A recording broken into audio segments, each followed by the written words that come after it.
to the Hawks Nest live stream show. My name is Brandon Kane. Hey, welcome on in this Sunday. I hope you're doing well because it is the night before Christmas. I'm not talking about the Christmas for all those regular folks, you know, we're all enamored by presents and gifts. This is the night before free agency, on the precipice of the draft, where we think about all the potential ways in which our team is going to improve and be made the better, all the big time free agents we're going to sign, all those nice, tasty, depressed assets that we're going to get for pennies on the dollar. I know you're thinking it. I'm thinking it too. But it's okay to dream. It's okay to dream this offseason for a couple of particular reasons, but I'm going to tell you one reason right out the gate. And that reason is you're not paying your quarterback insane amounts of money. For the first time in many a year, we find ourselves not having ourselves strapped like this big 15-pound weight on our back that we've got to carry everywhere with us. We are not being held back at all by the salary cap situation here as it corresponds to our quarterback. As last year, yes, you were still, because you, of course, carrying $26 million of dead money on top of the money you were spending otherwise on the position. But we got the final numbers here on Geno's deal, and it is kind of amazing to look at in a place where we've got to give out some props on that. We've got Seahawks rumors we're going to be going on with today. There isn't a lot of necessarily stuff that's been connected to Seattle so far. Of course, we're also going to be tracking some of the movements going on across the NFL, as there has already been a lot of action, including one of the teams within our division has certainly now signaled that they are out on next season, that this is not going to be one they're going to be trying to compete for, at least on the surface of things, as they appear to be in a reset kind of mode. So a lot of stuff to discuss today. Of course, Bobby Wagner's out there with potential back and forth there with Seattle. Tomorrow, I will be coming back at 9 o'clock a.m. Pacific Standard Time, as I'm going to be covering the beginning of the tampering period in the NFL, which is, for all intents and purposes, really truly the beginning of the NFL free agent period. So please do also tune in if you have some time tomorrow, or just check us out for a moment. Come on in there, maybe hit that like button if you get a chance, as we will be breaking down and covering all of the news. But off the top here, I want to talk about Geno Smith, and a guy that I was at first when this deal got signed at 3 years, $105 million, got real worried. So I went, oh no, now we're back into it. We just finally got out of it. Now we're back into it. But instead, that's not the case. Instead, I was truly, absolutely 100% wrong on this one, every which way but loose. Not in the respect of, well, I was kind of right in a lot of respects, incredibly wrong when you come to find out these numbers. One thing I did always say on this is, let's try to figure out what the final numbers truly are, because when you see these contract numbers come out, they may be on the surface of things true, but when you get to the depths and the layers of it, it's not exactly true as it might seem. On the surface, it's $35 million, but then we start to unpack this deal a little bit more. A couple days go by and we hear about these escalators on the end of the deal if he hits certain performance marks, which means he's got to play at a high level. Then when he hits the escalators, that then turns into bonus money next year, which would then factor out through the rest of his deal. If there's 2 years left on his deal next year on the escalators, well, now it's bonus money that splits between the two. So you don't even have to suffer the full cost of those escalators into year one of those escalators kicking in. But it doesn't stop there, because now we hear about the fact that he got the first year cap hit so low. It was that bonus money I was telling everybody about. You remember you're hearing these reports, folks, about, he got the $28 million that's the base hit. No, that's not the base hit. Wait. We got to hear what the bonus money is, and then we'll find out what the final first year cap hit truly is. Well, we found it out. And if this doesn't put a smile on your face as a Seahawks fan, I don't know what will. If this doesn't get you highly encouraged about the potentiality for next season truly competing, not being in a year two of a rebuild situation, but throwing that Super Bowl window open and diving through, Superman style, then this should do it here now. The following bit of information I'm providing you now, which I'm sure many of you already know about because you guys are smart and you're always on it. I don't have to tell you much anything. You're with it. $10.1 million. That is the cost. Next year, the first year cap hit of this monstrous 3-year, $105 million Geno deal, $10.1 million first year cap hit.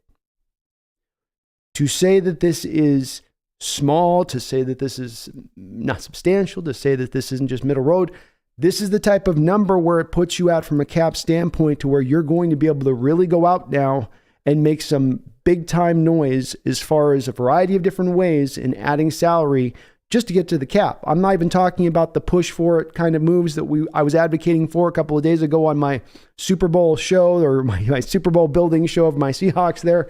I'm just talking about purely the cap space you've created now from what this could have been. Imagine that this was at a $105 million deal and it was a pure, meaning that it was $50 million in bonus money. And now he's at his first year cap, it's up at 20.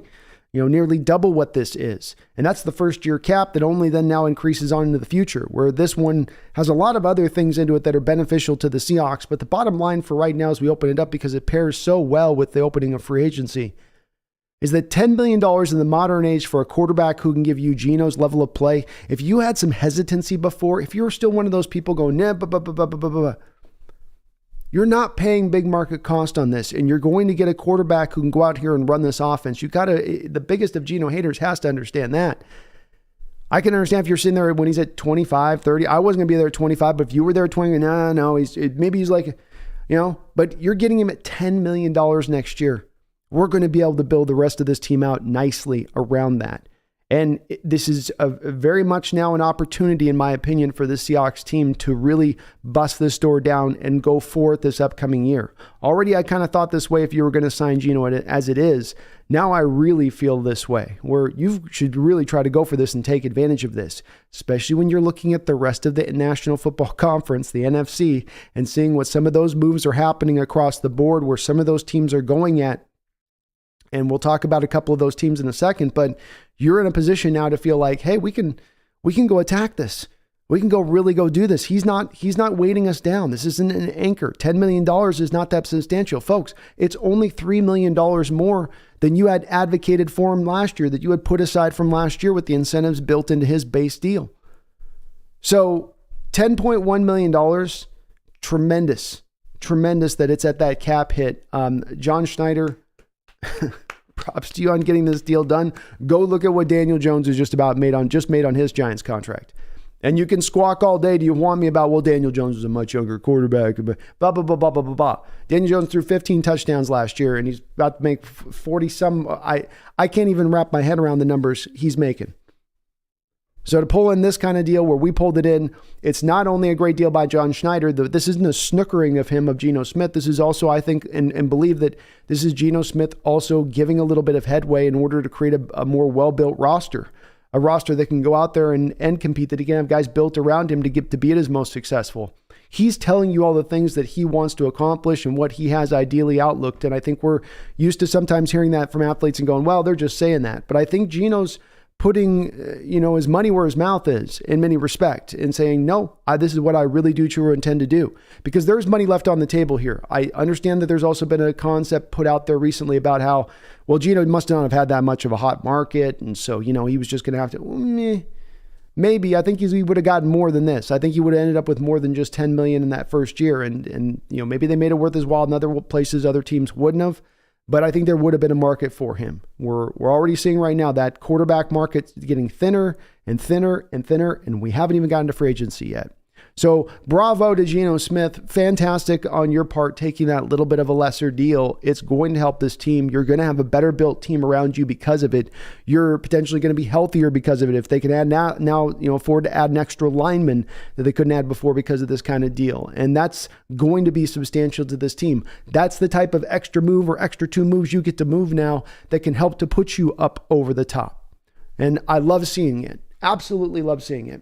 The Seahawks have, of course, also as well now met with Bobby Wagner, and they're seemingly on good terms. Bobby's not closing any doors or anything like that as well, though we're not necessarily hearing that this is a slam dunk, slip and slide deal where, Bobby's just ready to come home and open the doors.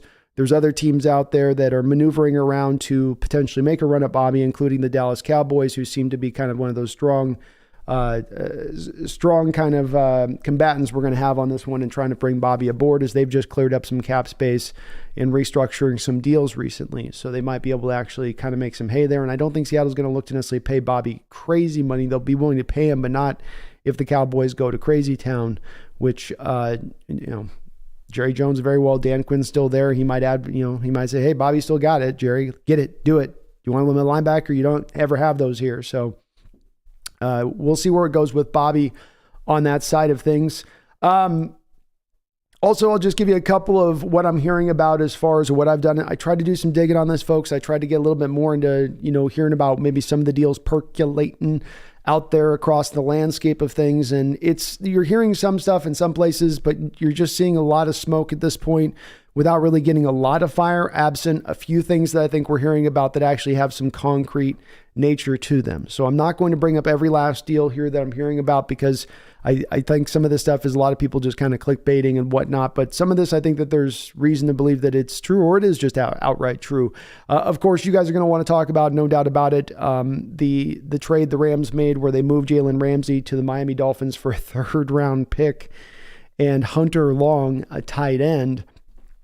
Far cry from the value the Rams received a couple of years ago, or had to give up a couple of years ago when they traded for Ramsey to the Jaguars, when they gave up 2 first-round picks in order to bring him in over there. And this is, of course, a trade that is all about them having to offload, or I guess choosing this year to make this year an offload year, as opposed to continuing to sustain the hits they have to sustain.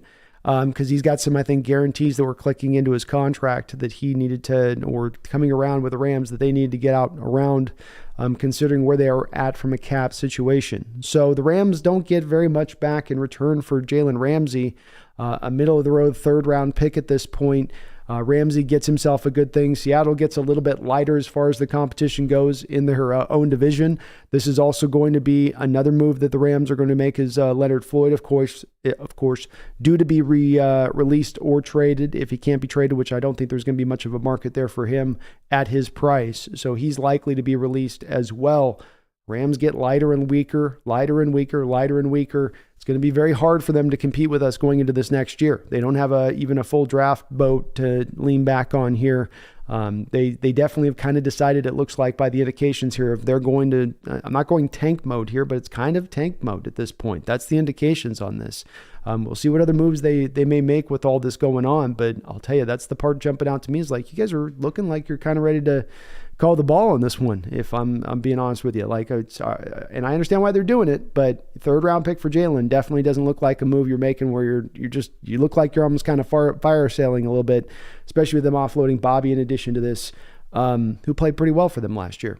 We've got the Bakers reportedly looking to really go after intensely Baker Mayfield out there in free agency.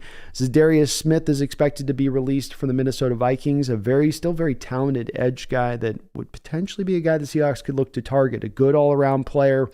For the most part, as I understand it, whenever I've watched him, he's always jumping out to me on whatever defense, Packers or Vikings, he's playing on.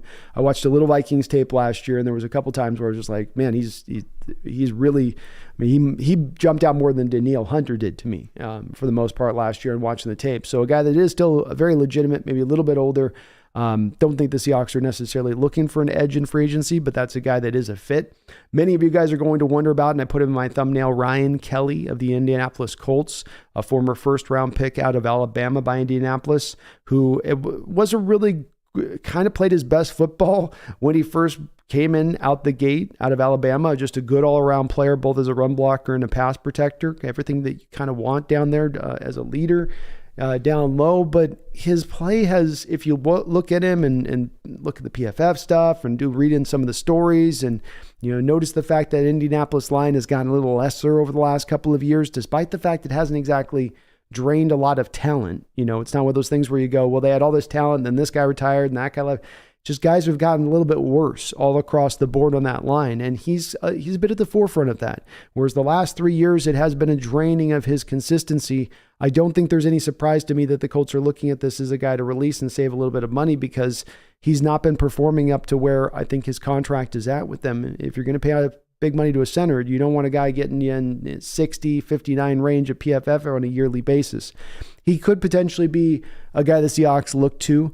I don't know how substantial he would really be as far as an upgrade over he'd be an upgrade over Austin Blythe, but an upgrade over what we could do from an alternative style, going a different path, another road, be it in the draft or somebody else in free agency, like even an Ethan Posick, I think is potentially right now even a better player at this point than Ryan Kelly. That might sound funny, but again, Ryan Kelly some guys wear down younger than others and don't always get to be like 32 when they start kind of falling apart. And I haven't done a deep dive on him. The news just broke today about Kelly, but I did a little bit of a look-see on it, and I was like, boy, I'm not as impressed as I thought I was going to be when I was getting excited at first about hearing that he was going to be released. So we'll track what happens with Kelly as well. Though like I said, I would at least say he is an upgrade over a minimum, at least with Blythe. The Seahawks are reportedly interested in one player that we've heard about out the gate. There's been one guy mentioned that I've seen connected pretty firmly so far, other than Bobby Wagner, of course, and that is a guy by the name of Zach Allen, the Arizona Cardinals defensive end, a pure 3-4 fit, a guy that to me, if you guys have been with the channel since we were into the last season, you saw me during the games talking a lot about this guy because I thought next to J.J. Watt, he was the only guy in that Cardinal defensive line that actually popped and showed up and was a problem and was all over the place. Good and run, good against the pass. This would strike me as they went after Jared Allen as a move that's very similar to Uchenna Nwosu last year. You look at Allen, and every year he's last 3 seasons, I talked about Kelly getting progressively worse. Well, Jared Allen has gotten progressively better over the last 3 seasons. A good all-around player. Shows up, not just good all around statistically, just you see him on tape, you feel him on tape. Good luck running at him. Just a big, strong guy. So you go out there and you give him an Uchenna Nwosu-like equivalent contract potentially out here in free agency, and it'll be a little bit like last year when fans would go, whoa, but like Uchenna, you're getting him coming off of his best season, and you're still feeling like there's some room there for growth if you go after him, because he is, like Uchenna was, only 25 years old, not a 28, 29-year-old player. And some people would be maybe liking alternative of Javon Hargrave that I did, of course.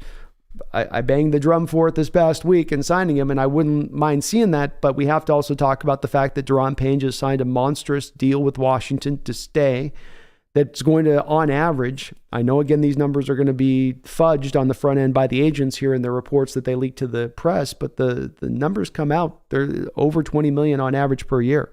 Hard not to see Hargrave at least hitting into like that 14, 15 million mark on average. He won't see all the money of that deal, but that'll be kind of where you have to now go to get that deal done. And if I can alternatively go for an Allen that I'm signing on a 2-year, $18 million deal or something, it just feels like maybe a little bit more money better spent, because then you can take the savings from that and add an additional player as opposed to putting all the eggs in the Hargrave basket. Odell Beckham is out there working out for teams, reportedly looking good, looking thick, looking like a Deebo Samuel. But he's also reportedly potentially maybe even trying to sneak somewhere in the neighborhood of $20 million a year. So he's not looking for any discounts or lesser deals out there, according to the rumors we're hearing. The Vikings, Cardinals, and Rams. We were talking about the Rams in regards to this a second ago, but you can throw the Vikings and Cardinals into this mix as well. Are reportedly looking to reset their rosters. So everybody is available. Everyone must go. All prices reduced. Make your best offer. BYOB. That's the time of day it is for all 3 of these teams, it would seem. And smart on the Vikings. They realize they're a team that's in that state that I've talked about often, where you've been in between now for years. When are you going to decide to just rebuild this, retool this, turn this thing around?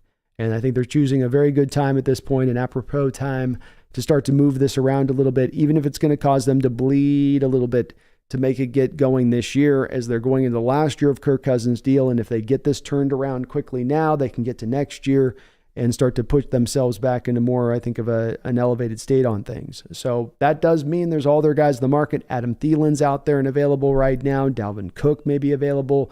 Madison. Anybody's basically on the table as far as absent, I'm sure, Justin Jefferson. You can probably just about get anybody else on that Viking roster. The same is going to be true with the Cardinal team. Who wants what for the Cardinals? DeAndre Hopkins will probably go somewhere to like the Patriots or something when it's all said and done. I'm sure he'll be off, but Cardinals are also looking to offload. And they'll see if they've got anybody else that they're willing to move. They're obviously not going to trade with us, but they'll be at least lightening their own team in that respect of things. The Rams have reportedly made everyone available absent Cooper Kupp, Aaron Donald, and Matt Stafford. as it stands right now, so everybody else is available on their line. The Texans have reportedly notified teams league-wide that 3-time Pro Bowler Laramie Tunsil and wide receiver Brandon Cooks are available via trade. So Bill O'Brien is the last few gifts of Bill O'Brien seem to be on their way out the door there. Compensation has reportedly been agreed upon between the Jets and the Packers for Aaron Rodgers. Now it's up to Mr. in the darkness, Mr. Ayahuasca, to decide if he wants to make a go of it and follow in Favre's footsteps or continue to follow in Favre's footsteps, I guess I should say. And it will potentially, I guess, come down to that. So he's met with the owner of the Jets. It seems to be that they're definitely playing footsies at this point. So a move could be en route in regards to that. Jamal Williams is getting a lot of attention. A running back from the Lions, scored 17 touchdowns last year. Good short yardage back. A lot of Seahawks fans have asked me about. He is getting a lot of attention. I would reckon to guess at this point he's going to get probably a moderate deal, not a big market deal, but a moderate deal for the running back position, which I think probably removes him off the board of our Seahawks having an opportunity to go after him here in free agency. Chargers have made a couple moves as well. They've restructured the deals of Bosa and Khalil Mack. So I don't know if they're looking to make a big move. You wonder what they're looking to maybe potentially do there. Maybe sign another offensive player to help out or build up the defense. I guess they can go either route on that. I'm going to bear over here to you guys in the chat in just 1 second. We've got one last piece of news to talk about, and I'm not a big guy on crowing here on this channel. I'm not a guy that tries to do that too often, and I'm not going to try to do that too much here. I only do it to kind of illustrate a point here a little bit. I said for months here, there's going to be 3 quarterbacks taken in the first 4 picks. Minimum. I've hammered it home. I've fought in quite a few little fights in my own chat here on trying to get people just, swayed to the point where I understand, like, look, this is going to happen. The Bears are going to trade back. This is going to occur. It's, you get in these tussles over and over again. And I'm going like, I know this is going to happen. And I'm not a guy that tends to lean on stuff where I say, I know this will happen. I know that'll happen. I know this happens. I tend to be a hedge guy. I go, well, I think this is going to happen, but I could see how this could go wrong here, or this could go right here, or this could change here, or that could change there. Be rare that I get to a thing where I say, this is absolutely going to be something that's going to occur. Like, this is, you absolutely count it's going to happen. And sure enough, this past week, the Chicago Bears traded back. So it's, as ever, looking like that. And this isn't something, this is a recent prediction. I've been saying it for months, kind of going back and forth with people. I've been saying for months, the Carolina Panthers are going to trade up in this draft. They're the likely team to move up to get up in the first round. That also occurs. I've been saying for months on end. I've been saying, swearing up and down till I'm red in the face. Guys, we're going to have one of our pick of Jalen Carter or Will Anderson. We can just take all the character stuff out the board for a second right now. These are things that for months people were telling me I was crazy. Go look at the comments on my Jalen Carter video. Go look at the comments on the Will Anderson video. You'll see people, just a plethora of people, and they're going, no chance it ever happened. No chance ever. No, look. If I lock in on a prediction with you folks and I say this is going to happen this way, I'm not doing it because I'm being like, I think maybe my eyes are closed and I'm hoping on wishing a star. And if I'm unsure a little bit, I'm going to hedge it back. I'm going to go, let me at least give a little bit back because I don't want to be made to look stupid or wrong on it. But when I'm hammering something that hard and saying this is going to occur, it's going to happen. It wasn't hard to see this bear thing coming down. I'm not saying I'm somehow intrinsically understanding of this better than anyone else. It was there for anyone else to see. This is all analytical based stuff to make this kind of determination where you could see the Bears situation. You could see the given year it was. You could see what the quarterbacks in the draft. You could see what the quarterback need. It was all going to come together. It wasn't going to take, but people got hung up on, no, they'll just stay there. No, Bears won't go out. No. I mean, they're down a second round pick, but So it's always one of those things where if you guys hear me ever sit on a point where I'm not hedging and I'm saying, no, this is going to happen, it's usually going to be pretty much said and so. And it ain't because I'm a magical predictor on it. It's just because the data all arrow wise has pointed in that direction, telling you that this thing is going to particularly happen. Not everyone's looking at all the arrows, but they're there to be seen if you just take a peek at them. But it's great news for our Seahawks nonetheless, because right now, minimum, like I said, let's put the Carter character concerns on the back burner for a moment. I understand that they're there.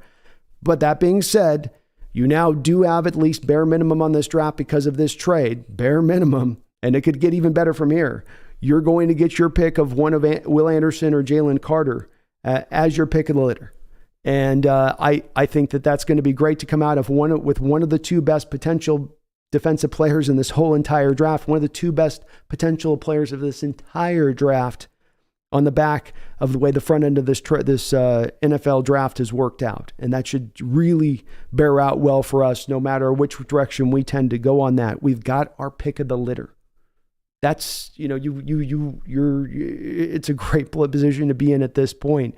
We're not driven by some quarterback need pushing us up on the board or anything else. We just get to sit back now and let everything bear out. And God forbid, the Arizona Cardinals move out of their spot, trade like Chicago does, get themselves another haul, and somebody else falls in love with an Anthony Richardson. And then what? And then you're maybe looking at 4 quarterbacks taken in the first 4 picks. And then you're looking at maybe Will Anderson or Jalen Carter. Pick your poison, surf or ski. Which do you want? And that is how you would be beginning your draft. That's the start. That's the start of your draft then. Okay, now we'll progress. Let's grab the best play. We'll grab who at that point if you have Carter and Anderson on the board, you have Schneider then predicting the best player he has on the board on his entire draft board to begin his draft with 3 more selections in the top 52.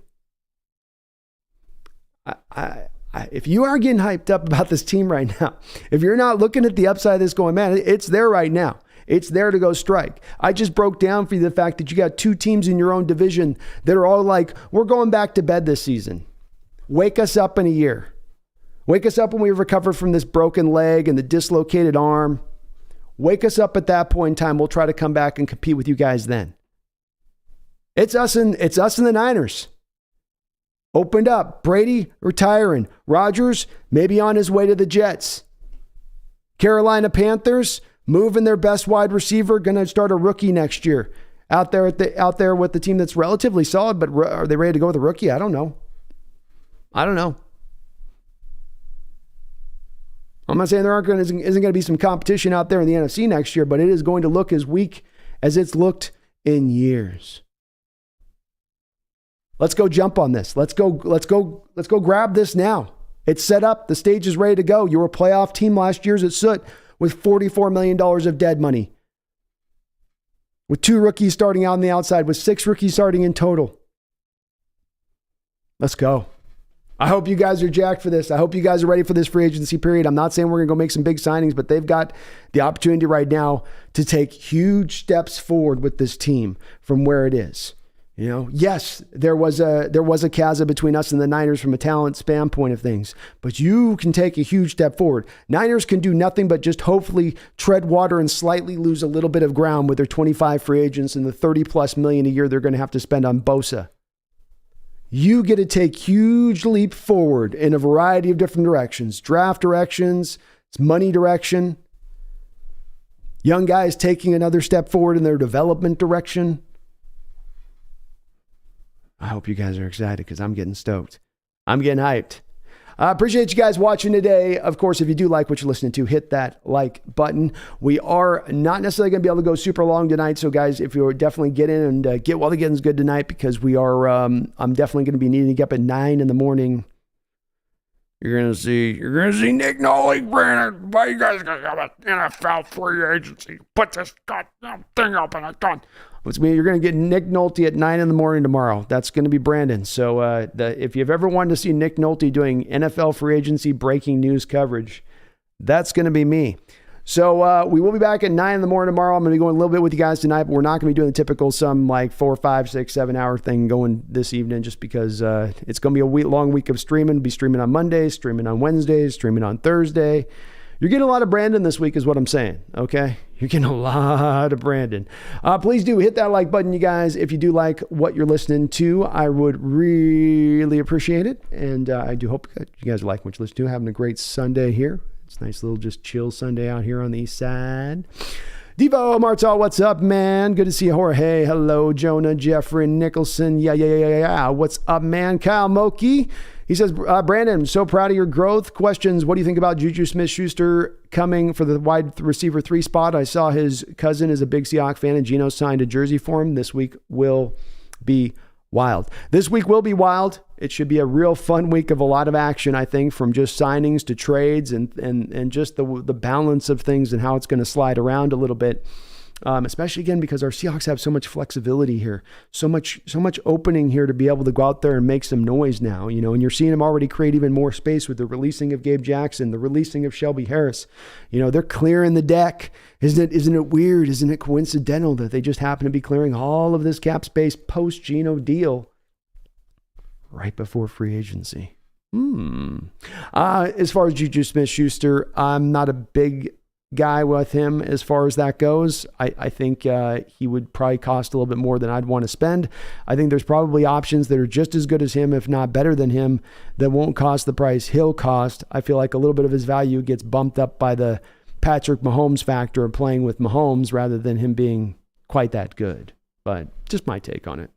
Washington Fish Quest, thank you for the $5 donation, man. I hope you are doing well tonight, brother. And I appreciate the $5 dono. Says, I kind of feel bad for Geno. The deal is so team friendly, but I'm grateful with high integrity. 99% of people wouldn't leave millions on the table. It's exactly why I wanted to lead with that with the show. We've talked a lot about Geno, but this needs to be talked about as one maybe final thing that needs to be above anything else with Geno Smith remembered and thought about at the forefront of your brain.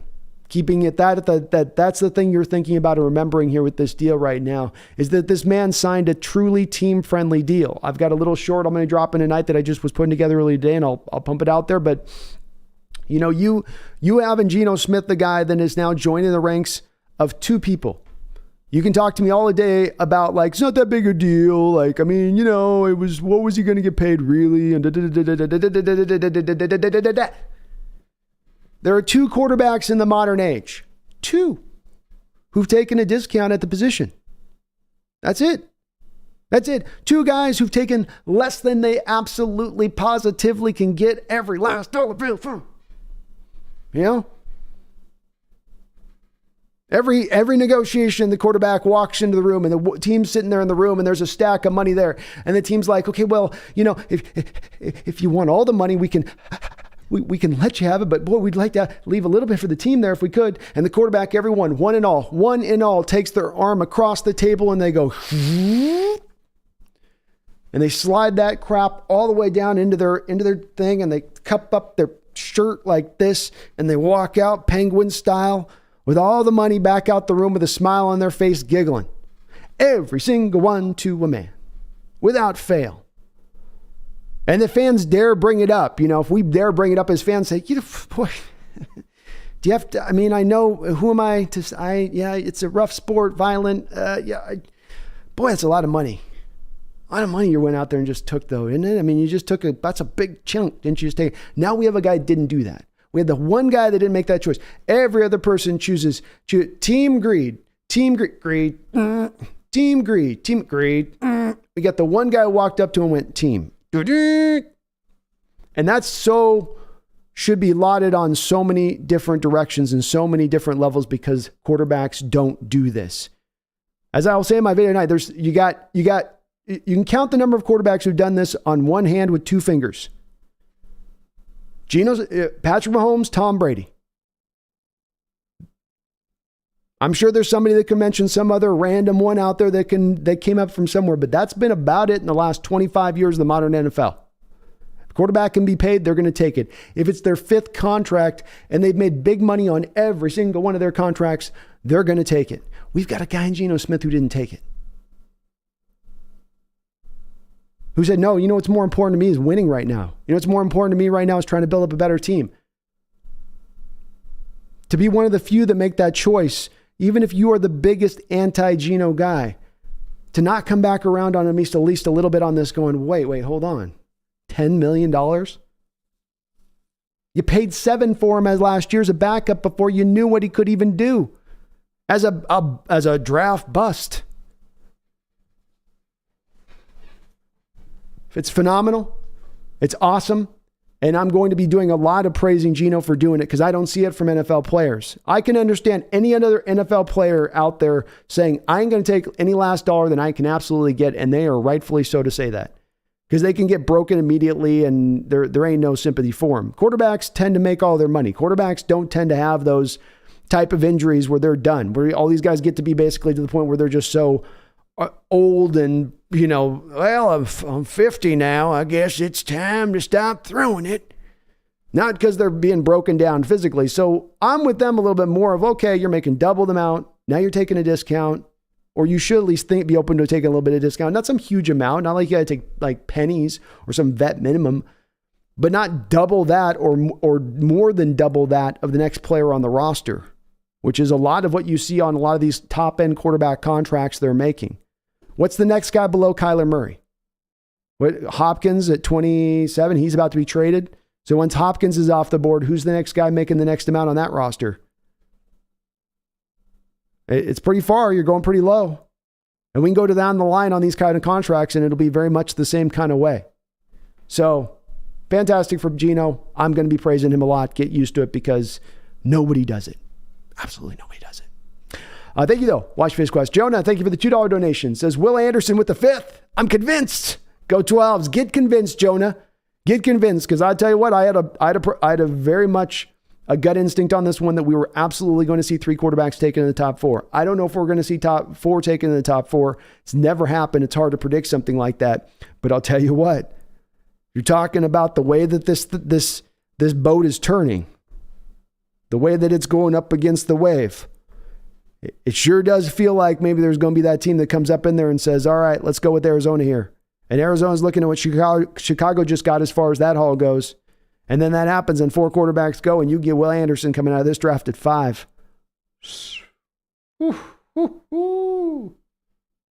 Strap in, Seahawks fans. Strap in. I know somebody will go, well, Will Anderson's no need. Or I'm going to be happy with either Will or Carter because I maintain you're getting one of 2, depending on where you sit, of the absolute best players in this entire draft. Just not positional value involved, not this involved, just best players in the draft. You're getting him at that point. But I love that you're getting so stoked, Jonah. You should be stoked. Not for sale. Thank you for the $2 donation. Says Hawks should draft another running back in the 2nd round. IMO. Certainly, I think it's a position of place that you could be seeing them do that this year. Not for sale. There is of those folks that lean so heavily into wait till the 4th, 5th, 6th round. You can get a good guy there. I think this year, when I look at this draft with these running backs, I do like this class a lot. It is a little weighted heavy to me in the 2nd, 3rd round range. Last year was a little bit more weighted heavily into that 4th, 5th, 6th round range, as far as that was where the glut of the talent was at. But this one, you might have to kind of strike in that range, to your point on this not for sale, to get a guy that's a little bit better than just a guy back there. Because some of the later round guys that are in this draft are unspectacular to say the least. But I do like a lot of the guys that are going to be fit in that 2nd, 3rd round range. There's a good collection of over a half dozen of them that are all really fun players, all offer a variety of unique things that could help this offense out and be a good backup for Kenneth Walker as we go forward. But thank you for not for sale, the $2 donation. Appreciate you. Devo Martel, thank you for the $5 donation. Appreciate you as well, man. I hope you're having a good night. Says, hey, Brandon, good to see you. Good to see you, man. So the Jets signed Jordan Love to a futures contract. So should the Jets sign Jordan Love to future? Go Hawks. Pretty much. What they'll be doing is it'll be like the Jets will be taking out like one of those Bobby Bonilla baseball plans, but equivalent for like trading for future quarterbacks. So they'll come to the Packers and they'll go, come on, look, yeah, Green Bay, look here, all right, look. We are always going to take your quarterbacks. You're going to give us your quarterbacks when they're almost done. We ain't going to take them in the prime, all right? You just give us to us like at a good price. Like, why don't you give us a good price now? We'll commit to in the future giving you a good price also then, huh? Why don't you give us a 2-for-1 on this one? Why don't you give us a Rodgers Love for 1 on this, huh? Oh, they might as well. They might as well set up some kind of payment plan on that one. Put that on layaway or something. Like, all right. Here's what we're going to do. All right, here's what we're going to do. All right, let me tell you what we're going to do here, Green Bay. I'm going to tell you what we're going to do here. We're going to get out Rodgers here, all right? We're going to give you first pick right now, all right? I'm going to give you 1 right now, all right? I'm going to give you 2 next year, all right? All right? Then I'm going to give you, I'm just going to give you a 5 this year for Jordan Love 10 years in the future. All right. We're going to start to set that down, but that's going to be like worth a 2, right? That's going to be worth like a 2 up in the future, right? They might as well, man. They might as well. And I can't believe Aaron Rodgers is actually going to do this. Going into that media market, following in the footsteps of Favre when he fought so early, it seemed like in his career of like, I'm not going to be like, like there's a lot of that kind of vibe he was trying to give off. But we'll see, man. We'll see how that works out there if he does end up going there. That's hilarious. Sneaker Bay, thank you for subscribing to the channel, Sneaker Bay. You're awesome. As are you, Steve Dayton, for jumping on board the channel as well and subscribing too, man. Welcome aboard the Hawks Nest. Michael Bradshaw has also subscribed. Thank you, Michael Bradshaw. Welcome to 3 of you guys. Thank you for jumping on in, man. Appreciate you subscribing to the channel. You're awesome for doing so. I appreciate it. We're on the road here to the 12,000. 12's very important number here for the channel and for this the fan base. So thank you for helping us get there a little bit quicker here on this side of things, guys. Appreciate you. Chase, thank you for the $5 donation too. He says, front 7 free agent you like? Well, I think this Allen, guys, I've had more time to think about it and see that the prices are ever inflating, aren't they? Ever all over the place. I guess they should in free agency too. With this cap going up as it's going up off of the depression that was active last year, post the vid stuff that impacted it and the way that it impacted it, is we're going to see the prices get a little funny across the board, I think. And I look at the Deron Payne contract. That does kind of put me a little bit out of on Hargrave. But I do come back to if you got this Allen guy and you got Jadeveon Clowney as a 2 stack to begin things in this, that I would be interested in something like that. From a defensive line standpoint, there isn't a ton of the free agents out there. I think they might have to look to make more of like a trade for a Buckner type or something like that. And if the Colts are already showing signs of looking to shed a little bit of contract, maybe they'll be willing to do so with Buckner here too as we go a little bit forward. But something into more, I'm not looking to go full wave 3 style like they have in the past, but I wouldn't consider Allen a wave 3. Again, I consider him more of a wave 2 like Uchenna was, where Uchenna wasn't quite wave 3. He was a wave 2 guy. You're getting a guy still young. You're not getting a guy tapped out. You're getting a guy who's continually improved and going up to a further upside point. So I probably wouldn't make the big splashes that maybe some would like to see out there with that, but I certainly would try to be as active as I could be by looking at more of these kind of wave 2 guys, specifically for the front 7, because I'm not sure that it really is going to exist there for you to address that on the offensive line, at right guard or center, those other needs that we have there. And the wide receiver market is so poor right now. You don't want to be drinking out of those waters. The well is poisoned. Leave that be. Let's go upstream and find somewhere else. Find an oasis upstream. So I go with a couple of those 2 guys. I'd like to see them target in on, Chase. Greg Gaines might be a guy interesting if you can get a lower cost guy. That'd be more wave 3. So there's a lot of wave 3 guys we could look at too. But at least on this front end, we'll kind of look at just say more wave 1, wave 2, but not Hargrave at 14, 15. He doesn't play the run well enough anymore, consistently enough anymore for me to want to jump on that at that price. That's just a little bit too high at this point. Thank you, though. Appreciate you, Chase. Hope you're doing well, man. Tony Borges Silva with a $5 donation. Thank you, Tony. Says, I know we don't need a corner, but if Gonzalez drops to 20, would you take him? Seattle would have elite corners with him across from Woolen. I have him, Tony, as my number 1 cornerback in this draft. And with me, this is always a way that I'll first always lean here. I'll give it a second thought, but I'll always try to lean back in the direction. And that is best player available. And so if you land at any pick and you got this guy and that's my best player, I'm always going to go, that's the way I want to go. And so I have that hesitancy that you talk about, being that you've got all these good corners later on in the drafts, from Richard Sherman's to Byron Maxwell's, to Tariq Woolen's, to Shaquille Griffin's, who was at least decent. You've gotten a lot without having to give up as much from a draft capital standpoint to do so. But to have the opportunity to take what I would consider to be the number 1 cornerback in this class at 20, that I'm getting the best cornerback in this class, and that's on the heels of already, as I just presumed on the front end of this draft, I'm getting one of the best 2 pure best players out of this draft already on the front end. And then with pick 20, I'm taking the best corner in the draft. I can't say no to that. I cannot. I know what they've done in later rounds and all that other stuff, but I also like the opportunity, as you say, to pair this with Woolen, because you have a little bit of a first world problem as it concerns Tariq Woolen as we go forward. Because about halfway into the season, teams went, you know what? We're not going to throw that side of the field anymore. If I don't look at that side of the field, it's like he doesn't exist, right? It's like the boogeyman, if you throw the covers over your head, the guy, it actually ain't there, but he's really always there. And he's looking at you. I'm kidding.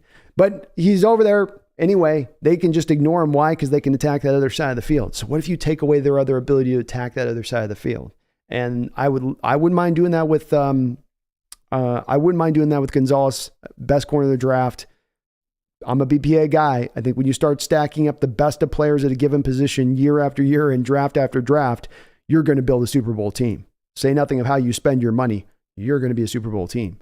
And already Seattle's coming off a draft, as I've said a couple times last year, where you got the best left tackle in last year's draft. You got the best right tackle in last year's draft. You got the best corner in last year's draft. Big middle finger, I'm sorry, to Mr. Sauce. I just don't think he's on the same level as Tariq. And you might have gotten the best running back, or at least the second best running back in last year's draft.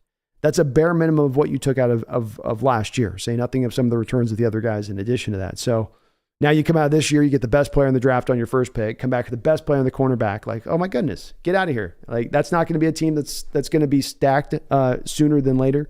Yeah, you better believe it. So I wouldn't do it, Tony, for Devon Witherspoon. I don't think I'd do it for Ramsey, but that would be tempting. Ramsey isn't going to take away the ball enough to if you're going to be a first round corner, you got to take away the ball, in my opinion. So, and not Cam Smith, obviously, as well, is probably going to drift down the boards to later 20s anyway, but I would do it for Gonzalez because he's the best corner in this draft. Thank you though, Tony. Appreciate the 5. Kyle Mulkey, thank you for the $10 donation. I appreciate you as well, bro. He says, NFL is becoming relationship friendly. Hurts, Smith, Burrow, Chase, Tua, Waddle.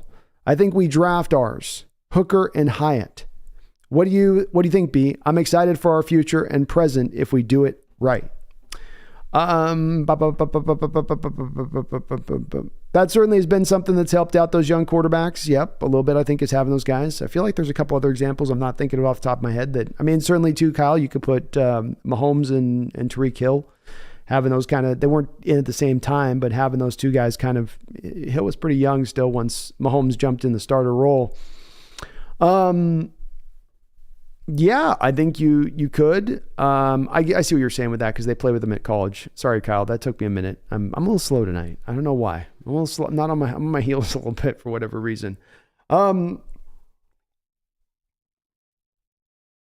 Yeah, you could do something like that. That could make some sense there. I like taking Hooker in this draft. I don't know where Hyatt's going to go exactly at this point, Kyle. I think he, 6 foot tall, just ran a 4.4, yet he's supposed to be a burner, like 4.3 style burner, low 4.3.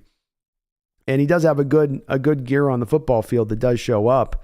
Doesn't run a wide route tree on the college level. Hands are okay. What is his prospect? If I'm talking about getting Hyatt in the, late, mid to late third, that makes sense to me. But if you're talking about second round, I just can't do it there with him. But you come out with that combination, I'm with it. I'm good with it, Kyle. And Hyatt is truly in a draft that doesn't have a lot of guys that really you see feeling confident about putting him on the outside with short arms, short body. He's got at least the size and the length to play out on the outside, I think, on the NFL level, and the speed. So you do like that part of Hyatt's game. I think he's got a pretty, at least, high floor to be in a draft where a lot of these guys might just end up as just slot-only guys. He's one of those few there from that standpoint. So second round there, Kyle, with him. I wouldn't hate it because he is a little unique in this draft, but it is a little lower than that. I'd like a little bit more. Like you're taking him where you took DK, and DK had way more freakishness. Like I'm saying, DK had more of that 4.3 on the 6'4" build. Probably outweighed him by like 30 pounds or whatever, 25 pounds. So it's a good question. I like it though, man. Like where your head's at on that. Interesting way to go. Get the college teammate who he's already thrown 1,000 practice balls to before he even gets to the pro level. Smart way to go. Daniel, thank you for the $5 donation. Says, imagine we have Anderson and Carter both still on the board. Lions want first dibs. Would you trade and move back to 6? For what draft capital? Ooh. I'm probably going to make the Lions give me one of their, I think they have 2 second-round picks, if I'm not mistaken, in this draft. Or if not, I'm make them give me one of their second-round picks. And they still have 2 first-round picks at that point. So even if they now give up one of their second-round picks, they can feel okay about that because they have the The draft capital offset it, but I want a second.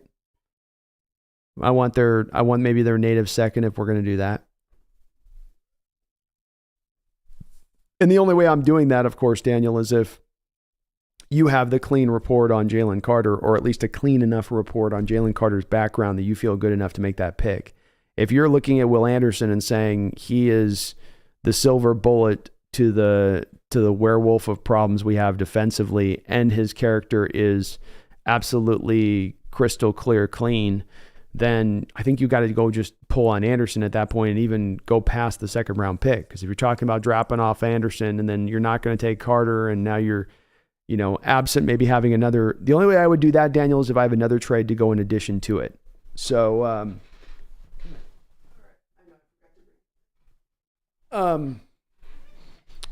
the only way I would do that is if I had another trade. If I had another trade to do that with. So I'm gonna pull my cat in here. I'm trying this new move out with her and see if she'll let me do this. Give her a little bit. I gotta bring her cat tree over. I know that's my bad, kitty.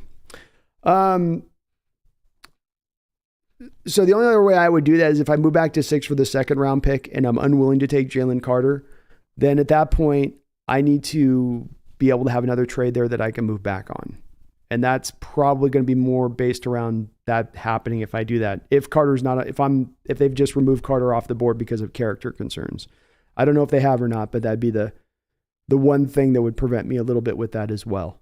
So, but yeah, if I still like both guys, if I'm still basically on both guys, 1 and 1A, absolutely I would do that, Daniel, at that point.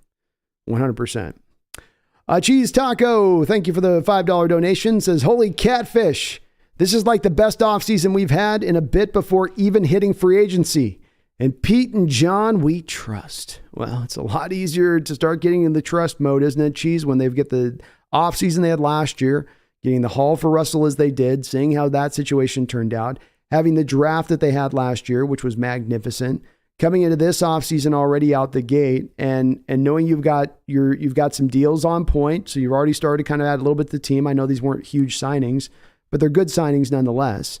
And then you've got Geno down to $10 million to start this off. We've got Quandre out there recruiting everybody right and left. It's a very, very encouraging start to this whole offseason right now, especially from the standpoint of not having to wait another year, not another year of pain, not another year of just sort of turning things over and, mixing the good with the bad. Now it becomes more and more good. Now it becomes more and more a better team. Things come a little tighter. Oh, Jamal Anderson maybe gives us a little bit more time out there. Oh, a couple more guys pop in the draft. Oh, some of the money in free agency comes in to bring in with the rest. Oh, the division's not quite as tough as it's been in recent years.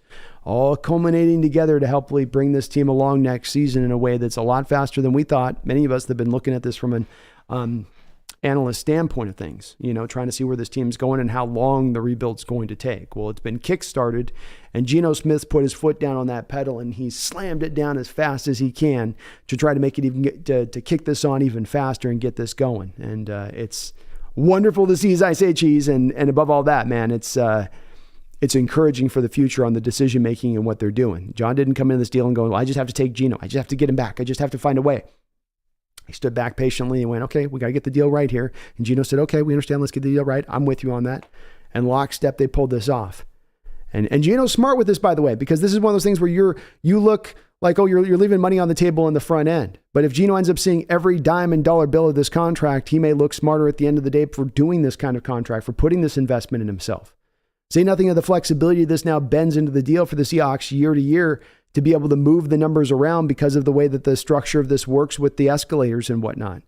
So this is just one of those deals where it not only is going to make and be easy for us this year, but moving on into the future as well.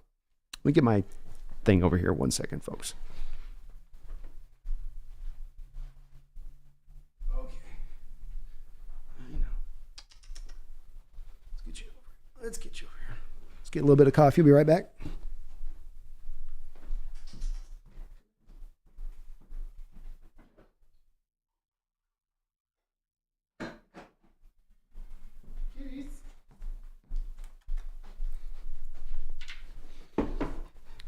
Kitty's like, I'm missing where's my camera time? Where's my cam time? Come on. Let's go. But Pete Carroll and John, I'm trusting right now. I'll tell you what, their moves for the last year have looked real nice. Right about that time of Russ moves, everything but maybe releasing Bobby has proven to be kind of coming up gold on every turn with it. Thank you guys for all the donos, though, man. The chat, appreciate y'all as always. Thank you so much. Hangwood Lee, what's up? It's good to see you in the chat too. Jeffrey Nicholson says, B-Wags back on Wednesday. I hope you're right, Jeffrey. I hope you're right. I get a little worried when we start hearing about Jerry's world. You know, I'm going to give me now. Don't you Seahawks, don't you worry now. Jerry Jones going to take Bobby Wagner off you. All right? Don't you worry now. He's coming out here to Dallas. He's going to come out here in my world. All right? It's Jerry's world. He knows he wants to be a Cowboy. He's always wanted to be a Cowboy. He played up at Texas Tech. I used to go down the road to Texas Tech, watch him play. I said, you're going to be a Cowboy someday. We tried to draft him. You jumped ahead of us. But I've always said, Bobby, you come back home now, boy. You come back home to where you need to be. You come back to paradise. I've been telling that to Bobby. He don't want to listen to me on that. You know, he going to listen to me this year, though. You know why? Because Big Daddy Jared coming out with the money. I'm coming out with them greenbacks. That's how Dallas does it. That's the Cowboys. You're going to be a Cowboy, Bobby. You want to know why? Because I'm gonna pay you. I'm going to make you an offer you can't refuse. I'm going to put a horse head, Bobby, in your bed. That's what we're going to do because we're Dallas, and we can do that. We got a lot of horses. We'll see, though. I hope you're right on that, Jeffrey. I want to see him right. I want to see him back. I want to see him back. And Utero says, Geno's a legend, an absolute legend for doing that deal. Much respect. Russ would have never done that for the team. And I'm not meaning this to make a shade deal at Russ with it. He's chosen his pathway, and certainly money is at the forefront of that. See him insisting upon getting a new contract before even playing a single snap with the Denver Broncos, despite still having 2 years, I believe, left on that current contract, if I'm not mistaken. So, it's much different than what we've seen prior in other respects of things. Sam, I see Carolina getting Stroud for sure. I do as well. I think Frank Reich's going to go for the thrower before anything else. I don't think he's going to lean as much to a mobile guy, and he's going to want the size on him. I think Stroud's the guy at the end of the day. If you listen to, too, it was like I was listening to a little bit of it. They've got the quarterbacks coach for Carolina does like a YouTube channel or something. And he was like just gushing over Stroud. It's that former Cardinal quarterback. I forget his name. Or he's been everywhere, but he was like, ooh. Like, oh yeah, Carolina's definitely taking this guy. Nate asks, why would the Hawks want an old cornerback in Slay? He got toasted many times last year. I don't think that they would. He's more of a man corner. I don't think he would really fit into what they look to do zone-wise. Seems like there'll be some other team that'll be willing to jump in there and spend a little bit of money on him. He's not going to make the big market money maybe he made once before, but he'll still make at least a good enough wage somebody else would come in there, be willing to spend the money. And we've got the logjam at the position at this point where we're not going to spend big money for it. We could take a Gonzalez if they slip in a draft kind of guy, but we're not going to pay big money for the position right now unless you're getting really a legit guy. And Slay is still a good player, I think, but we play too much zone. It's just he's more of a man guy, to my opinion. You can do some zone stuff, but to get the most out of him, you want him locking guys up, sticky in coverage. Jonathan Magana, I haven't watched Kansas much, but I like him. But Breeze could be a beast at 6'5", 302. He's very good.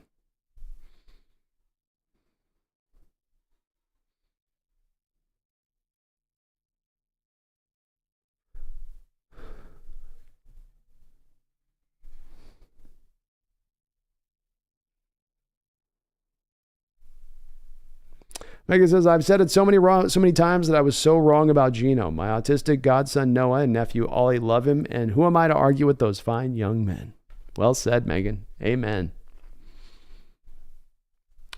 Long live King. I still don't know what's guaranteed in Geno's deal. I've heard 28, 40, 75. Yeah, it's hard to kind of break down all the numbers on this. Because you get between guaranteed and bonus money, and it just throws a bunch of different stuff in different directions. What do I have? I think I've got $26.1 million is the bonus. That's the pure signing bonus. And then there's guarantees, which are different because those click in at different times in the contract. But the bonus is to 26, which is lower than I was talking about on that deal before. If he was at 100 million, he might be up at like 50 million bonus. And they got that thing down to 26. Pretty good. Pretty good. Nubalax, I'm ready for the draft for someone I really want to fall at number 5, only for John Schneider to trade down and crush my dreams. He may, but he'll get a hell of a haul back, I'll tell you that.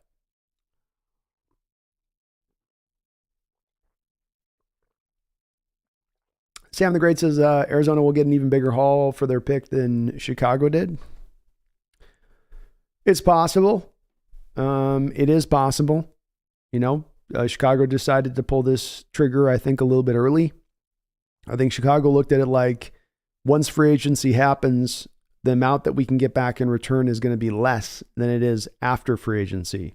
Whereas a team like Arizona could try to see if, we think that'll be greater after free agency because there'll be that many more teams desperate because they weren't able to accomplish what they want to accomplish in free agency, and they'll think that they can, take care of the problems now with the quarterback salve.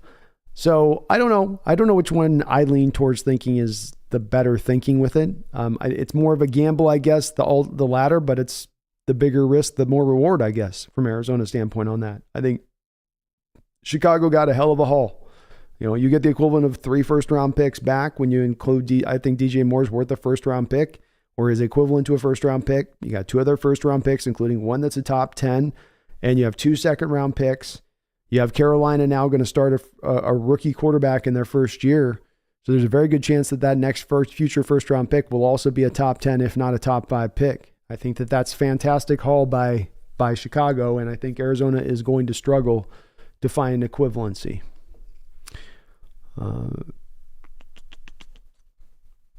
Ender has been a member for 9 long months of the Hawks Nest. Thank you, Ender, for all that time as a Hawks Nest member. He says, I got an old signed Kenny jersey. I got an old signed Kenny Easley jersey for the wall, B. That's good. That's great. That's perfect, man. It's perfect. You get a Seahawks 1980s Hall of Famer up on your wall. You're doing it right. You're doing it very, very right. And Easley is kind of tremendously, I think, not tremendously, but he does feel still underrated in the Seahawks fandom as far as how he's viewed historically speaking and how good a player he was when he was here. Because, he was and I think inarguably at this point, the best. People love Cam Chancellor. People love Earl Thomas, but I think Kenny Easley at the end of the day is the best safety that we've had roll through here, bar none. And we've had some good ones, but I think you can make the argument he's the best. It's a good pick. It's a great pick, actually, Ender. Jay in Germany says Houston will take Anderson, I'm afraid.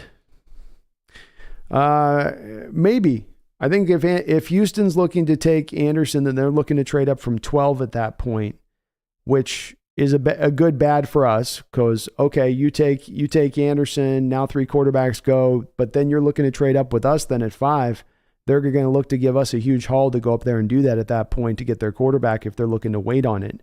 So it's possible they could do that, but then they'd have to need that other trade to know that that's in place to get their quarterback because whoever's there at 5 then is going to jump up with us and we're going to get the crazy haul. This is where those things like this works out for us any way it goes. Like Anderson goes off the board or Carter, it works out for us. We have this huge trade haul that we now get now we get the Carolina package like haul because now we're the ones sitting on the last Willy Wonka gold ticket after everybody else has gone inside. It's like, who wants to go inside? Who wants their quarterback? Come on. Who wants it? Pay the price. Pay the price, gentlemen.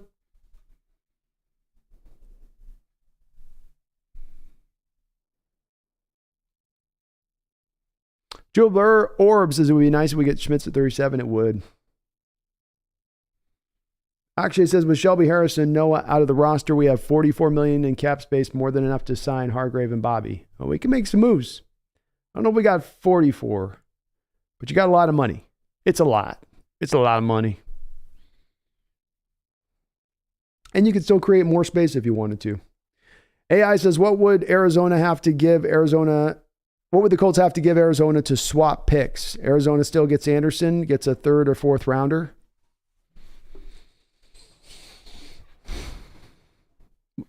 I'll tell you, they're talking about releasing Ryan Kelly. Why don't if Arizona and the Colts wanted to do that, why didn't Arizona just talk to Indianapolis and say, throw us Ryan Kelly and then we'll flip spots with you? I don't think they would do that, but as an option. What would the Colts have to give up? I think potentially kind of quite a bit, AI, because the thing with this is Arizona now, with where Carolina is, they become the team that can start to ask for that same kind of haul. And so, okay, they got the Colts going, okay, we'll throw you a second round pick to move up one spot, or they fall back 4 spots and pick up a 2 firsts and 2 seconds and a third. Why would you pass on that to give that to the Colts at that point? So now the Colts are going to have to give up something equivalent to those other teams, and they're not going to want to do that for just moving up one simple small spot. I don't care how really in love they are with the quarterback. I just can't really see them doing it. I mean, it's possible, but I just can't see them. I can't see them doing it. Jonathan Magana, hey Brandon, is Andrew Voorhees still worth taking in the 4th or 5th round after ACL tear? I would take him in the 5th round, Jonathan. I wouldn't take him in the 4th, though. Because 5th round is kind of more... 4th round, you can kind of get into the last place of finding guys that are still legitimate enough, like they have some talent to them, and there's some tangible upside there that you can get your hands on. But when you get to the 5th round, you're really more in full flyer phase at that point on players. What's up, Rob? Rob killing my accent. That's all I got. I'm born in Brooklyn. Born and raised. Ryan, what's up, Ryan Ball?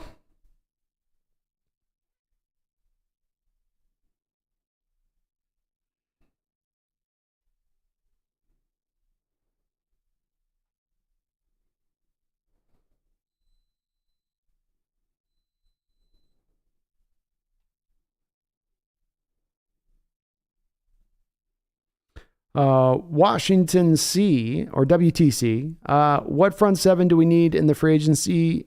Do you see maybe in Frank Clark reunion? I don't see a lot of reason to go after Frank Clark. I'm very much not in favor of that.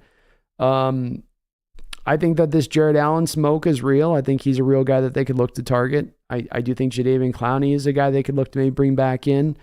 Bobby Wagner is obviously going to be somebody that they jump to the forefront. If Bobby ends up costing too much, I think they pivot as a backup to Pratt. Jermaine Pratt, I think is his name. Cincinnati Bengal inside linebacker. So I think they would look to do more of that. As far as other defensive linemen's concerned, I think they would look to more wave 3 kind of guys. There's not a lot of prime guys. Obviously, Hargrave is a possibility, but he's going to cost a tremendous amount of money to bring him in. And there's not a lot of guys out there, especially with Daron Payne now completely off the board. He wasn't going to be likely, signed, but now he's off completely. So that only reduces the amount of guys really available that much more. So I think you're probably not looking at any big free agent signings on the defensive line, but those would be a couple of guys that I think are definitely potential targets then at that point.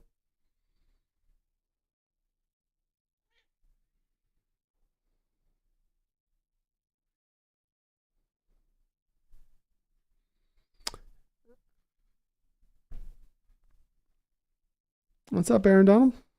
Spencer, sup, Hawksnesters? Brandon, quick question. You're a fan of the Burger Joint Zips? I think it's near your area. I grew up visiting Eastern Washington frequently when I was younger and adored that place. Maybe it was better back in the day, and I've been only here for a couple of years, Spencer, so it's very likely that the place has changed since other people were here. But I went to it once here, and everything about it was at the cheapest, lowest level of everything. The bun, the meat, the fries, just the fries were tasteless, and Five Guys is way better out here than that. It's everywhere. Those Zips places are everywhere, and they're nice. It's cheap as hell, and I guess, from that standpoint, but it's I'll spend an extra $1 for my burger and get something that's a little more tasty. It might have been better back in the day, man, but it's not in that state now. It's definitely one of those places, as long as your taste buds are completely turned off, or you just are trying to just force something down your throat, you can get it there. But I was disappointed for how many things there are around here of them. You'd think the place would be a lot better. I was expecting some like 1950s drive-in diner kind of thing, like, like they used to drive up to. And I was like, but no. Brian, Avilia, sorry. And we do have a lot of conversation in the chat, which is great. But as I'm paring through the chat, I try to just kind of look for questions on this, guys, because we do have so many people in the chat. So if you do have a question for me, just kind of post it as to me where I can kind of pick it out from the folks discussing items here. Brady Hill says, in the event where the Texans don't take a quarterback at 2 and neither Anderson or Carter are there at 5, would you stick and take a quarterback or Tyree Wilson, or trade back and gain 2 assets while drafting someone like Kancey? Brady, I would take the alternative in that situation, or the latter, not the alternative, but the latter. Let me say it right. I think that you're in that pole position. This is why I say it's one of those things where you win any way you go on this. Because if you have the pick of Anderson and Carter, great. You get one of the 2 best players in this entire draft. If you miss out on those guys, or you have Carter off the board and Anderson's gone, not bad at all, because the other angle of that then is there's still a quarterback who's available, who's one of the sacred, let's call them the sacred 4. Okay, let's call them sacred 4: Bryce Young, C.J. Stroud, Will Levis, and Anthony Richardson. And once you get past the sacred 4 in this draft, you're to the crap 5. Once you leave sacred 4, you're to the crap 5. So what do you want, NFL teams who desperately need a quarterback, who are starving in the desert without a lick of water or a bit of food? You want the sacred 4? You want to be in that land? So I think we're at that point, Brady, in this beautiful place where we now are going to have a couple of quarterback-hungry teams who are going to want to give us everything, that king's ransom, to come then move up. And then, like you say, we move back, and then we still land Kancey, who is really the second best defensive lineman, I think, in this draft. Maybe, I guess arguably, depending on where some see him. But that would be a hell of a consolation prize to come out of that. And I think you say two assets. I think you potentially come out of that with 3 assets, because you're having a team that's like at 12 moving up, like you mentioned, the Texans passing the quarterback the first time, then that means that they're likely to move up the second time. And they're sitting at 12, which is a beautiful spot to still hit Kancey.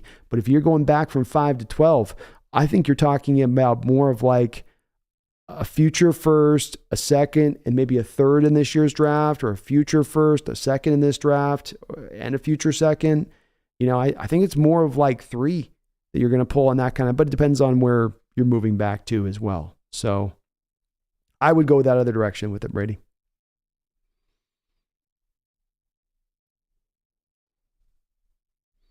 Nate says PFF loved Posick. He had a better year than all of the linemen in Seattle, is what you mean? Yeah, exactly. Oh, you're probably responding to somebody else in there. Sorry. Randy Wagner, why root for the Seahawks? Because of Brandon, the Hawks Nest, and Pumpkin. Go Hawks. Hey, it's good as reason as any, Randy. That's right. It's good as reason as any. Herbicide, Simpson or Darnell at 37. Who would you take? I'd take Simpson, though I like Darnell as a player. Just middle linebacker, so much more of a need at this point. And I don't know if you wait past 37, I don't think you have a chance at Henley or Campbell at your next pick. And so now you have no substantial way to attack the middle linebacker position at that point, absent drawn that way. If we move on from Fan Herbicide and we actually have a hole at tight end at that point, which, that's something that I've professed to want to see. Now we're talking a whole different story here where I'll take Darnell.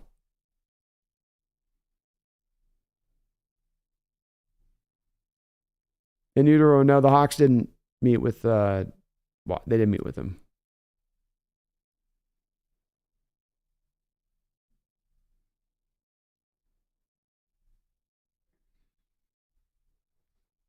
And Pedro, you're probably going to be right on that. I think Washington is trending upwards of being a first-round pick. I think Washington's going to go to Dallas in the first right now, as it stands. They go get Bobby in free agency, and if they do a couple of other things to, like, especially if they address with their receiver position prior to the draft, I think they're very likely to jump on Washington. So I think they have something going on with Dalton Schultz there.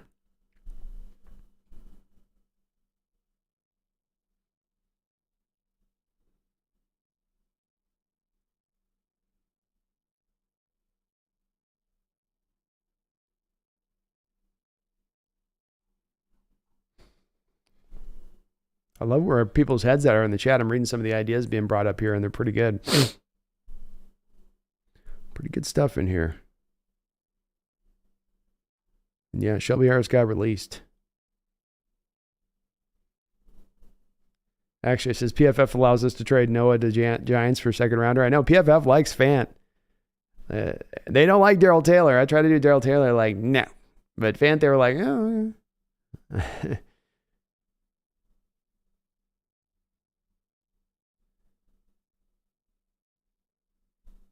I think we probably the best you get. You best you're going to get for Fant is the fourth rounder. It's not really even the fourth rounder you're getting. You like that part of it you can get for him. It's more of the offloading the money. Jonas says that, laughing out loud, that's hilarious. But Brandon, didn't Bobby play for Utah? Jonah, Utah, New Mexico. Okay, it's all part of Texas here. Okay, I don't need no geography session from you. That's how it is in Texas. That's how it is near Jerry Jones. Okay, we take the whole South. You telling me we ain't called America's team because we just reside in one state. We cover the landscape. We're like a blanket. We're like a Dallas blanket over the top of America, keeping you a little more safe and warm at night. Okay, so Bobby, Utah, Bobby in Texas, it's all the same thing to me. Okay, they just got some different things going down out there in that state, but they're all Texans as far as I'm concerned. It's deserty, it's hot.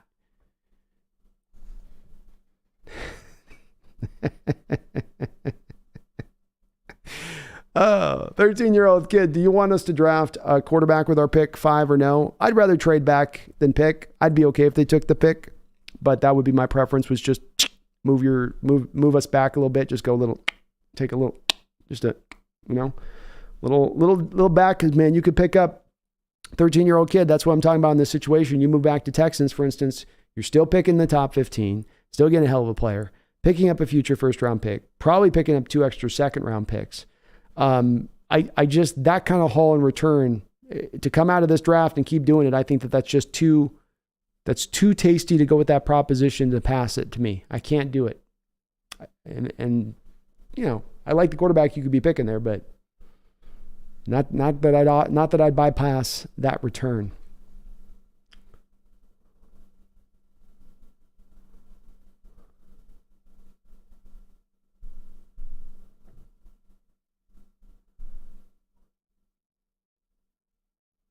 And yeah, Pedro, we can get rid of Noah Fant this offseason. You're out 6-8. You saved $6.85 million. You can't release him, but you can trade him to a team because his contract is guaranteed. But it's a way to save money. You create the $6.85 million that you can maybe better spend in other places at that point. And then beyond that, you can now look at some of the tight ends at the top of this draft and maybe have them potentially be somebody that you target. If not Darnell Washington, there's still some really good tight ends. Hold on. It's springtime. There's certainly some tight ends in this draft, that you could look at that would be very highly talented guys that you get second or third round that you bring in that could maybe give you very close to the performance of what you're getting from Fant anyway. They're now doing so cheaply. You picked up the 4th round pick. You're saving the money to put that in other places. It's just a load balance way to build this team in a better fashion, potentially. I like Noah Fant, but there may be a better way to go with this as far as how to kind of put this all together, so to speak.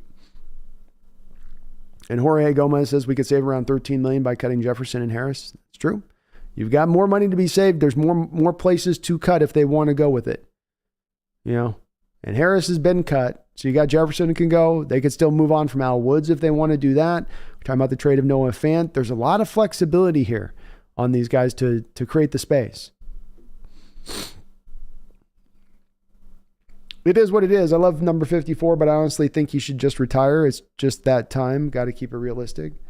I don't know, man. It is what it is. He was the highest graded linebacker by PFF last year. He set a record for sacks for his career last season. Like he did so with a lot of that season not having the benefit of not just Aaron Donald, but he didn't have Ashawn Robinson out there. He didn't have his guys that would be protecting him up front, and he was playing in a new defense. I'm not saying he's prime Bobby anymore, but I certainly felt like he's playing well. And do folks, if you could do me the favor, I would really appreciate it, is go ahead and hit that like and sub button if you could for me. If you haven't already, I would really appreciate it. Helps us grow here. Helps the channel continue to improve. We got over 345 people in the chat. So just get a couple more likes up if we could, if you like what you're listening to. If you're not, I understand. I get it. Peter Go Hawks, thank you for the $2 donation. I hope you're having a good night, man, and thank you so much. Says, drafting center, what round? What guy looks good?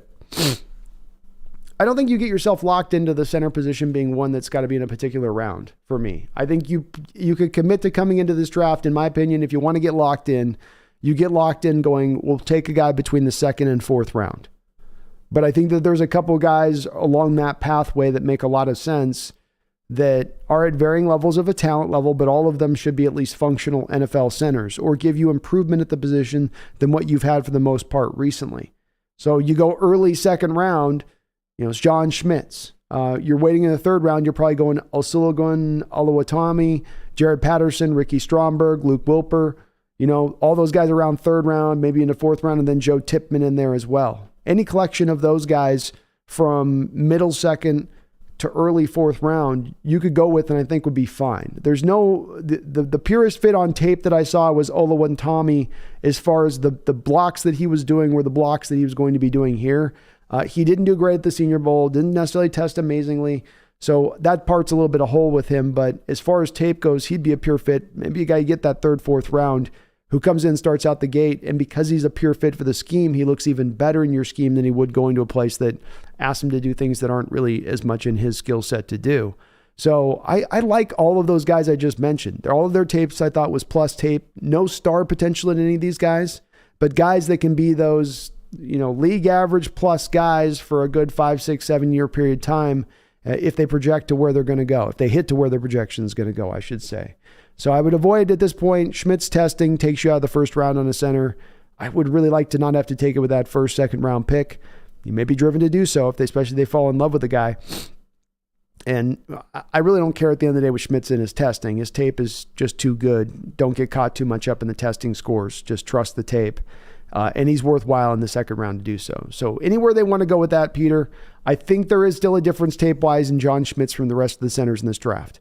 He may not be a first-round talent, but on his tape, he is better as an overall center than what you see from the rest of the guys in a not a substantial way, but a big enough way.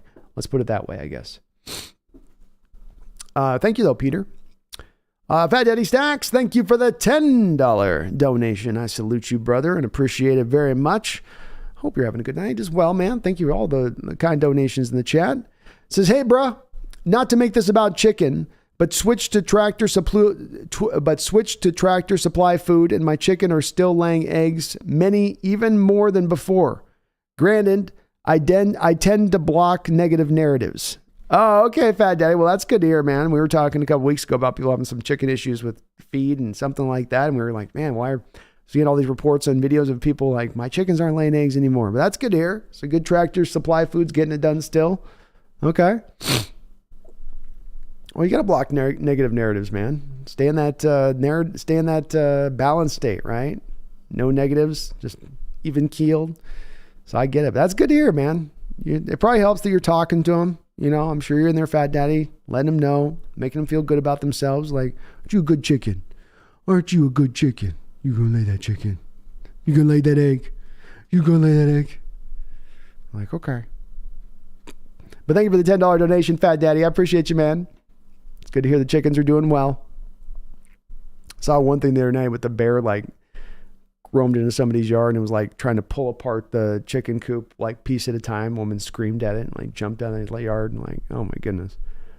Those animals must just see those chickens oh my god, what is this? Self-contained, all in this. I just got to get in this little place. I got the most delicious thing I've ever had in my life here. Let's go. Megan, thank you for the $2 donation. Appreciate you, Megan. Says B, Howard and his reaction to the signing of Geno Smith. I'll tell you, folks, this is Howard Cosell coming at you live with a breakdown of this Geno Smith deal, and I am marveling at the audacity, the sheer ingrained spectacular proclivity of one John Schneider and a humble, renowned Geno Smith, who took a lesser deal in order to find himself a better team, in order to hopefully one day hoist the Lombardi Trophy as the consummate professional that he is. We live in an age of pure, unsubstantiated greed, this modern sports era, and here you have an athlete cut differently from the rest of the cloth. It's often in this broadcaster's career that I have seen an athlete willing to take a little bit less, nay, a lot less, to come back to the team that took a chance on him, not only to reward that team, but to take them on a Super Bowl run the likes of which we've not seen since the 1978 Oakland Raiders. How about that? There we go, Megan. Howard's very happy about the deal. He likes to see self-sacrifice in players. After all, it's a team sport. Aristotle Dangerfield, thank you for subscribing to the channel. You heard my call and you answered, and I do appreciate you for doing so. Megan, thank you for that $2 donation. Tony, thank you for the $5 donation. Appreciate you as well, my man. Thank you so much. He says, who are your favorite sleeper prospects in the 4th round and later? Can't wait for the draft. I wouldn't mind picking Hooker in the 3rd. Well, thank you, Tony, for the double donations tonight. I really do appreciate it. I do have some guys that I could look at here that I think could be interesting guys. Kind of let's say. So let me make sure I double check your parameters here. So 4th round or later. So guys in the 4th round or later. Let's go offensive side of the ball. I think Chris Rodriguez and Roshan Johnson, running backs, could go right around that 4th round, would be right where they go, but I'd love to be able to jump on them. Dorian Thompson-Robinson in the 4th round, I think could make a lot of sense. You mentioned Hendon Hooker, but if you want to go with that instead, maybe a round later, that could make a lot of sense. I think there's a collection of wide receivers in the 4th round that are all kind of interesting. Some of them very similar, being kind of slot-only guys. But Cedric Tillman, Josh Downs, Xavier Hutchinson, Parker Washington, Jake Bobo, Jeleno Moreno-Cropper, all those guys got 4th round talent, 4th round abilities. All of them have a little bit of something they bring, and some a little bit different, some other stuff, some size, some a little bit small. I think as far as 4th round grade guard, how about a guy like Andrew Zavala in the 4th round would be, I think, an interesting guy. Not much else. What do I have anything later in the draft? Some of these later round guys I didn't love yet offensively. Maybe Andrew Voorhees in the 5th round because he just tore his ACL. And I think that he'd be a guy once he comes back from his ACL who should at least be kind of a starter in this league. I think Michael Wilson, Stanford receiver. Doug Baldwin signed off him. You get him in the 5th round. That's a guy that I think could be a fun player that you get in the 5th who could be kind of a diamond in the rough. Keaton Mitchell, running back in the 5th round, is a guy that I would take a look at. Defensively speaking,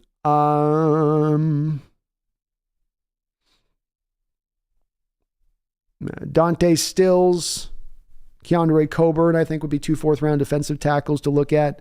As far as edges go, maybe Thomas Ikum would be an interesting edge guy to take a look at.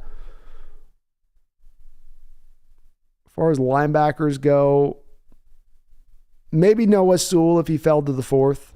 I'd look at him there. Max Melton if he fell as a cornerback to the 4th, or Julius Brents if he went to the 4th. I think those guys will be picked higher than that, but that's where I would look at them if they did drop there. If Jair Brown, because of his slow 40 times, falls all the way to the 4th down, I think you jump on that all day long if he is available. But those would be some names for you right now at the gate. Keep in mind too, I'm getting in the prospect range of things. You know, I'm about 160 in, 170 in, but of those 160, probably, you know, well, 100 of them are going to be top 100 picks. So I haven't gotten as deep into that range, Tony, as far as into that 4th, 5th round range of things to get as deep a list for you as far as the true diamonds I like. But there's a couple guys in there that I definitely would be happy with us picking in there. That Wilson one definitely seems like one that if you're looking to predict Seahawks picks as far as potentials go, and certain players in this draft coming in that have a higher potential to be picked than others, I would put Michael Wilson as one that you're looking at who certainly is there's something about him that definitely speaks, that says this will be a kind of a John guy. They've gone to Stanford for pass catchers in the past, and especially with Doug kind of signing off on him a bit, I think that'll definitely kind of have John lean into him a little bit in that 5th round, especially with 2 5th-round picks. Hangwoo Lee, thank you for the $2 donation. And Tony, thank you for that double dono too. Appreciate you, Hangwoo Lee. Says, who would be our 3rd slot receiver next year? Well, as it stands right now, you de facto have only really Eskridge as that guy as it stands here right now. Cade Johnson potentially is his backup. I think that they're going to look to improve that, obviously. The big place that I think you can do this with to make it a relatively cheap return back in order to address the position would be to go with Marquise Goodwin. I, of course, brought up doing Robert Woods a couple of days ago on my how I'd go about this offseason, and Woods just got signed by the Texans. So he's off the board now, but Marquise Goodwin coming back, I think wouldn't be the worst of option, hoping for a little bit more development from Eskridge, and then maybe going back into this draft in that, like we just talked about, 4th round range. What's nice about this Hongwoo is you can go with a couple other guys you have as options and bring in a 4th rounder. And it's a plus, it's a plus and minus thing with these 4th rounders. You have the plus side in, the guy's a really good slot. He's built to be a slot. He can do slot things. He can be productive for you very quickly when you bring him in there to play. He can play a lot of snaps very quickly for you. Downside is he's only a slot. He's not going to be able to play on the outside. He's got 30-inch long arms. So that's the good and the bad side. There's a lot of ways to address this. I don't think there's a prime time way of addressing it where you significantly upgrade the position with a guy who's like a difference maker there, unless we're talking about Jackson Smith and Jigba in the 1st round. Everybody else is going to be workable, functionable, but I don't know. The receiver class free agent wise is very, very, very, very thin. Fat Daddy, thank you for the $5 donation. Says, if you got allergies, get yourself some local honey from local bees. Have a teaspoon a day until symptoms go away. Then 1 teaspoon once a week. Good tip, man. Thank you. I need to get more honey in my diet anyway, because everywhere I've read about that's like miracle super, got to have this, just include it, daily thing. You know what I mean? So I've always been meaning to get myself, but it's hard getting the real stuff. The more you look into stuff you get on the shelves, it's all like, been run through a presser and chemical this and chemical that and preservative this and preservative that. But I will for sure. I think part of it too is it's my hairy little beast that I've got here on my left that she's starting to shed a little bit because of the winter to spring thing. So now it's just, you pat her on the butt, it's like a little explosion of hair. I gotta comb her out a little bit or get her combed out, thin that out a little bit. But good tip, man. I got to get myself some honey, though. Stuff's a miracle. Actually, that is steep for a 30-year-old defensive tackle. Yeah, it's a little steep. I can't do that for Hargrave.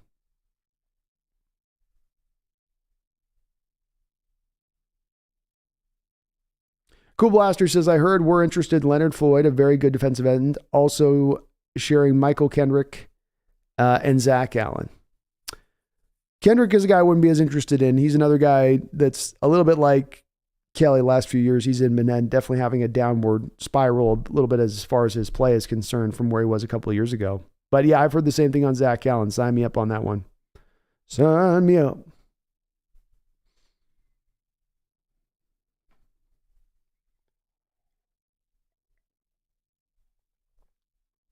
Jonathan Magana says thoughts on Siki Ika. He'll probably fall to the 3rd, 4th round after that horrible combine. Hard to see him taken inside of the 4th round. I think 4th round onward is right. I just don't. I think he's one of the more terribly overrated prospects in this draft and has been so for a while. He got a reputation early on in this process of being thought of in this realm of things, and the tape doesn't really match it up. I think that he's going to be a zero tech at the next level that doesn't give you very much pass rush. And I don't think he's like going to be an amazing zero tech who has to be rotated out very, very, very, very, very heavily. Not just in like a Jalen Carter like rotation. I'm talking like heavy rotation. So I don't have a big upside for him, but it probably goes 4th round, I think, at this point. And yeah, he had a god awful combine. Cool Blaster says, do I think we'll get Leonard Floyd, Michael Kendricks, or B-Wags? I think we're going to try to get B-Wags, Cool Blaster. I think if they pivoted to Michael Kendricks, it would be because B-Wags ended up costing too much and they're going for the cheaper option. Leonard Floyd makes sense as far as he has familiarity with this defense, and he's a 3-4 edge.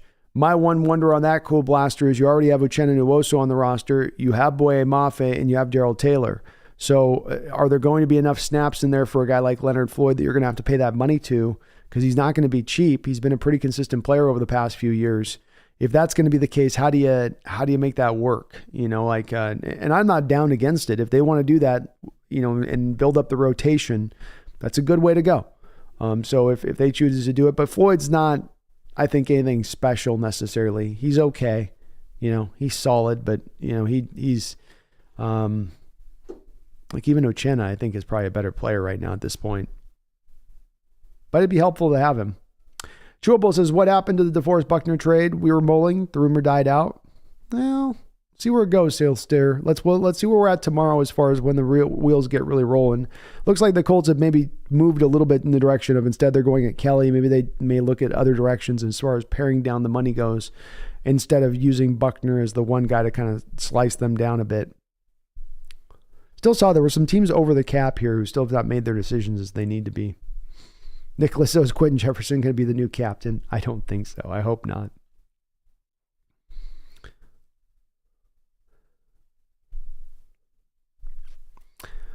Terrence Barbie says, we should not trade back.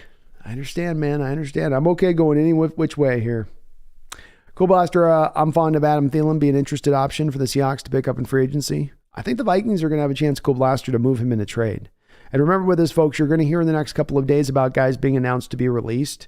And we're going to be salivating over these guys a little bit of like, we can sign these guys. We just go sign this guy. Remember what a lot of that is teams announcing a guy's going to be released is they're trolling the waters trying to get a last minute trade in for the guy where a team can jump up and go, wait, we want the rights for him. We'll flip you a 5th round pick for him. We'll flip you some back end pick for him at that point. So keep in mind that with some of the stuff when you hear these stories about guys getting released. I think the team that I think is going to try to maybe make a run there at the Vikings for Thielen might be the Chiefs. Actually, is the team that might jump up on that one.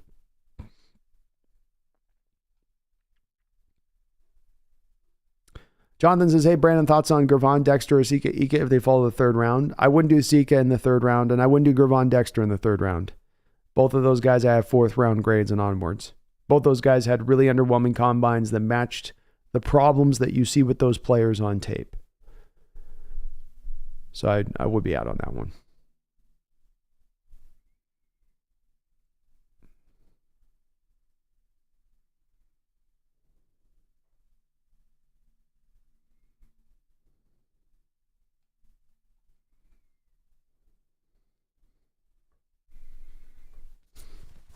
Jerry O'Malley says, could the Texans surprise everyone and draft a defender at 2 with the idea of sucking again and shooting for Caleb Williams or Drake May a year from now? It's possible. Certainly is possible. And they may love, Jerry, they've just brought in a defensive-minded coach and they may love Will Anderson.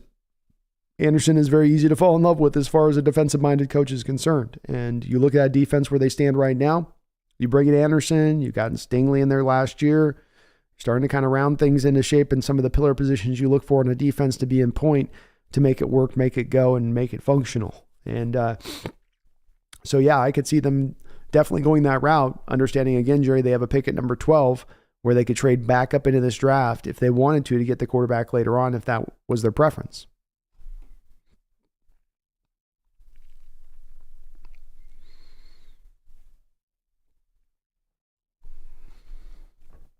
JC says, I would love to get Jerry Porter Jr. and move him to safety alongside Jamal Adams with Kobe and Woolen at corners, LB 2.0. Oh, you'd put him at free safety, huh, JT?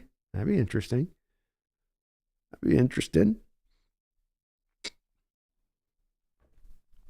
It is what it is. I'm not sold on Richardson's accuracy. Everything else more than checks the boxes.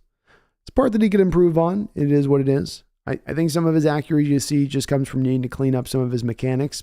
He locks it in most of the time, but every once in a while it slides away from him a little bit and he gets a little bit lazy with his feet and getting things kind of planted in the right direction. But that stuff's all very correctable. And we have seen quarterbacks in recent years come out of college who aren't necessarily the most hyper accurate, able to improve that as they become pros and move along, especially the guys that are very young players like he is.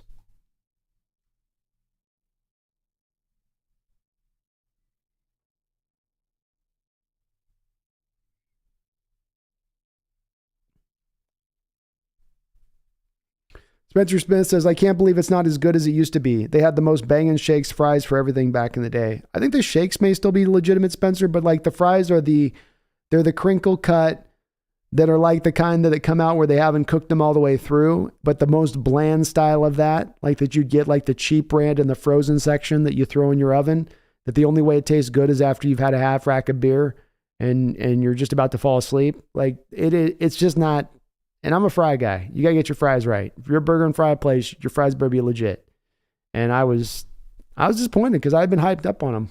Everybody's like, oh, you Zips. You haven't had Zips? Oh, Zips. Two says, thoughts on Seahawks hiring Brandon Jordan as a pass rush specialist coach. A lot of big names on his resume. Pass rush has been a problem, I think, for years. It was a little bit better this year, than it's been in years past as far as the ending output, but the consistency still wasn't there. And I think another big part of the problem within the last few years of not having a good enough pass rush has been that you have not developed the young guys along in a manner that they progress with, where the guys just kind of are what they are. Think of Rasheem Green, came in for 4 years and was just basically what he was when he walked in the door. Or Darrell Taylor, who's not had a lot of progression from a technical standpoint as a pass rusher since he's walked in the door. And so you're looking at you're recognizing that within house of being a little bit of an issue that needs to be corrected and fixed. And this guy can hopefully bring that along a little bit better, where maybe they look at it and go, this isn't a matter of us not landing the right talent. This is a matter of us not developing the talent right enough. And so good on the team for recognizing that need. As you said, he's got a lot of good background with recent players and helping them out. Pass rushing is an art form. We have too many guys that are acting like blacksmiths out there. We need them to pick up the paintbrush, right? Some guys going out with more of a plan. I thought you saw this from Uchenna Nwosu in a big time way. Just showed you all that much more of how it was missing on the team prior with some of the pass rushers on the edge. We had a lot of guys that would just try to round the edge as fast as they could. With Uchenna, you're watching a guy that could set guys up, that could chain moves together, that, could hit them in a variety of different ways. Maybe this guy can get them back to getting some guys to kind of develop that along, especially with young guys like Taylor and Mafe, and maybe even somebody else here coming off this draft to continue to need to develop, that they're going to need that steady hand to bring them along in that way. Fat Daddy, thank you for another $5 donation. Thank you for the triple dono, bro. He says, and about the honey, you can just add it to coffee or tea once the symptoms have gone away. The heat makes the benefits weaker. Ooh. Oh, maybe I need to not do it with tea then. I don't want the benefits to be weaker. Though I am trying to find an alternative for creamer in the coffee, so maybe that could be it with the honey, Fat Daddy. The heat makes the benefits weaker. Okay. Well, I think you guys just go pure water then, right? You just got to shotgun that stuff at that point. Mix it with a glass of water and just... Because you want the full benefits if you're going all the way in. Especially because I'll be not awesome with the face I make when I drink the honey. I know some people are like, honey. I'm going to be like, ugh. Honey. Thank you though, Fat Daddy. I appreciate the tip, man. I will definitely, I gotta find the pure place. I need to go to like a Whole Foods or something. Craig Rideout, thank you for the $2 donation. Appreciate you. The Seahawks would be stupid to pass on Carter. Craig, this is definitely a what we call in the business a hot button issue, and certainly one that I have seen a lot of fiery passion from both camps on this as we've gone along. Myself, I am in your place on this, where I go, I'm not yet dissuaded away to say I'm just passing on Carter. I do think I do put a little bit of a hedge on this, where I say that, one thing we don't know with on this at this point, Craig, and one thing only John Schneider and the people in that room can know is that they're doing a background we're not doing. They're going to have the private investigators, they're going to have the scouts, they're going to have their sources in Georgia. They're going to have all of that they can call upon to make a true intelligent decision when it comes to Jalen Carter and about who he is, where he is going, if he's a problem, if he's not a problem, if he's fully committed to football, is he not?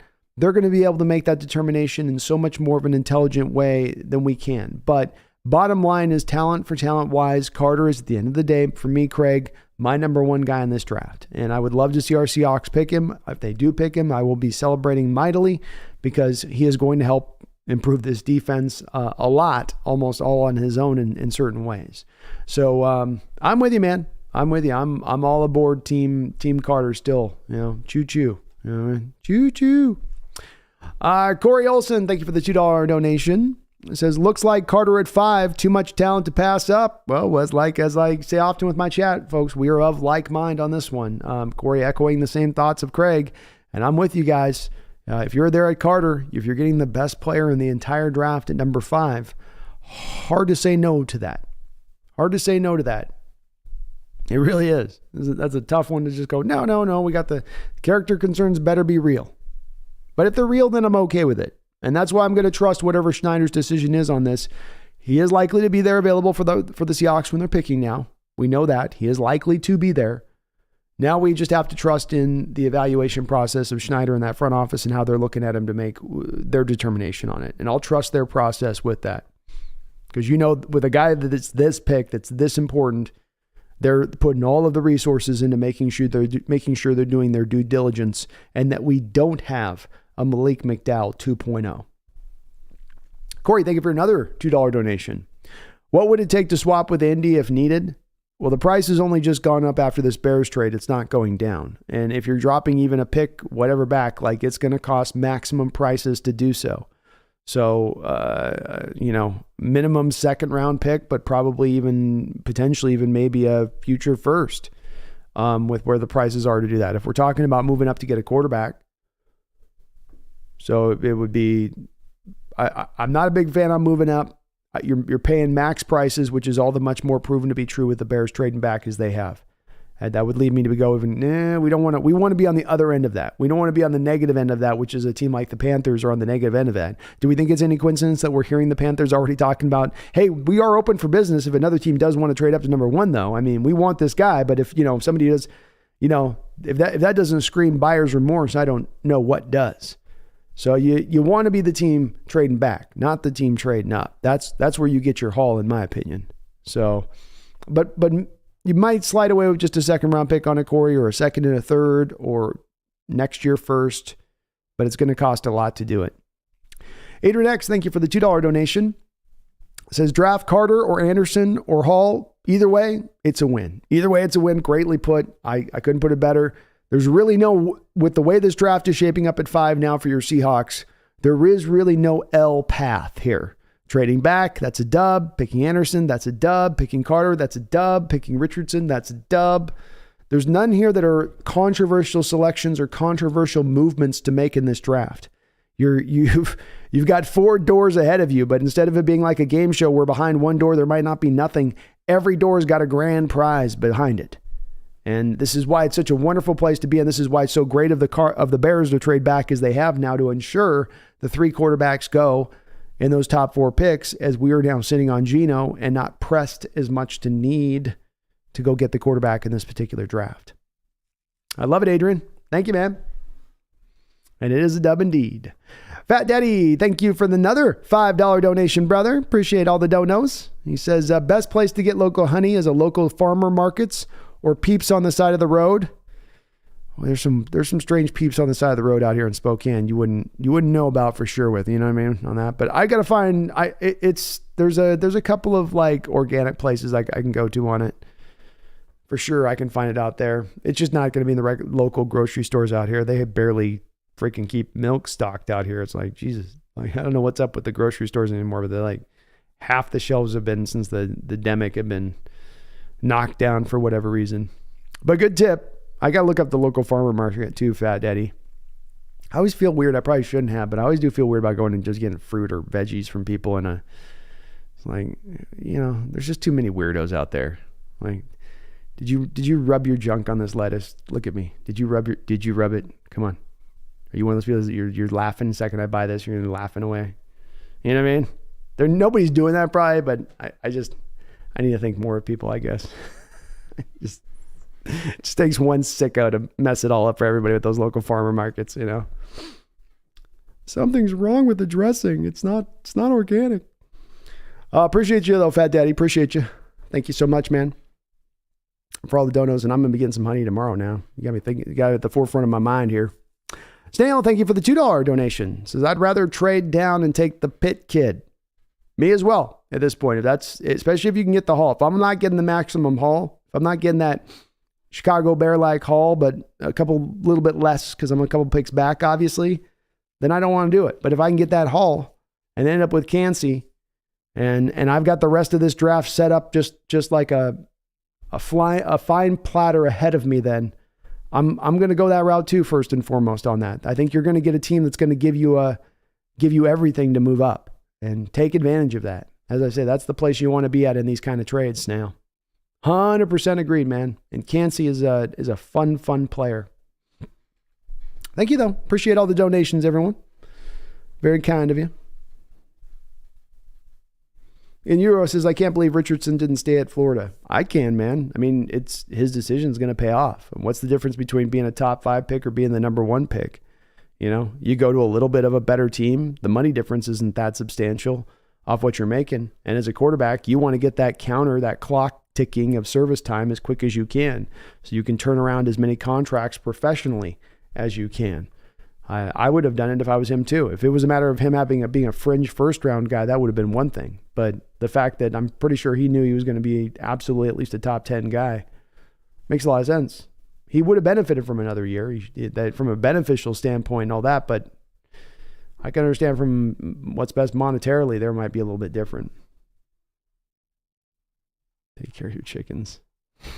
Take care of your chickens. Take care of your metals.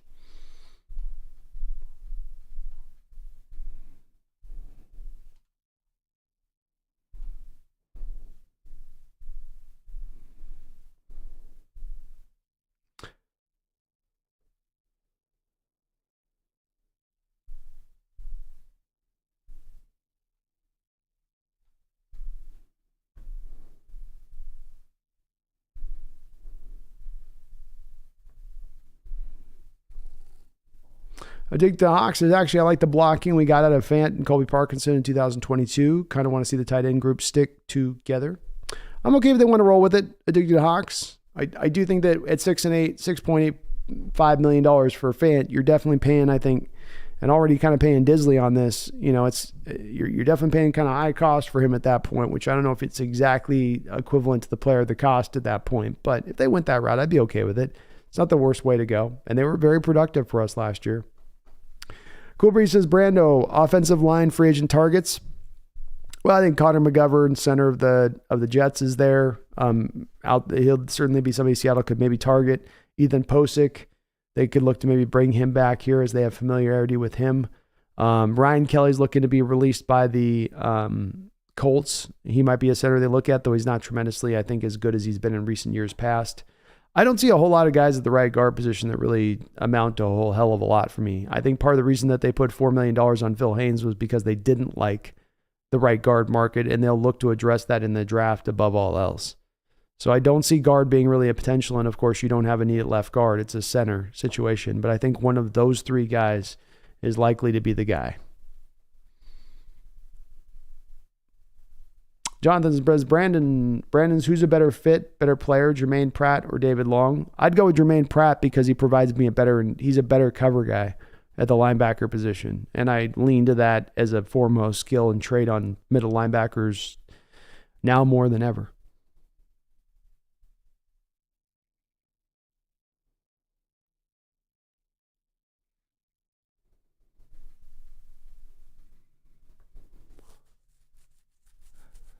Dick the Hawks says, I've been going for it in my mock drafts, trading our first and second 2024 and 2025 picks, selling my house too, laughing out loud. Amazing results, though. I bet if you were offloading that future draft capital, you'd come out with this with some insane PFF mocks. It'd be a fun video to do, just like all in on the all in. I'll do my mock draft 5.0 will be an all in on this year's draft. Desmond McFadden says, do you think the Hawks grab Lamar? No, Desmond. I mean, you just spent the money for Geno, so you were out of the sweepstakes on that one. Still think Atlanta ends up being a team that makes a lot of sense from going back there. I think Miami's off the board now with them activating the 5th-year option on Tua. There's not a lot of teams with Lamar that he doesn't necessarily have the market I think the Ravens like to see him have there for what they're trying to get back in return. But no, he's not a chance of coming here. JT says, any outside linebackers who are speedy and have started 30-plus games can do the job on our defense. It's not a top priority. A great defensive line will make the linebacker's job easier. Great point, JT. Fantastic point.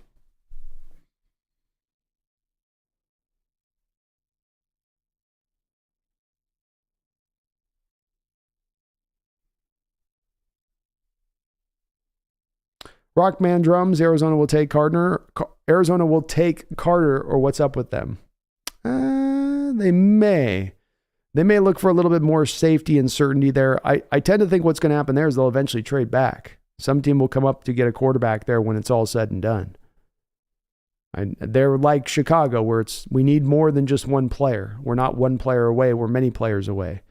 Especially if they're going to be in more of an offload sell mode, like moving on from Hopkins, moving on from this guy, moving on from that guy. Well, then you're definitely in sell mode. Seattle Supersonic Boom Shakalaka says Zips was good when I was in high school. Wonder what rapper homie from Spokane thinks of them. You ask him, man. I think he'll say it's trash, that there's other places. And look, Spokane is a wasteland for good food, but there's better options than that all over the place. Tartar and fry sauce? I can't do that. Yeah. If that's what's the good thing is the Zips, then I'm out on that herbicide.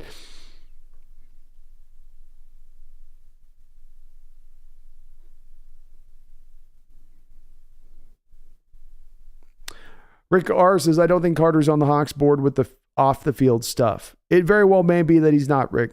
It's hard to predict, but you're very well maybe right on this. And that's, as I've said, I get asked a lot about it with him, whatever they decide to do. I don't always support Hawks front office on every decision-making point and say, okay, well, they have my trust on this given one. But being that when I go through my draft evaluation processes on any of these prospects in these drafts, the place where I always say there's the blind spot for me that I can't speak to and I don't know and I don't have the resources to dive in. I can read an article here, an article there like anybody else, is the character stuff, is the background stuff. I'm not in the interview rooms with the Seahawks listening to these guys talk. So it's the one place that's a big part of factoring in on your evaluation of the talent. That's a place that I can't make the call on. I can only call upon what I see from Carter on the field, which is a real fine football player. And as I said, the number one prospect in this draft. But if they made that assessment, Rick, I'd support them on that. I'd understand it. There's been enough smoke here where if they go and they find the fire, no reason for us to have to step on that or throw our body on that blaze. Let some other team do that. Adrian X, thank you for the $2 donation. I appreciate you. Says, I'm just glad we're not getting stuck with Bryce Young. Well, we're not out of the woods yet on that, Adrian X. Not yet.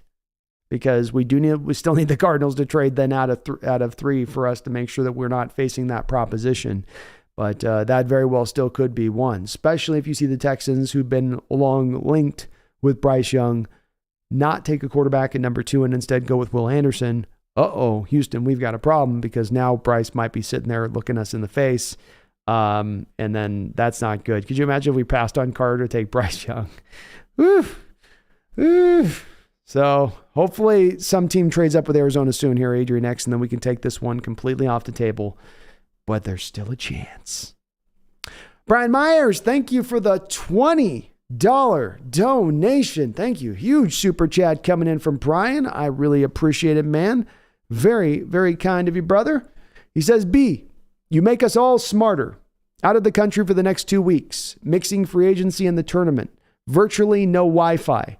Take care all. And go Hawks. Hey, go Hawks, Brian. You guys educate me every bit. If I educate anything to you guys, you're doubly doing so back your guys' way to me. So it's definitely a give and a take here in every different way, Brian, in that respect of things. But I'm trying to get dived into this to really understand this backwards to front at this point and make sure that I'm really figuring out what's going on with this team and what they're doing and how we're going to roll and operate here this offseason.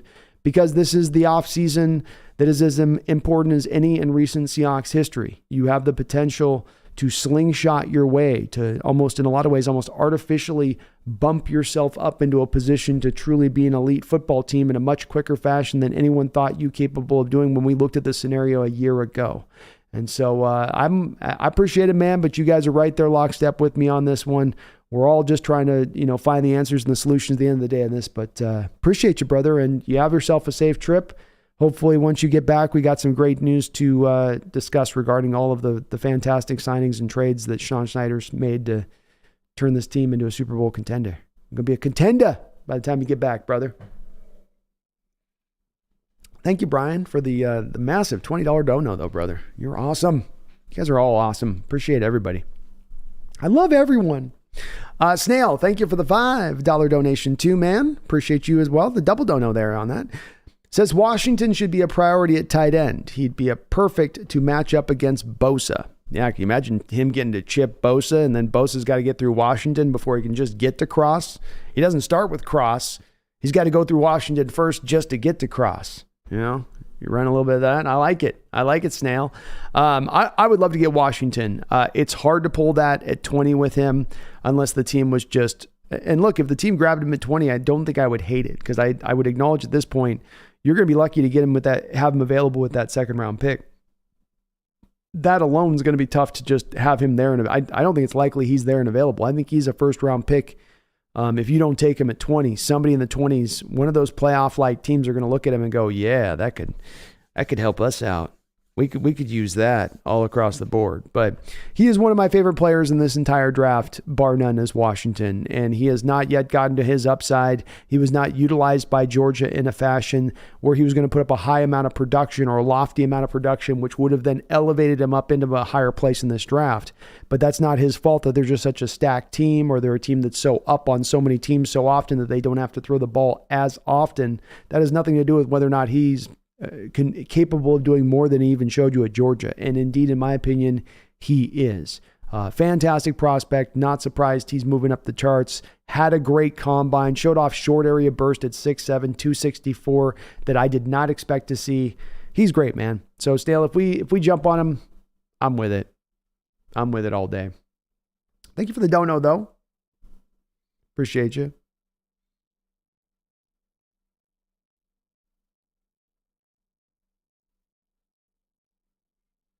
Jonah says, hey, Brando, I am a coach and a health buff, and I can tell you that it's 100% right about the honey.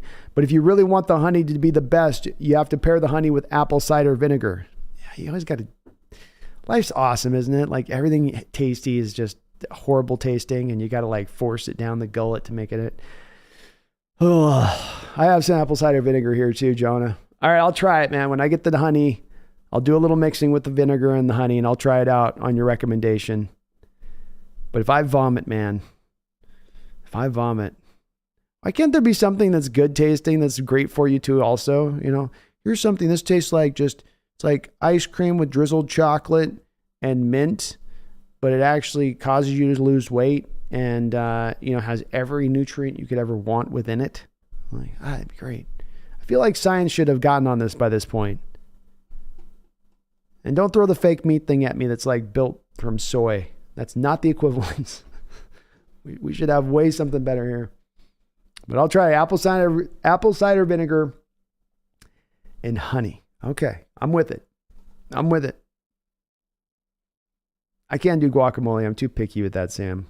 I wish that's another superfood. Again, I wish I could eat it, but it's just like the consistency, the taste. Megan says, I know all I need to know about Carter and I know I'm not touching him with a 40-foot pole B. I know you're not. I know. Ethan says, do you see the Astros posted a video of their pitcher striking out Julio and said, gotta love it? What a stupid, idiotic franchise. They're so obsessed with the Mariners, obviously threatened. Yeah, they know their time's about to come to an end. They know their door's about to shut. They know it's about time for us to finally put away the cheating bastards for all they're worth. But it's coming. It's coming. Let them have their little pokes now, Ethan. They did at the end of the year too, at the end of the game, but they know the biggest threats don't reside in the National League. They know the biggest the threats to them don't reside in the rest of the American League. They know the biggest threats to them reside in the division that we reside in, and we're going to be right there on the back of their heels all year long, and we ain't going nowhere. Space, what would you guys want to take Tyree Wilson over Carter? I wouldn't. Some may, though. Jeff Sheckle says, I want Carter as well. Okay. Got some Carter love in here. Like it. I'm not the only one.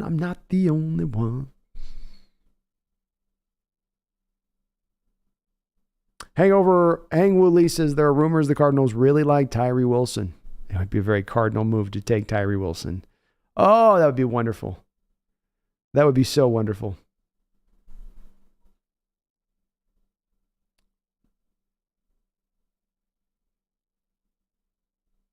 Kyler Robinson says, would you rather take Jigba or Kancey at 20? Say we got Carter at 5. I would go with Kancey, Kyler, because I think you're coming away with now the 2 best defensive tackles in the draft, if that's the way the draft bore out, because you're saying we get Carter at 5. So I got Carter 5, Kancey at 20. Bingo, bango, boom. I just took care of the biggest problem I had coming into this offseason almost with 2 of those first 2 picks. And Jigba to me is really only a slot guy. He'll be a tremendous slot guy at the next level. He might become one of the top 3 slot wide receivers in the entire sport. But I still would rather go for a guy that could be an every down type player in Kancey over a guy that I've got to go to 3 wide receiver looks in order to bring him out onto the football field, or commit to running 3 wide receivers like 60% of the time in order to get the value out of Jigba. Because that's what you'd have to do. That would be bye-bye all those 3 tight end looks that we like to throw out, or the 2 tight end sets that help out the running game. Now you're having to committing to be more pass happy. You're leaning a little bit away from balance at that point. So I like Jigba, but I think we've got a lane we're already in offensively with how we use our tight ends at such a high prevalence, and I like that lane. I like even the 3 tight end looks. So I would go with Kancey.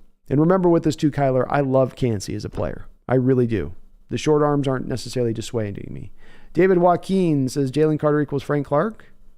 Oh, they're different. They're way different players, David. Way different players.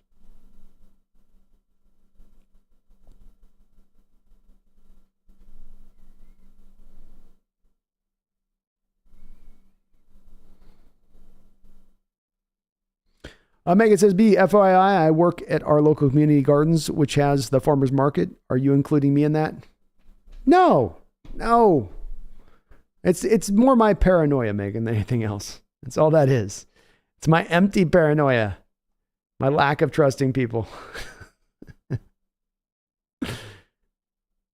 And like I said, it just takes one, It takes one of those.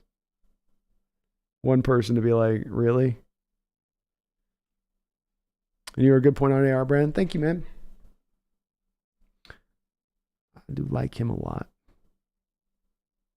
1023 says, if we get Nolan Smith at 20, it would be a steal for me. Very well could prove to be that at this point. I think that guy's got a good chance at this point to go in the top 15.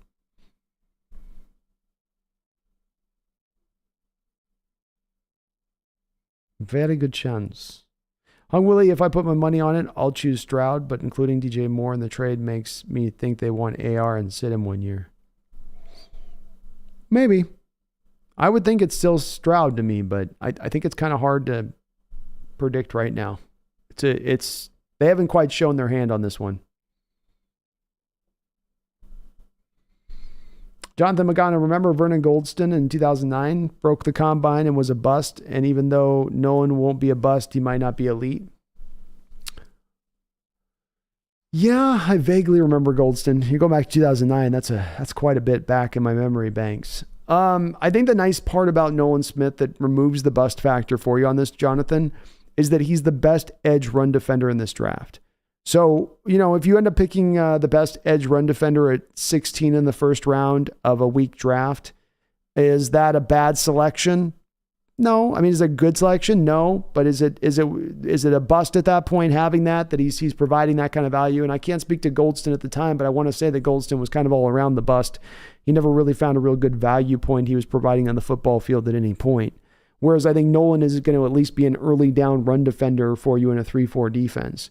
So he gives you something with that out the gate, with also that natural, twitchiness, quickness ability, and playing within the Georgia defense, which is also an easy explanation for some of the lack of production too, to make you think that he can also become a bit better pass rusher down the road.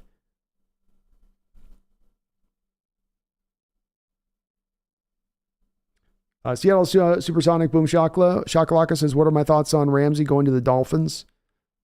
I think from the Dolphins standpoint, it's a great trade. I think Ramsey is moving into a place in his career where he's not as good as he once was, but still a very strong player on the outside. You're going to pair him over there with Xavier Howard now. And so you have 2 corners where you're not really going to be able to run from anything. You're not going to be able to just simply look for some weakness to start to attack with there. They've got a defense that feels like it's been kind of developing a bit by bit over the last few years. They added Chubb with the trade with the first round pick this past year with Denver. So they've started to put the parts and pieces together there to make this thing kind of work. I like it from their standpoint. I think that the Dolphins have done a lot of trading away picks at this point over the last couple of years rather than trusting any of their draft process. There's a lot of go forward moves right now. And, you can do a few of those, but you do it in mass and it starts to look like you're kind of just reaching to fix draft stuff rather than trying to get this done in the right way.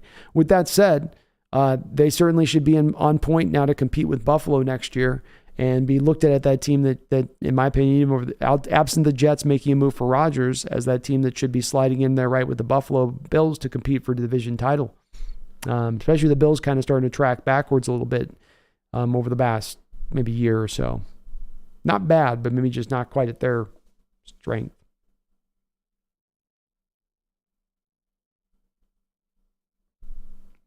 Addicted Ox says, Brandon, yeah, check my comments to your last stream. Selling the house gets like 10 picks in round one and two rounds of 2023 draft. Really fun, but maybe not wise. Hey, it would be a unique path, Addicted to Hawks, that no one's ever taken. And who's to say whether it would work or not, right? I mean, maybe in theory it looks silly, but maybe in practice it would actually prove to be brilliant. If no one's ever tried it, it's hard to castigate it, but I like it, man. I love it, man. All the players you can come out of, it's 10 starters.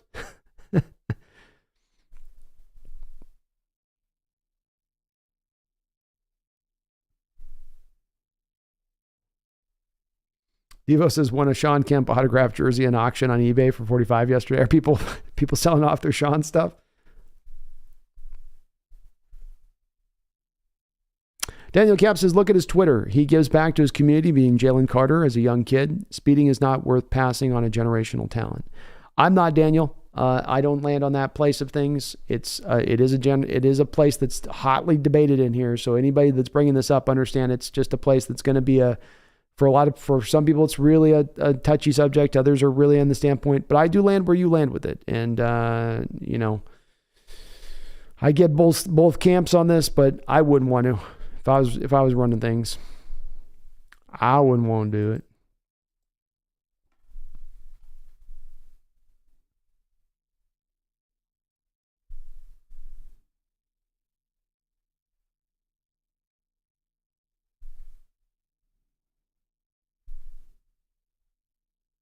Joel Orb says, I think Breezy, I got to say his name right, fits the Seahawks chip on the shoulder mantra, getting through stuff. He's certainly gotten through his share of stuff, that's for sure.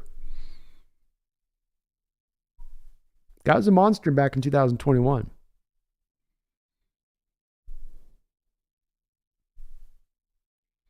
Greg Kemp says, Brandon, last stream I asked you about the guard position. What are your thoughts on Cody Mock at guard or center and Broderick Jones at guard? Broderick has raw technique, but all the athleticism and power you look for. So first off, in regards to Cody Mock, yeah, I do like him as a guy that could be moved into guard or center, Greg. And so second round guy, didn't quite test as well as I hoped he was going to test at the combine, but I liked what I saw from him at the Senior Bowl.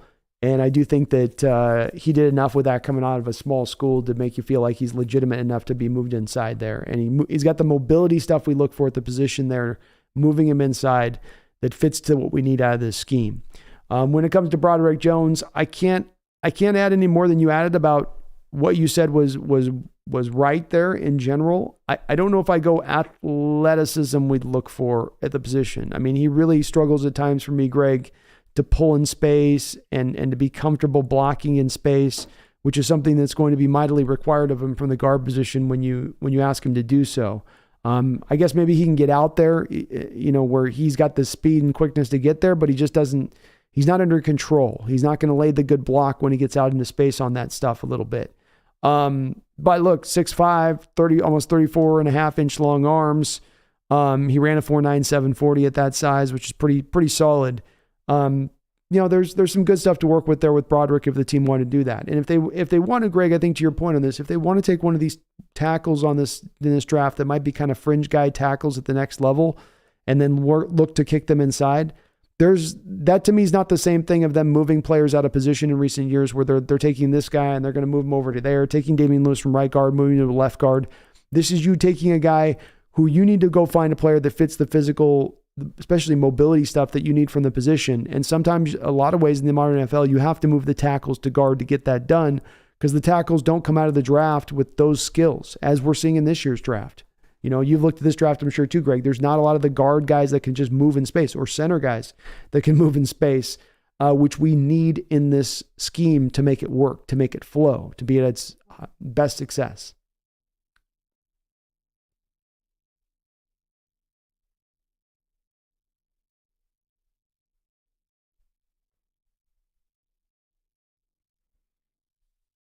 Ethan says, man, I do not know what I want us to do. Just was in on Richardson phase. Now I'm in the Anderson phase. Good spot to be in, though. Laughing out loud. It is a good spot to be in. It's all gravy, baby. Daniel says, I'd volunteer to be a personal driver if that gets him in Seattle. 24-hour service. There we go. We can take care of Jalen. We'll keep him out of that car 24/7. Hongwu says paying Richardson $6 million to sit on the bench doesn't make sense. Doesn't make as much sense, no. It's not a likelihood thing to happen. But you could do it too, as well as if you thought he was ready to go by next year. Because let's also remember about this Geno deal. I don't think it's likely to happen. I don't want to see it. But you can theoretically get out of this deal after 1 year. And if you thought he was ready by that point, then you're good to go. Also remember in Hongwu, you have a 32-year-old quarterback who's going to be 33 next year. Having a backup who can come off the bench, who you don't have a substantial drop in play at that point from a different standpoint. He'd play the position differently than Geno, but you could still be maybe dangerous at the position if you do lose the quarterback. Could be some nice insurance to have. All that being said, it's not likely to really happen, I don't think. They would trade back even if he was probably available there.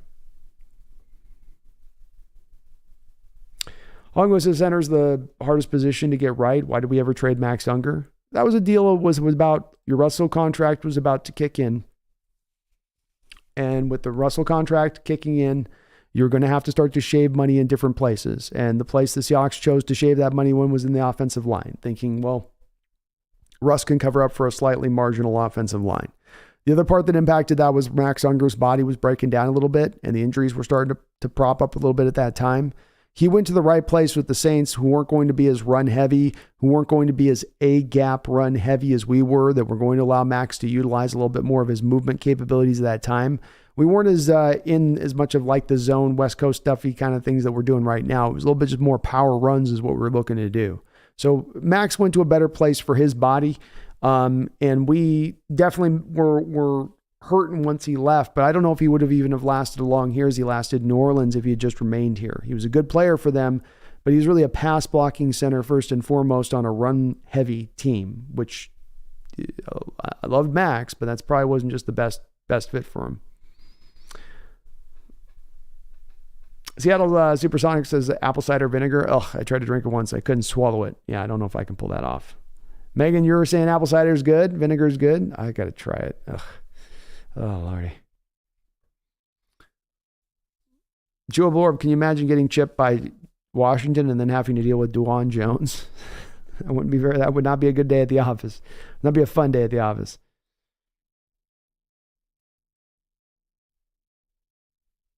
No, sir.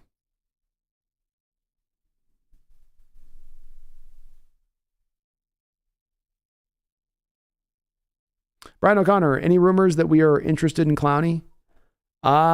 Nothing I've heard of yet. But then again, Brian, everything's been kind of quiet. I tried to look through pretty hardly on Google and looking for 24-hour rumors and going to Twitter looking for 24-hour rumors, just looking for anything out there that's been kind of posted that wasn't just being blindly posted by clickbait accounts. There's nothing really out there. All is kind of quiet on the Western front right now as far as anything absent maybe this or that guy that we've been subtly kind of connected to. But by tomorrow, by 9 a.m. tomorrow, we're going to learn a lot more. The wheels will start to turn on this thing. And yeah, Trenton Simpson's definitely going in the first. 100%, Jonathan. 100% he goes in the first round. No doubt about it. Jonathan says, I take Tippmann over Wilper. I like them both kind of similar, but kind of the same spot. Ethan says, Brandon, sorry, not sure if you saw my post earlier, had to step away. Imagine 4 quarterbacks go in a row and we can trade back with the Raiders and still get Carter or Anderson. That would be incredible. It would be, but they'll remember that, Ethan, if 4 quarterbacks go in those picks, then the Raiders are likely to take one of Carter or Anderson and the Lions are likely to take one of Carter or Anderson. So you then wouldn't have the pick of those two because 4 quarterbacks would go in the top 4. I would think the Raiders would be trying to go after, Raiders would know them, they'd probably go after Carter. But that'd be great if they could do it, Ethan. It's, as I say, we're in the pole position here, you know? We're sitting here kind of holding all the cards a little bit. I mean, the Cardinals, no pun intended, are holding some of the cards because teams still, they're kind of the next domino to fall in this process. But if they become that next domino, then we're sort of on deck. Hong Willie says, if there's no trench players that look good, I'd take Darnell at 37. I think Darnell's going in the first round, Hong Woo. I do. Jonathan Magana, as much as I like Henley, is 6'1", 220. Simpson 6'3", 225. Jonathan, I thought Henley weighed in at 225 at the combine. I thought there was only a 10-pound difference between them. Let's take a look.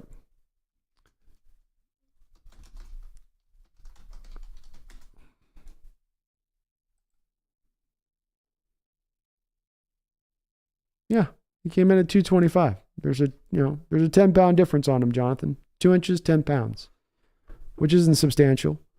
And Simpson's going to go in the first round. Henley will go in the second, though.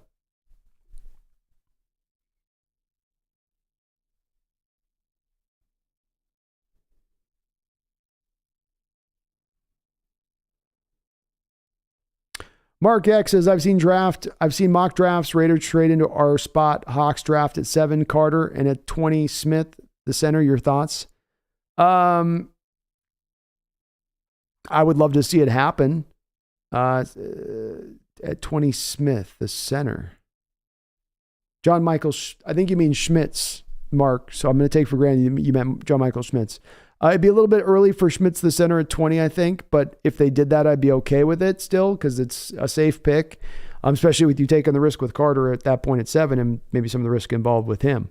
Especially as well, they've traded back, so they probably added another second-round pick on top of that if they made that kind of move. So if it went that way, I'd be okay with it, Mark. It's going to have to be built then upon the Cardinals not trading back because the Raiders, as I was saying a second ago, they're not trading up to 5 if there's no quarterback there to go grab. They'll only move up to 5 if there's really a quarterback there, and that means the Cardinals will have to have taken Tyree Wilson, Jalen Carter, Will Anderson for them to make that kind of move. But that would be brilliant from our standpoint of things.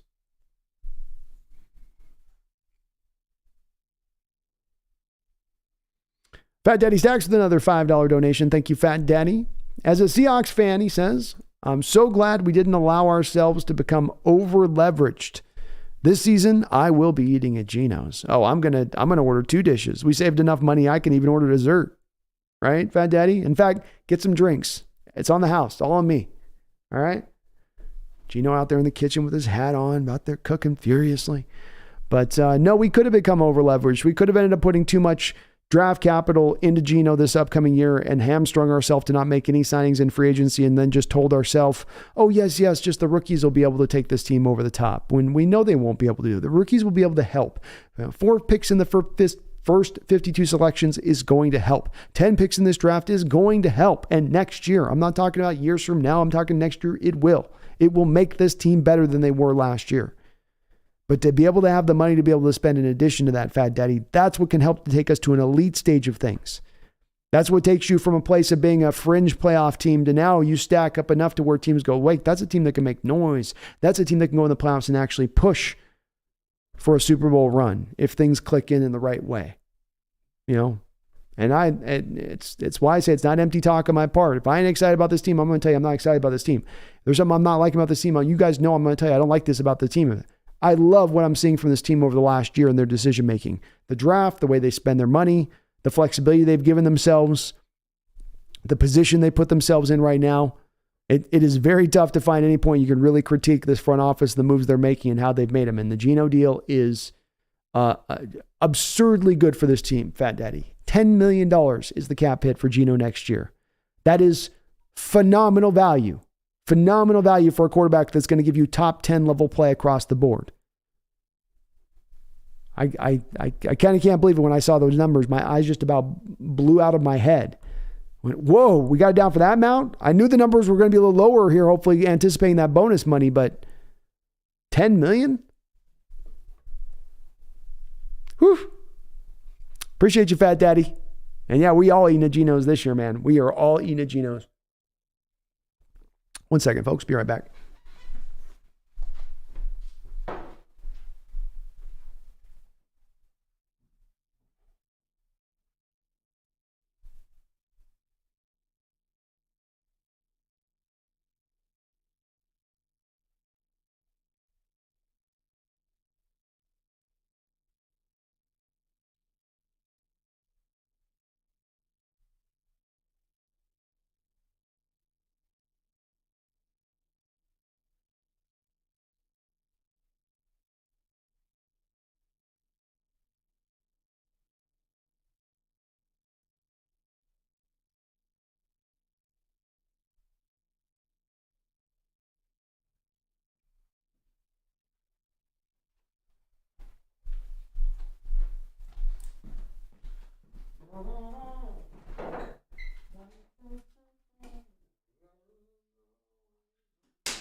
Yeah, I do hope, Fat Daddy, the last of the Geno folks that were maybe against this deal are looking at it now, and I do hope they've been brought over to the light side on this one. It's hard to find critiques in this one. It's hard to be angry at this one. It's hard to, pick it apart at all. There's no place for any haters to land on this one.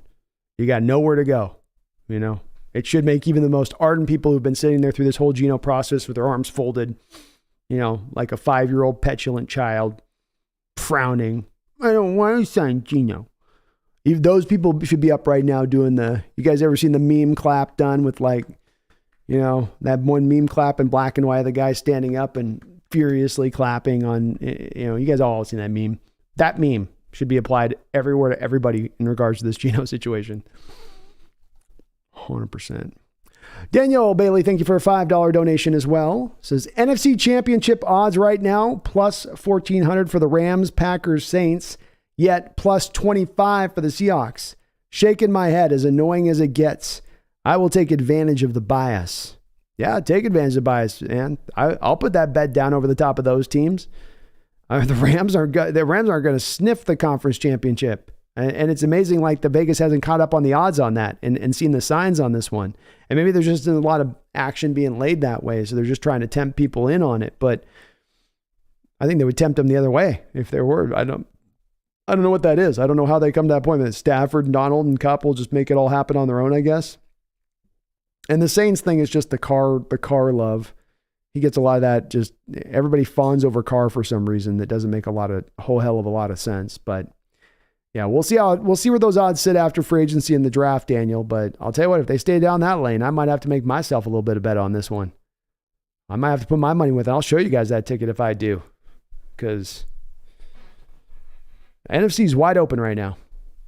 The Eagles will be good again next year. Cowboys will probably be solid. Obviously the Niners are going to be a problem again. What else is there? What else is there to be scared about? What else is there to strike fear in your heart at the middle of the night that you'll roll over back and forth saying, how am my Hawks going to beat this team? It's wide open. Appreciate you though, Daniel. Thank you for the $5 dono. And the tip, man. The tip on a nice tasty bet out there. Randall McDaniel, thank you for the $2 donation and a congratulations to Randall out there, man, dealing with his new bundle of joy. So I hope everything's going well with you, Randall, on that. It says, gotta be Mother's brand apple cider's Vin, just a shot. Okay. Mother's brand apple cider vinegar. Okay, that's the one I'm looking for, Randall. We got a lot of people who've been doing some vinegar stuff. Y'all been holding out on me on this apple cider vinegar thing here. This is the first time I've been doing this 4 years. Nobody's been bringing up vinegar like this. You all just been doing shots and I'm over here doing no vinegar shots. What have I been missing out on? Am I going to cleanse out a whole bunch of those worm things or something at this point if I do it now? You guys are just be doing vinegar shots daily. This is just a normal thing, huh? Man, I feel like I'm behind the ball on this one. Behind the ball. Thank you, though, Randall. Appreciate the dono. Tony, thank you for the $2 donation. Says, how big of a jump does Mafe take?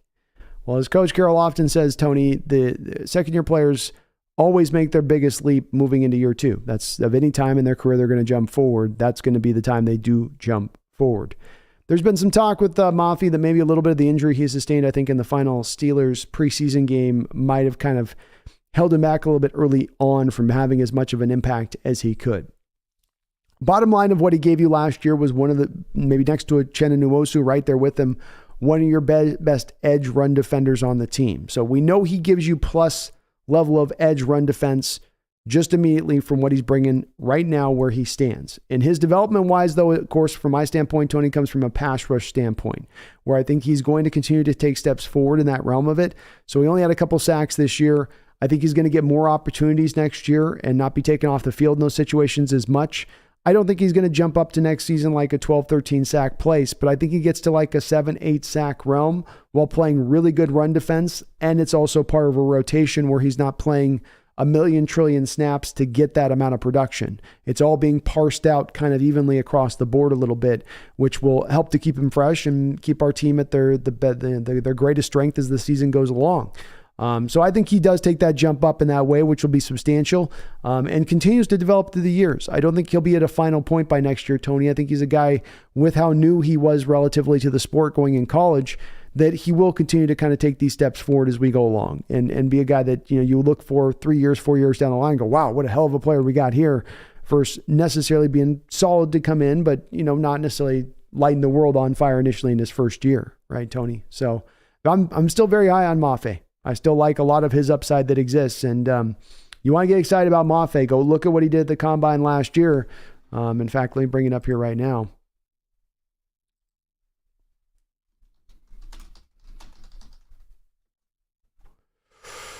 So Boye Mafe last year ran a 4.53 40 at 6'4" and 261 pounds. That's pretty tremendous. He had a 1.59 split, 38 inches vertical leap, 10.5 broad jumps, 125-inch broad, almost 33-inch long arms. Those are metrics that in this draft would be entirely unique and very well could push him up in a draft like this into like late first round territory. I know he went early second, but he's a talent, Tony. He's a talent. He's a guy that very well could crack through and break through and wouldn't surprise me because he's got physical ability that you don't teach, you don't find just anywhere. It's just about it all kind of coming together for him. And that's something that you would expect with continued development. Fat Daddy, thank you for the $10 donation, man. Appreciate all the donos tonight, Fat Daddy. You're awesome, brother.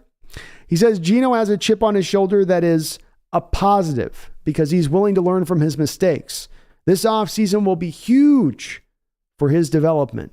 Well, thank you for the $10 donation. Very easy to see how, with him now having a contract situation set up, with him knowing where his future is going to lie, with him having the familiarity here already with the personnel, you would expect him to continue to be able to take steps forward in his play here, Fat Daddy. I would most definitely. He is in his prime as a football player right now. He's not a guy who's been beat up over the course of his career. He's got to feel relatively fresh. And you're right. The chip that he's put on his shoulder is a positive one, and he's gotten it, and he's showing you that he understands what this is about and that he wants to win. And it's hard to kind of lay down just how much credit you got to give this guy for this type of stuff because so few players do this. Some guys will do it when they're at the end of their career and they've made all their money and they've signed 4 contracts and like, okay, now I'll take a discount. Let's remember here with Geno, he's never made the big bag. He's never signed the big deal. And here he is on his first contract at 32 years old, taking a discount. It's huge. It is huge. And the type of team you're going to be able to build up around him now, Fat Daddy, gives him the chance to really now put the exclamation point on this comeback story. To be that guy, as I was referencing jokingly of Howard Cosell in 1978, because of course the Raiders at one point in time had their quarterback that they got, that Stabler, where, Flames out in his first spot, real talented guy. Everybody said, oh, he is what he is, da-da-da-da-da. then goes and reclamates it and goes and wins the Super Bowl. And how awesome would that be for Geno to be able to turn his travails around a little bit by being able to have that kind of cap to this whole situation, and then being able to look back on it and say, look where he took less money, which allowed us to add player A and B and maybe even C. And then how that allowed us to be taken over the top by the addition of those players. I can look at a lot of playoff games in recent years where I watch a Packer team with Rodgers taking up all that money. And I go, boy, they had maybe one or two extra players here on this team. They'd get to the Super Bowl. I can kind of tangibly see how that would be the case here. You know, one more extra guy maybe in that secondary, one more guy down there on that offensive line, one more playmaker on the outside. And this is how you get there with that. Versus Rodgers or Wilson on the other side of that, where they're taking up every bit of cap they can take up, wanting a new contract every 4 years, never being able to bleed out the bonus money in a place to where you lower the cap hit down substantially enough to then build out that super team for one key year. Always hamstrung by it, always carrying that load. No load with Geno. No load with Geno, man. I'm glad you're hyped, Fat Daddy. I'm right with you on that one. O'Dwyer09, thank you for the $10 donation, O'Dwyer. Appreciate you, man. Very kind of you. Nothing in your comment section, but I do appreciate the donation to the channel and support. Very, very good of you. Very kind of you. Hope you're having a good night. Fat Daddy Stacks coming in with a $50 donation. Fat Daddy, you are awesome, brother. Coming in hot tonight with that. Got me some good advice with some honey. Got me a little bit of donos coming in, man. I appreciate you, brother. He says, apple cider vinegar is great for repairing the adrenal gland, which is vital to health, but has little to do with allergies. Local honey is only the true natural remedy. The bees consume pollen in the surrounding area, which acts as a natural vaccine. Ooh, I didn't know it worked out that way. Okay. That makes sense. Makes sense. So I'm stoked to try it. I needed to get a little more healthier in my diet in a variety of ways. So a good place to begin with, just to be able to, and it's only a shot. You just got to do this shot and then just drink down some water and you'll be fine. But I'm going to give it a try. Maybe what I got to do, Fat Daddy, is I got to go buy some and I'll do it on stream for you guys. So I'll do the honey and vinegar shot on stream, and you guys can laugh at all the faces that I make for the next hour while I curse it out. But adrenal glands, definitely one. I remember that one being an important one there, Fat Daddies. That's one that's one that's good to keep a little bit clean there. So, Lord knows all the impurities we eat, all the bad stuff in our food, One thing I've always wanted to do too is like the fasting thing you hear about. And I never have the ability to last past a half a day on that. I'm like, I'm hungry, starving. But Fat Daddy, thank you for the $50 donation and the tip on health, man. I'm getting older, I need all these tips that I can get now. So I ain't the young buck that can eat just a bunch of trash and barely work out and make it all work, Now you gotta watch your P's and Q's. Now you're in that lame area of life where can't drink anymore like you used to, can't eat anymore like you used to. Everything in moderation and all that, The cat's hair is all over me. Whew. You're a hairy beast. But Fat Daddy, thank you for the $50 donation. Thank you for all the donations tonight on the channel, man. You're always awesome in that respect of things, though. So thank you, too. I will. So I got to get the natural, I got to get the honey, but I got to get the pure stuff. I think somebody said Mother's apple cider vinegar is the best stuff. So I'll get that, too. Because, of course, you got to get the pure stuff on that. People be fading the funk calling it apple cider vinegar. And it's like, is this part gasoline? What do they put in this? Yeah. Thank you, Fat Daddy, though, man. You're amazing, bro. Amazing. Appreciate you. Glad you're hyped up, too, folks, tonight about this Geno thing, man. I saw that was insane news. I thought, just, yes. Geno gets it. He gets it.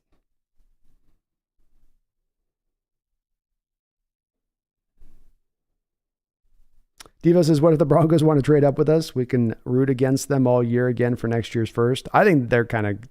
Yeah, we could. I don't think they would. I don't think that general manager is calling Schneider for 10 years. Kyler Robinson says, thoughts on Stetson Bennett in the 6th or 7th round?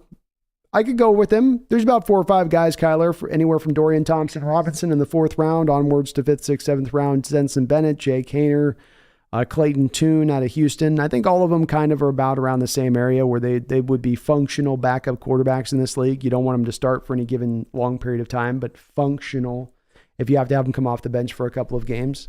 And I think with Bennett, he's a guy that, can be a distributor out there for you. He's not going to do anything flashy. So I don't think he's got a lot of upside to his game, but he's fine for what he is, in that realm of things. Anthony Grogan, is there a chance Seattle picks Anderson or Carter at 5? And with the 20th pick, could they pick a quarterback? And if so, what quarterback might be available? Yes, Anthony, I think that very much at this point, it's likely you have a pick of one of Anderson or Carter at this point sitting at number 5. That's a likelihood here as we stand. When it comes to quarterback, you're going to see 4 quarterbacks likely taken, not likely, almost all but certainly taken in the top 10 picks. There is not a 5th first-round worthy quarterback in this draft. There are only 2 potential guys they could maybe be picking at number 1 at that point if they wanted to. One of those would be McKee out of Stanford, and the other would be Hendon Hooker out of Tennessee. Neither of 2 guys, though, should be picked at that spot. That's really too early for both of those 2 guys. And I am very low on McKee. I do not like that guy at all. Watching his tape is unimpressive. Matt Licia Gardello. And Matt, I'm sorry if I mispronounced your last name, but yes, we are cutting Shelby Harris. He's gone.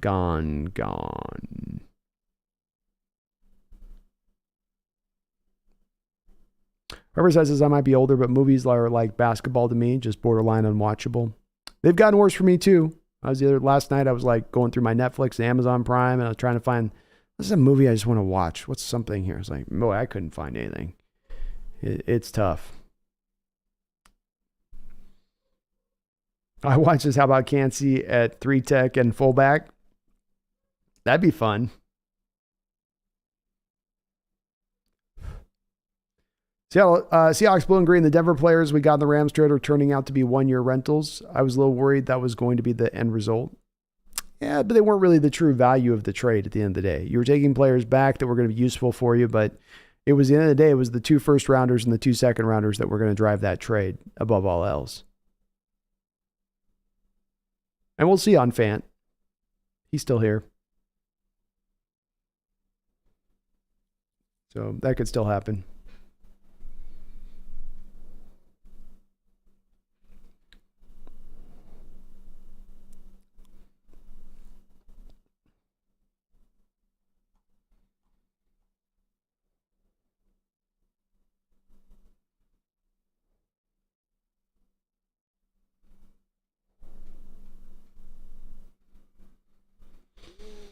Oh, goodness, I'm falling by the deal here. Sorry. Okay.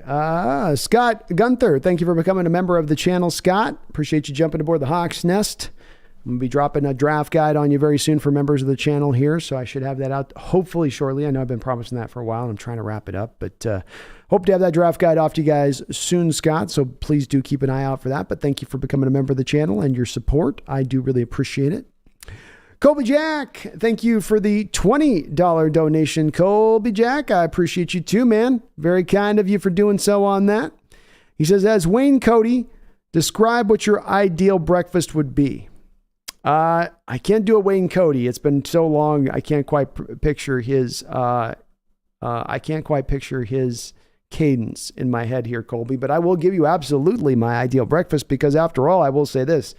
Breakfast is my favorite meal of the day. I love it when it's done up and done right, like I would do it. So first things up, you got to get yourself some eggs, okay? And I'm going over easy with those eggs. I know not everybody's in scramble or some people want omelet. I don't want omelet. Give me over easy eggs. I then want a stack of bacon that's so crispy if I dropped it onto the table, it would shatter into a million pieces. So I want me some crispy bacon off the side, none of that chewy crap out there, okay? And I want some potatoes. On spaz, it can be the main potatoes, it can be regular potatoes, but I want some more potatoes on there, just a little bit, not too much because they overdo it on the plate, right? So just a little bit of a sampling deal. I want some flapjacks, man. Give me some pancakes out here with some maple syrup and some of that good butter that's just going to melt across, right? Right across with some pure good maple syrup over on the side. Nice tall glass of orange juice. No sausage. Not a big sausage guy in the morning. Can't do that. And then maybe a little like maybe English muffin, like really well toasted, or fresh baked bread toasted would be good too. You know, some of that stuff is like a little thicker stuff that you can get. That'd be all right. That'd be kind of my ideal. Stack something up like that. Maybe no, I left out I want biscuits with just butter too, not gravy. Just give me some biscuits with butter. So toss away the English muffin, keep the biscuits with butter. And that's my ideal breakfast, Colby. I'm a simple man, but it would be piled like this and I would eat it all. Cody agrees with me too on this one from the grave, Kobe.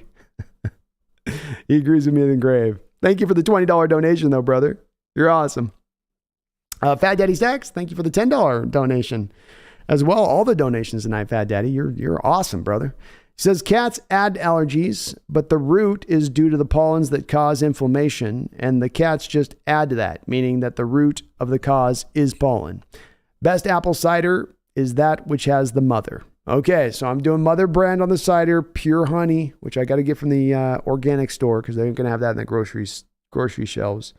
I'm going to do it up. You sign me up on this, Fat Daddy. So next stream, I'm going to have both of those two. I'll do a shot on stream for you guys. You can see me getting healthy here for the summer season. So I'm getting my healthy beach body shape, man. Get cut up, man. Just, right? Yeah, cats do add to it, especially when they start shedding in spring. And I'm pretty good with them on the allergy front, but every once in a while they can catch me right when it hits me. Especially I got two of them in the house, so it's like, it's a lot sometimes. It's a lot. But I'll do it, man. Next time I'll have that ready for you on the stream. Well, maybe not tomorrow, but Wednesday once I get to the store, because I'll be just up tomorrow going from the jump. But good tip, man. Feel free to send those over whenever you got as far as those kind of tips, man. I need more of the healthy living stuff. If you guys saw my diet, you'd be like, oh God, Brandon. Oh my God. What are you eating? Fat Daddy, though, thank you for all the donations. Jesus, all of them, man. No update space on Clowney as of yet. I would like to see it. I would think the team would be interested in bringing him back potentially. I don't know what the cost would be or where he's going to land with that, but I'd certainly would love to see it if they would, if they could, if they should. But we haven't heard anything on that. It's been quiet. Estes, I think we should make DTR our transitional guy. We can get him much later and won't have to sacrifice Carter or Anderson in the meantime. I love him, Estes. I think he's the closest comparison in this draft to a Russell Wilson type. You know, where you drafted Russell, kind of the same, kind of similar talents, you know, played a good amount of football, you know, good starting experience. I'm good with it too. I think 4th round makes a lot of sense. Cheap backup, guy can come in and then operate the offense. I'd have a lot of confidence in him. Ethan Tech World says Jerry Jones probably drinks apple cider vinegar every morning. I'm a Texan. We don't drink vinegar, all right? All right, Ethan. I don't need no vinegar, okay? I'm a Texan. I get up, I have a shot of whiskey and a half cup of coffee. That's how a Texan does it.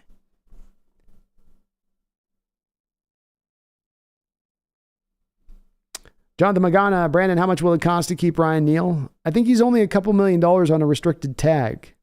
So I don't think that he's going to be that significant because we have the restricted exclusive thing. No other team can, I think, even bid on him at that point. Or I think you get a 2nd round pick if they do, and then that means nobody will.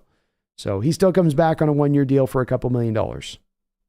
That's about where that stands at with him.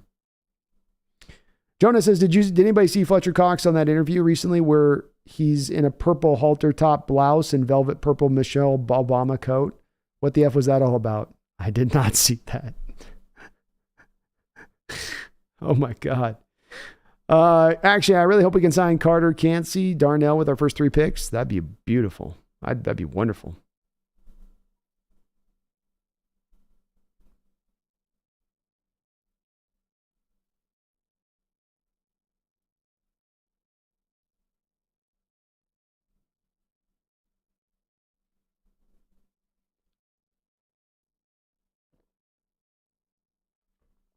Matt Licardello says, I feel like we're backloading the Geno deal means that we might go big in free agency this year. I would think it would be that case as well. I mean, what is the point of doing what you're doing with this if not to do that? So it would be a lost opportunity if they didn't, Matt. You don't tend to get top 10 level of quarterback position play, and then you're paying basically, 1/4 the going rate of that on a cap in a given year. That's a good position to be in. Take advantage of it. I hope they are. I would anticipate that they are, because again, what's the point of doing the deal in the first place if you're not? So I would expect them to be. I don't think this means they're going to swing to try to hit it up in the third deck, but it does mean you're going to probably put a lot of good doubles out there in the outfield this offseason with free agency. Gotta get the baseball references up with the season coming, man. Anthony Grogan, if we take a defensive player at 5, will Seahawks take quarterback at 20? Yeah, so no, Anthony. I think I hit that one just above you on that one. No, there won't be one available to do it. Greg Kemp says, Brandon, your breakdown of Broderick is what I saw, but thought he'd be better making those blocks if he has to cover less space, which is why I would move him to guard, Cross, Lewis, Mock, Broderick, and Abe. It might work. It might work there, Greg. And as I do say with it, he does have the quickness and movement capabilities to get to the block. I do see it with a lot of guys I scout. I'm sure you've seen the same thing where there's guys like this, that they can get to the space, they can get to the spot. Van Pram, I don't know if it's just maybe a Georgia thing, Greg, but this was the same thing with Van Pram when I was scouting him initially for this draft before he went back to school. Kid gets there in a heartbeat, gets to the second level block, gets to the linebacker. He's right on top of him. He's there to make the block. He's heads up on him. He's right there to make the block. Linebacker's flying right past him. You're like, how did you miss that block? You're right there. You did the hard part. You got that out there in space. You got man up on him. You got it right, heads up. What the hell happened? What the hell happened? And it was a little bit of that with Brock, but you can maybe fix that. Maybe an offensive line coach looks at that, Greg, and says the hard part is getting the guy who's fleet of foot enough to get to the block. I can teach him how to arrive there under control on time and how to lay that block to where he's not whiffing on it. And if they did that, Greg, I'm in favor of it because there's not a clear path to finding the next guard right now. Free agency is empty. The draft right now, as far as the right guard position, is not looking very strong either, / very weak. So if their solution is to take a tackle and move him into guard to do that at that point, especially as we're talking about the right guard here, Greg, which you're not quite needing as much of the movement ability in there at that point. You just need the big, strong guy in there to get the job done. I'm completely okay with them taking that route because there's not another fix to be had in taking the other routes that you'd like to do that. If there was a clear guy in free agency to sign, maybe that'd be the way. Or if there was it was a deeper class as far as the guard prospects were concerned, that might be a better way. But as we're talking about Cody Mock or Broderick and moving these guys in, or Skoronski being moved, the reason you're talking about this a lot of the reasons is because this is a draft, partly because the guys can't work on the outside, but partly because it's such a weak draft for guards too. It's a bit of both. It's a bit of both. The Gillette family, thank you for subscribing to the Hawks Nest. I appreciate you coming aboard. Welcome. Space, thank you for the $10 donation as well. Appreciate you, Space. Says Pumpkin has a care package coming. It will be there Tuesday. There's a couple things in there for you too. Well, Space, thank you so much, man. I got the recent deal from Garth here on this side here with the Ricky Waters deal behind me, so I will be on the lookout for that, man. Thank you for sending the way, and I'll show you if it's something for Pumpkin. I'll try to show it off on stream for you, man, so you can see her enjoying it because she likes gifts. She's really into gifts and treats and that type of stuff, surprisingly so. I see you side-eyeing me. I see you side-eyeing me. I do there, Kitty. Thank you, though, Space. Appreciate the $10 in the package, man. I'll keep an eye out for it. Keep an eye out on that box for it, but thanks, man. Hope you're having a good night, brother. And thanks for watching and the donations. Space, you hit me up big last time, big $50 dono, I think, at the last stream. Very kind of you, brother. Very, very kind. It's Taker610. Thank you for the $2 donation. It says, does Lamar Jackson agree to a deal tomorrow? I haven't heard anything pending with Lamar. So if he does, I haven't heard it come up as of yet. It's a funky deal. The Lamar situation's just tough all the way around. What he wants, what the Ravens want in return, who are the teams that are really willing to make that move? It's a lot of moving parts, this kind of deal, to pull it off, and to think something like that would just happen sort of with like a light switch from one day to the next without there being any real rumors of deals coming together on various ends. I think it's one that's going to maybe kind of stretch out a little bit here because Lamar's demands for the guaranteed money at the end of the day are going to be the thing that pushes people off, even if they're the line of wanting to bring him in. And I don't know who the team is that signs up for that at this point. It's getting lesser and lesser by the day with the teams that are looking to lock in on some of these quarterbacks as some of the teams are, and narrowing in on their guys. So the market's starting to thin out for him, but unlike even a guy like Rodgers, we've got nothing we're hearing about him about going anywhere. I have no idea. No idea on that one. Scott Gunther, thank you for the $2 donation. He says, with the Panthers at number 1 now, are we stuck at 5? Well, thank you, Scott, for the $2 donation. No, not at all. I think, what allows you, or what makes, I guess, likely a trade to happen at 5 for the Seahawks here is that there's a quarterback available and a quarterback hungry team wants to move up and get that quarterback. So for that to occur, that means that one of the 4 guys has to remain available at pick 5 where we're selecting. As it stands right now, with the Panthers trade, you're looking at 3 guys taken definitely now in the first 5 picks. But that obviously Scott can add to that, where Carolina or the Cardinals can trade out of, not out of 3. And then you can find that there's now 4 quarterbacks taken in the first 4 picks. And then at that point, it makes us trading back highly unlikely. Almost, I'm not going to say, I would say just all but as certain that we're not going to move back at that point. Very small chance. But if the Cardinals just decide to go with the defensive player, which they need, if they just look at it and go, we're not going to move back, we're not getting what we want in return for moving back, then you have the opportunity to have that quarterback, and not just a quarterback at that point, Scott. You got the final true first round quarterback available at 5 then. And I would guess there would be a team willing to move up. Will they pay the full price to do it? Will John feel like he's getting satiated enough by his asking price to do it? I don't know on that. But you'll have the opportunity, the potential, the ability to do it. But it all is hinging on the 4th quarterback, not on the first 3, the 4th one being the one to make that trade occur. Hendo, Northwest MSM. Thank you for subscribing, Hendo. I appreciate it. Welcome aboard the Hawks Nest, and thank you for subscribing to the channel. Folks, if you're not subscribed, please do get subscribed. We're on the road here to 12,000 subscribers here on the Hawks Nest. So as Kitty's pointing to right here at the thing, you like and subscribe on the channel. I really do appreciate it. Helps the channel grow, helps me show up on other people's channels by you subscribing up and all that stuff. So please do so if you are not. Join Hendo, and let's get a little subscriber chain going. DD, Cat Lover 3, excited to see John Schneider's next moves. B, you are making this offseason fun. Learned a lot. Thanks. Oh, my pleasure, DD. I'm having a great time this offseason as well. I've said before, we're in a little bit of a Shangri-La. We're in a little bit of a NFL fan heaven. You come off a playoff season, and then you get to stack up 4 picks in the first 52 selections. You got a quarterback that's going to be giving you top 10 level play for $10 million a year. You got money to spend in free agency. The future is so bright, and you've got so much to help make this team better. It's making me excited. It's making me stoked. It's making me look at this team and really feel like I'm going to have a reason to dream big for this upcoming season. Not to have to be a patient Paul sitting here in the back of the room, nodding, going, yes, it's going to take time. Let it have its time. We've got to let it mature, like you're brining something or it's in some slow roast, right? Out on your porch. No. We're throwing this thing on the barbecue. We got the flames licking the meat, and we're going to get ourselves turned around on this quick. So thank you, man. Appreciate you, Didi. Wu-Tang Ram selling tough is right. And I love to see it.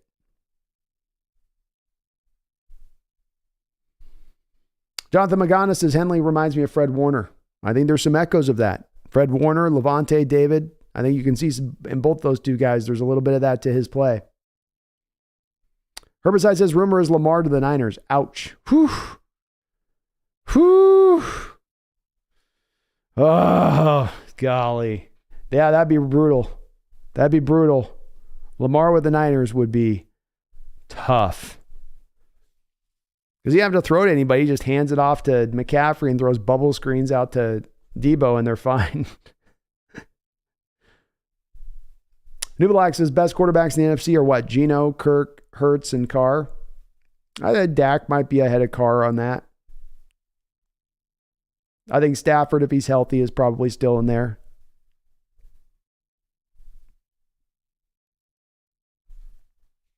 But other than that, yeah.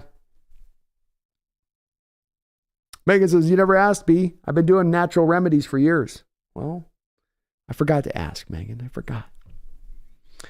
Actually, it says I was sold on Darnell Washington after watching him push that thing in the combine. That was something I've never seen. He literally pushed that as if it weighs nothing. Yeah, he was throwing that blocking deal around better than the offensive linemen were, wasn't he?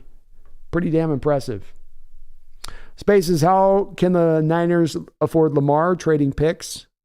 Well, I'm going to make a guess that if they do that, they're going to probably be, no, if they're guaranteeing all the money, they can allot that. That's the one upshot of guaranteeing all that money for Lamar at that point, is that you move the money around in a place where you lower down the first year hit, right? Like if Lamar's getting a $260 million guaranteed money, he doesn't really care how you allot the money and where you put the money. As long as he gets every last dollar bill of that and it's guaranteed, that's all he's really concerned with. So they could probably really work it around however they want to work that. They're also at that point, remember, dumping Trey Lance's salary. He makes like $10 million off the cap at that point. They'd probably shave a couple of other spots and bam, you get the first year of the bonus money under the deal with Lamar, put his base down at $1 million and you're going. So they could pull it off if they wanted to. And they've got the picks. They got Lance as a piece they can offer the Ravens on the other side of it. I will say this, man. You gave Shanahan a mobile quarterback last year. He got the quarterback broken. You gave Shanahan a mobile quarterback with the Washington Redskins. He got that quarterback broken. It's not always been the greatest match with him with mobile quarterbacks.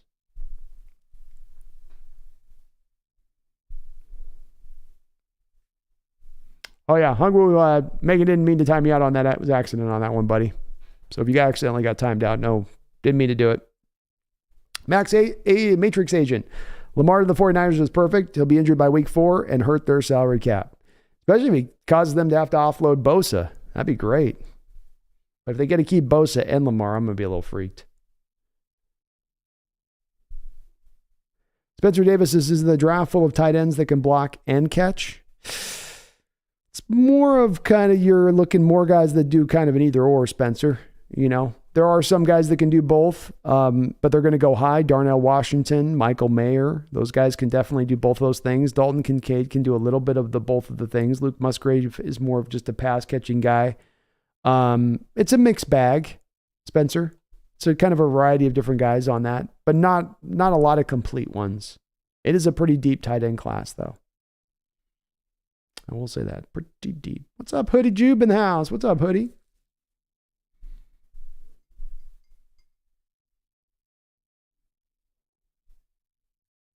Wu-Tang Financial says Geno is fast becoming a Seattle legend. Oh, he is indeed. He is indeed. Fat Daddy, thank you for another $5 donation, brother. All the donos tonight, brother. Thank you so much. I hope you know I really do appreciate it. As I say, when somebody donates as much you've had tonight, man, or as much you've donated this whole channel, I thank you just never seems quite enough for me to say. But I do appreciate all the support to the channel, man. You're awesome. You are awesome and tremendous, and you're helping out my health as well. So thank you for giving me a couple extra years on this planet on the other side of it. With my mother's apple cider vinegar and my pure raw honey. Fat Daddy says, FYI, I am a coin and gold and silver collector and do YouTube auctions, so my YouTube name does not reflect my condition of health. No worries, no worries. I took that for you, Fat Daddy Stacks. I would have thought you meant stacks like, you know, not like stacks of blubber or something, you know, on that. So, yay, folks, we'll get subbed up to Fat Daddy Stacks, folks. He's got a YouTube auctions with silver coins and stuff, man. Look how much he's supporting the channel. Let's support him. Let's hit him up. Give him some subs over there. It's got to be a good market right now, Fat Daddy. It's got to be a good time right now for you with what I'm looking at in the market as we're standing here, huh? There's not a lot of safe harbors at the moment. Thank you, though, man. Fat Daddy, you're awesome, bro. I appreciate you.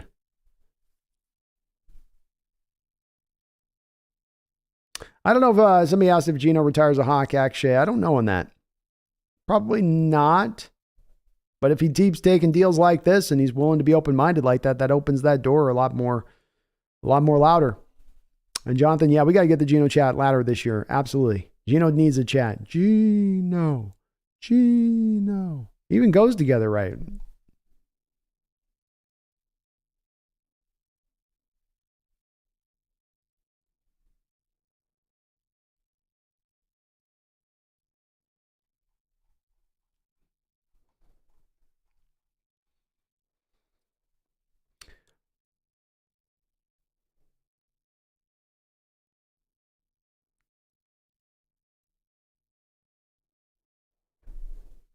Sam the Great, I've had more fun watching Charles Barkley's rants on TNT than the last movie I've watched. Well, Charles is he's a national treasure.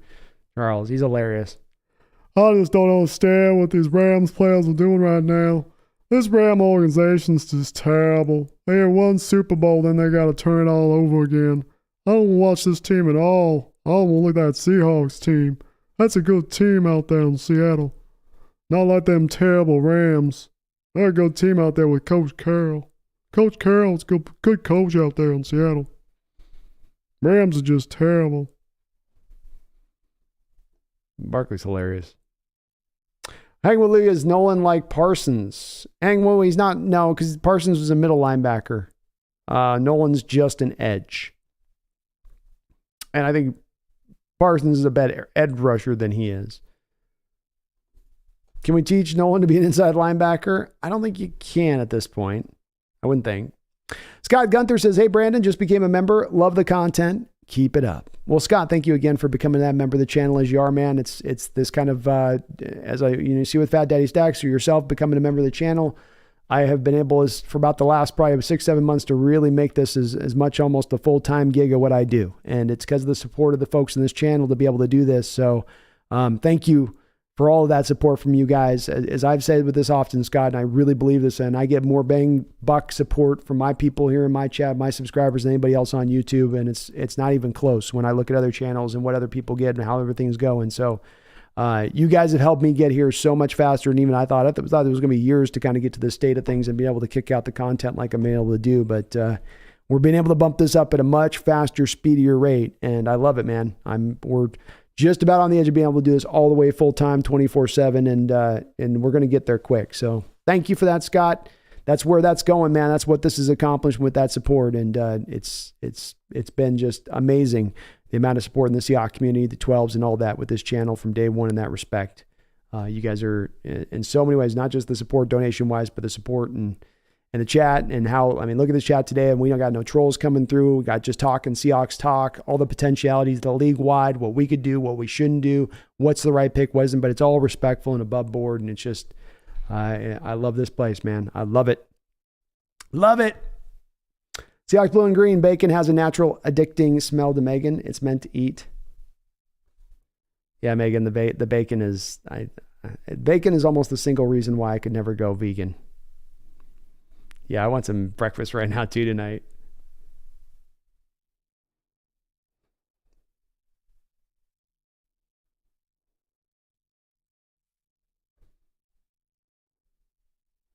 Actually, I can have breakfast at any point in the day too. Any point in the day, it's good.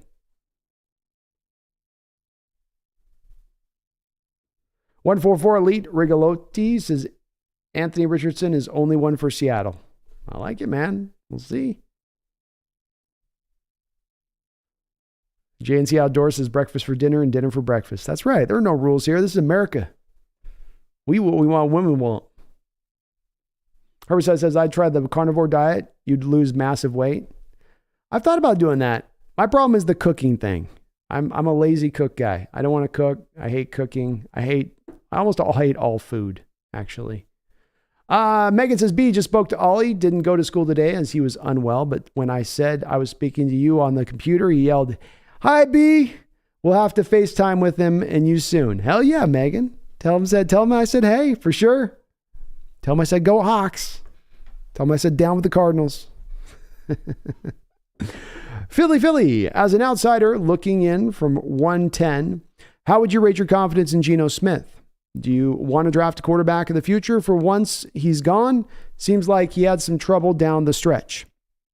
Great questions in there, Philly, and congrats to you guys on a very successful season. Your team's in a really good place. Confidence in Geno going forward, I would put at an 8.5 out of 10 as far as him, at least at the bottom line, coming out with the kind of performance he did last year at the end of the season. I think he can replicate that with pretty high confidence. When you talk about the dip to the back end of the schedule, Philly, I think that dip came for reasons that are understandable and explainable. Your offensive line from a pass protection standpoint started taking steps backwards. Your run game, which had been so potent during the early portions of the year, was now moved to a pedestrian state almost instantaneously on the heels of the Tampa Bay Buccaneer game going forward, absent a game here or there or two inside that. Your running backs got decimated. So you had your number one running back having to trot out there injured-wise. So the bottom line of what happened here, Philly, is you became very one-dimensional. You lost your balance offensively, and then you lost your pass protection, which then was going to put Geno in a position to look a lot worse down the stretch of the season. Not to mention the fact your defense wasn't exactly holding up the line, holding up their end of the bargain. So you have this is kind of the worst situation for a quarterback, Philly, where you've got a defense which is allowing points, which means my offense has to score, but my offense can't run the ball very balanced, and it can't pass protect all that well. Yet my quarterback's going to have to throw a high volume amount. I think that is a little bit of a recipe, if not for disaster, for failing. And so it's explained a little bit within that. I don't think he's also Philly. I'll say this on the other end of the scale. I don't think he's necessarily the quarterback he was through the first 12 games of the year, where he was playing at good to great level every single week. So somewhere probably in between that, but still at such a, still at least at a top 10 level, with which for the money we're paying here at about $10 million in the first year of this cap is a great deal for us. You know, you're going to be paying Jalen Hurts $55 million maybe this offseason on average per year. And we're getting our guy at $10 million in the first year of this cap hit. So I feel pretty good about it. There's no guarantees in this business, but I feel pretty good about where we're at right now. I'll say that. Scott Gunther. Sorry, man. I think I missed this donation. Oh, no, I got that one. Scott, thank you for the donation on top of becoming a member of the channel, man.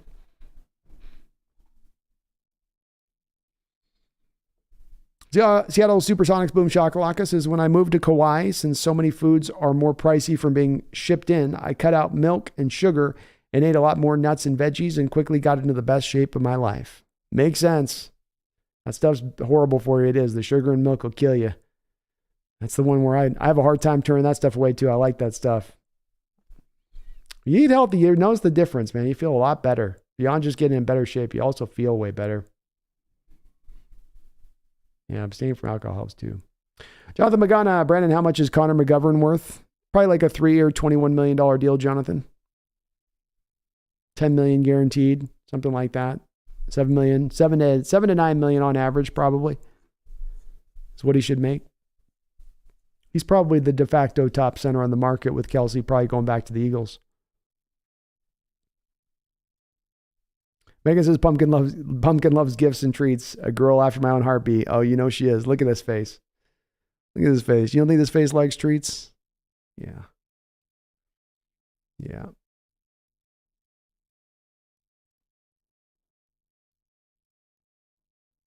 Greg says, yeah, Brandon G is the same as wide receiver for me in this draft. I'm struggling. I am too, buddy. I'm looking for guys too now. I'm starting to get into more of the deeper names here, and it's just a weak crew all the way around. There's no way to kind of slice it any other way. I wish it was better, but it's weird too, Greg, because in recent years, you go into the free agent period and there's always this huge stock of right guards available. And there are varying levels of good, but there's always like 9, 10 guys usually there. You can grab one of them. And this year there's not. And it's weird. I don't know why, because it's been for like last 4 or 5 years straight. It always stood out to me in free agency because we tended to be, Greg, a team looking for the left guard. So I kept always like shaking my head at it going, man, there's always these right guards on the market. There's never the left guard, but there's no guards on the market this year. Megan says, okay, B, been thinking about this a lot lately. What constitutes being called a bust? Is there a measure that is used, or is it all subjective? It's all, Megan, completely subjective. There's not even anything close to a measuring stick that's normally applicable for everybody in how they view what is or isn't a bust. I think that outside of it being an obvious one, Megan, where they just basically don't ever take the field. So my personal definition on this is articulated, Megan, as being specific towards it's this and this and this that makes you a bust. It's kind of all by the eye test for me, or just by the general feeling that you have of a player for me on that, Megan, where you go to, marking them as a bust. I wish I could give you a more specific answer. That one's definitely a vague one, though, as far as the answer on that one.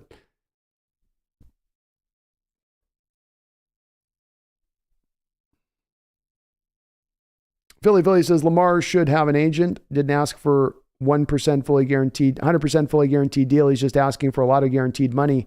But also the Ravens should just be smart enough to pay him. So much is wrong. Yeah, I mean, it's a situation that does go wrong in a lot of different respects here, Philly. I think that there's a bit that impacts this from the Ravens standpoint, which is understandable as well. Is, you know, they've had to build an offense around Lamar, bringing him in, which is fine. But he's not a traditional quarterback. You know, he's not going to operate a West Coast offense and be able to make that happen. And when I look at him going into the future, Philly, when you look at the recent track record of quarterbacks that get used like a running back, and quite honestly, I'd have this hesitancy if I was you guys with Jalen Hurts, is that when you run a quarterback like a running back through the first few years of their career, you're going to wear that guy out earlier than they would be wore out if they were playing the quarterback position more traditionally. My example of this, Philly, is look at Cam Newton. By the time he got to 30 years old, he was done, shot, cooked, spent. And it's because he ran a lot in the same way, the way that Lamar does. And you're going to talk about having a quarterback that's going to run that kind of very specific style of offense, who's going to often put himself in peril and in situations where he's going to have a high likelihood of getting himself injured. I don't think it's more likely going forward, Philly, that he's going to be more healthy with the shots and the damage he's already taken. And he does want a substantial amount of guaranteed money. This is the first part I don't think it's about 100% fully guaranteed money, but he wants every last dollar of the guaranteed money that was given to Deshaun Watson last year, which is $250 million. So that may not end up being 100% of the deal, but that's where he's been wanting to be at as far as what he expects from a guaranteed money standpoint. And if I'm the Ravens, I understand completely not being willing to do that deal. I think they can't. The thing with that then, Philly, is they can't expect to get maximum return from him. They got to understand whatever team's trading for him is in that same barrel at that point if they make the deal for him, as far as having to pay a guy with a high risk.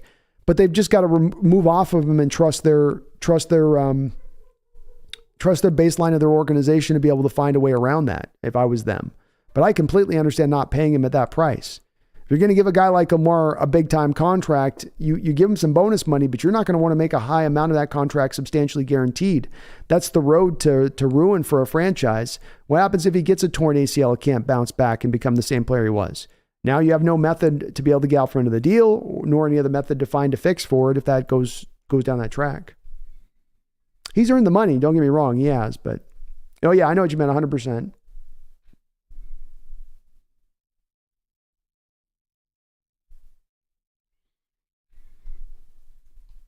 Taker610, thank you for another $5 donation. Appreciate the double, triple donation there, Taker610.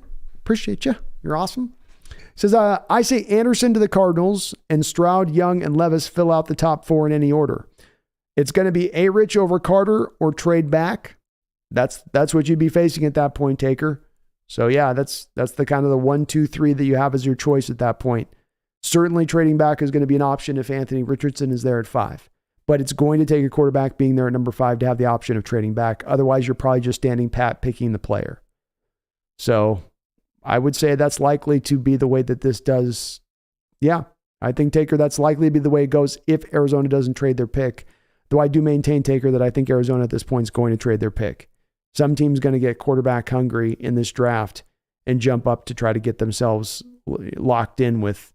Not only are you locking yourself in with, the fourth quarterback remaining, is now you get your pick between potentially a Levis and a Richardson. Who do you like better moving up to the Cardinals spot?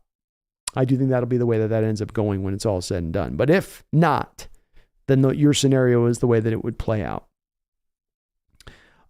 Photon RT, thank you for the $10 donation, Photon. You're very kind for doing so. Appreciate you. Says the cat is amazing. What is her name? The cat's name is Pumpkin. So just to match her color code, she's a female American short hair. But she is a super lovey cat, and she's usually she's a mainstay here, Photon. She's usually on most streams. You can see she knows where the camera is. Look, she's like, you guys got my good side? My good side? I'm a tiger. She knows what's up. And she's a good girl. She keeps me company on the streams. But thank you for the $10 donation, man. I appreciate you. And Philly, that's right, man. Bird team unity, man. Bird team unity.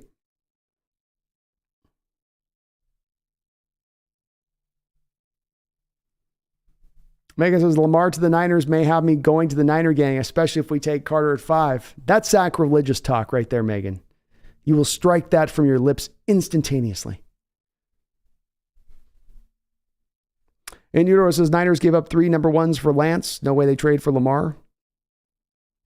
All depends on what the cost is, man. As I've said, I don't think the Ravens are going to get the max return on Lamar that they might have thought when they were initially like, okay, well, we'll trade him what the Niners do have 4th, 3rd round compensatory picks they just got.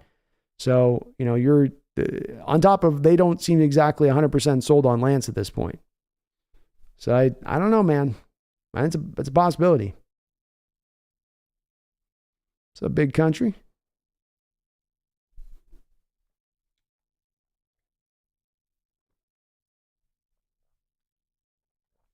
Michael C. says, quarterback is not a worry for us. Center, do we have anyone? Do we use the 5th pick for a center? No, Michael. There's not a center worthy of being the number 5th overall pick.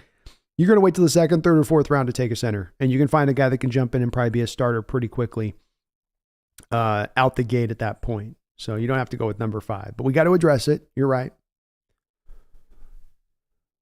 You are right.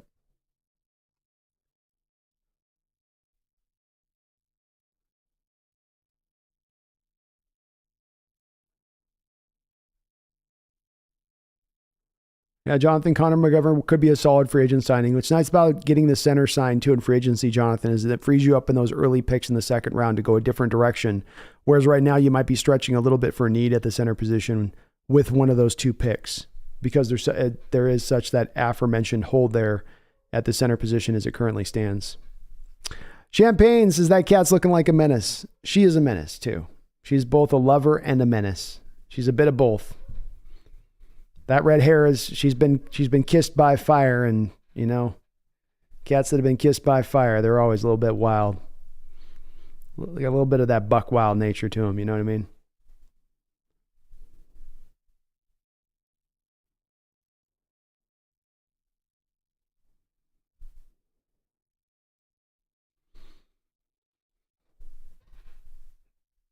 Michael says, remember when we got Hutchinson? Alexander, imagine a big dude like Hutchinson. Oh, you're speaking Alexander. I do remember that. Fortunately, there's not a Hutchinson in this draft, though. Jonathan, I like Chandler Zavala in the 5th round's about right for me on him. I think I had even a 4th round grade on him, Jonathan. So I'm potentially with that. Jack Maloney says, you got to add those Krispy Kreme donuts in them. That's right. I was going to give him some Krispy Kreme donuts, but it just gets me thinking about them big old San Antonio women with them churros. They got them churros. They're double fisting them churros down there in San Antonio. And I just liking them big old churros. Them big old San Antonio women.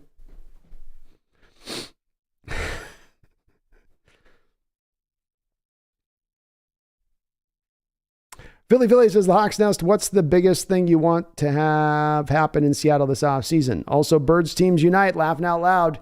You're welcome for the national championship conference game. Well, I do thank you for that, Philly, because I'd have to be dealing with already more Niner trolls than I have to deal with on my channel, or my mods have to deal with on my channel. So that would not have been good. So thank you. So truly, from the bottom of my heart, thank you for taking care of those Niners and giving them a nice little pill of, humble pie. Nice little slice of that humble pie. What's the biggest thing that we can do this offseason, Philly? I think that the main thing that I would like to see above all else, to get both specific and also be vague at the same time, is I'd like to see us invest in the trenches. I don't have to tell you about this. This is maybe at the forefront, the spear point of Howie Roseman's whole approach to building the Philadelphia team and the way that he's built it, not only for this last run to get to the Super Bowl as you guys did this last time, but also when you had Carson Wentz there and when you got there before. And that is that you build both of your lines up and you make them tremendous strengths of the football team. But that takes you putting the true investment in it. It takes you not just taking those positional groups and taking them to just good enough. We're just good enough there. Now we'll go to other places. But you going up to the place of good enough and then you saying, let's fire past that point. Let's push hard past the point of that. Let's really, really invest in these two areas of things. And I would love to see my Seahawks take a little bit of a page out of that Eagles book by applying the same thing, especially when it comes to the defensive line, which has been a weakness as of recent. So they could really just stand to invest in those two things, Philly, in both the draft and in free agency, and they'd make me a happy camper. But not only that, they would make the team so much more significantly better. I'm a big believer in this analytical age, Philly, of still going back to the roots and saying football is still won and lost in the trenches. And if you can control the line of scrimmage on both sides of the football, you're taking big steps towards winning a lot of football games and getting yourself to even Super Bowls at that point, in my opinion.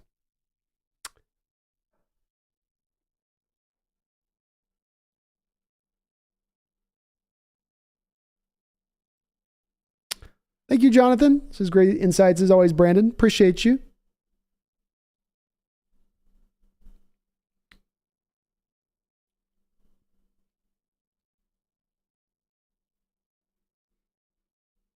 A.D. Williams says, I work nights, so I have ham and eggs at 3 p.m. and spaghetti at 4 a.m. There you go, man. That works. That works. You get those late night shifts, it throws off the body clock. Salute to you, Wilbert Knight.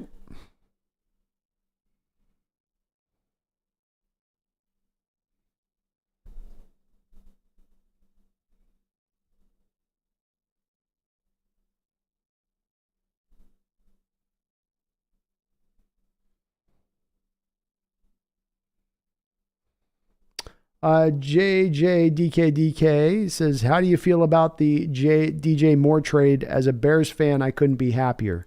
I would be over the moon if I was a Bears fan with that trade. I don't think they would have been right to wait. I think you strike when you get the offer that you're wanting, and what you're wanting is that king's ransom worth of returns. I look at DJ Moore as being at least a first-round pick. You can argue he's always like he's like equivalent to a late first-round pick in value. Well, okay, fine. Still a first-round pick, though. So your Bears come out of that with 3 first-round picks. You come out of that with 2 second-round picks. You stay in the top 10 with the first-round pick, number 1, which is important to be because now you're still staying in the tier 1 group of this draft. So the loss for moving back at that point, JJ, is a lot more reduced down for your Bears team, in my opinion. And then I really like the risk and the gamble they're taking here with the Carolina Panthers next year, because that future first-round pick is going to be for a Carolina Panther team that is not a lock solid, no doubt about it, playoff team next year, right? And then they're going to be a team that's more likely than not going to be rocking a rookie quarterback next year throughout the course of the season. So now you're very likely, JJ, looking at not only having that top 10 first-round pick for this year, but at very minimum having a top 10 first-round pick next year. If I'm a Bears fan, I love this deal. And I don't think that they were going to get a whole hell of a lot more than what they were able to get in this deal. So I think they won this trade considerably over the top of what the Panthers have going into this. This felt like a trade from the Panthers standpoint where they're desperate. They've made some big moves that have failed for quarterbacks, with the Sam Darnold trade a couple years ago with 2 second-round picks, and the Baker Mayfield trade last year, and the Matt Corral draft pick that went to hell on them in a handbag fast last season. So your Bears team is taking advantage of desperate situation. And if I get to be the team that gets to take advantage of a desperate situation, all the more better for me as my team. Great deal for your Bears. Absolutely. As someone else said there, as you say, JJ, you won it by a mile, my friend. Won it by a mile. Alexander says, we think Voorhees will be available. Will I think Voorhees be available to start the season? Asks Alexander. I mean, it depends, I guess, on maybe the severity of the ACL tear, but I would think not. He just tore it in the drills. That probably means that he's at least minimum 9 to 10 months out. Joe Biden's Make-A-Wish. What do you think of Amelia Ekeor, left guard out of Alabama? I haven't heard many people talk about him. He was one of the first guys that I scouted, actually, on the line. He is a very traditional right guard. So what you tend to look Joe Biden's Make-A-Wish for in a guy that's that way, he's everything what you normally get in a right guard. Not highly mobile. He's going to be a people mover. Heavy hands, strong, right? Very good in the run game, limited as a pass protector. Go right down the line as far as check boxes, as far as what you tend to see from right guards traditionally, and that's what this guy is. I think he is fairly NFL ready. He's got solid technique. He can move in space, even though he's not really tremendously athletic. He can hit the reach blocks and all of that stuff, but again, he's not a pure scheme fit from a movement standpoint. He's just very efficient on the routes he takes to his blocks.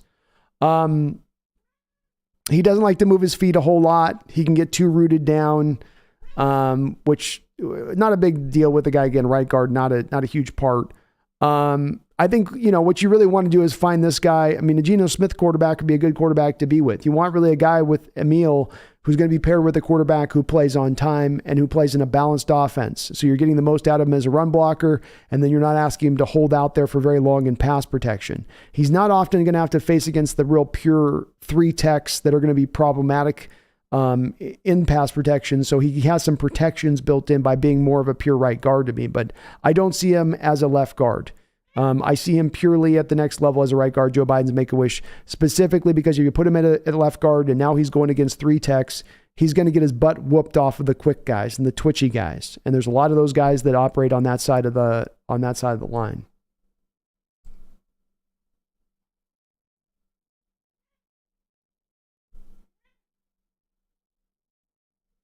Hank Willie says, I don't think the best receiver in this draft is better than DJ Moore. Quinn Johnson might have some potential to eventually be better. There's no receiver who's coming in year 1 to be what Moore is right now. I'll give you that. And this is a weak wide receiver draft in general, too. I like the move for the Bears. I certainly like Moore a lot better than the Chase Claypool move last year. Much better than that one. Actually, it says, I think the Panthers have a good defense with Stroud as they have the play caller. They can win the South. We'll see, Akshay. Let's remember with Stroud, still a very, very young quarterback. Not a lot of 21-year-old guys come in and light the world on fire as a quarterback in this league, especially if they're not guys that don't have the mobility stuff they can lean back to as much.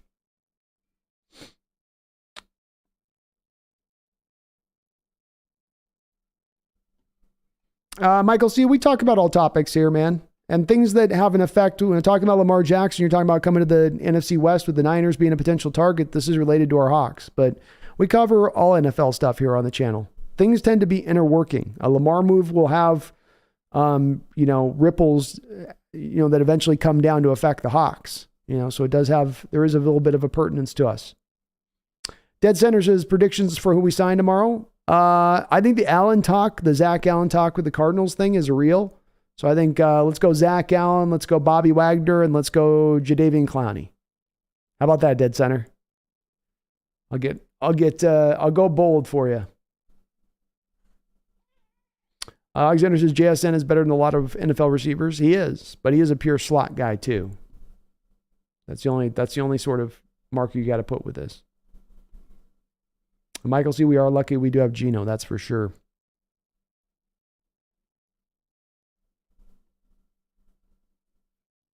John says Lamar Jackson ain't a diva. He just want to get paid because he knows no one wants to pay him because the way he plays. Yeah, I don't fault Lamar on this, John. I don't at all. I don't ever fault any guy trying to get every bit of money that he can get in this league. But I can understand why the Ravens are hesitant to do it. It's one of those things where there's really not a wrong party in this. Everyone's got a solid footing and ground for why they are operating in this in the way that they are. There's always in these kind of negotiations, I think a want to sort of like label the bad guy here. It's really not a bad guy. Everybody's got a leg to stand on.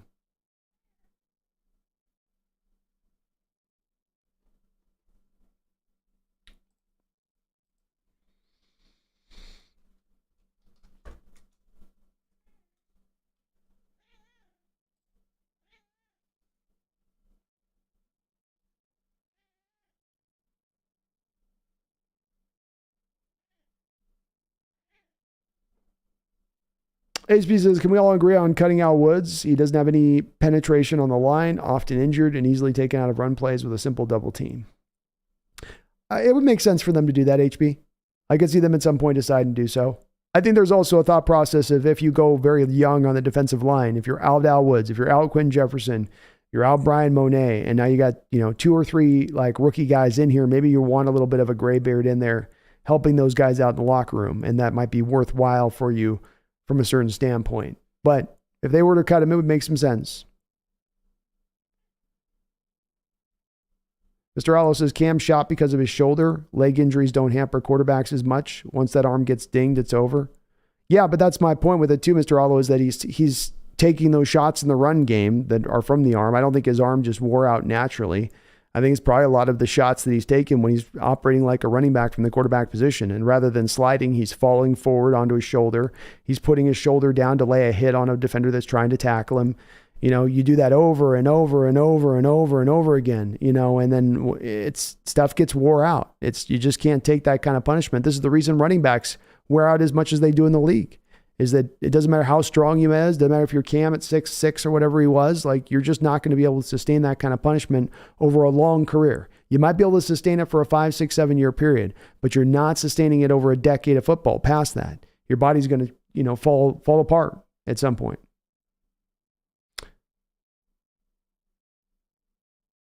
John says there was a story that came out that said it was hogwash that Lamar was asking for all the guaranteed money. Only way, hard to say what's going on with this right now, John. And both camps are trying to get across their PR on this one. So we'll see where it lands out on how much he actually ends up signing for.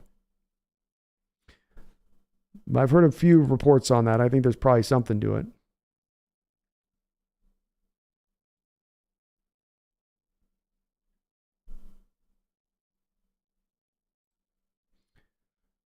Yeah, Alexander, you might be right on Jackson Smith and Jigba being able to play on the outside, but you're drafting him not knowing if he can play on the outside. And let's just, as far as he showed really good short area burst at the combine, but you notice he didn't run the 40. And if you went out there and found him to run the 40, I think what you would have found is he was probably going to run like a 4.5 40 out there, if not maybe a little bit slower on that, Alexander.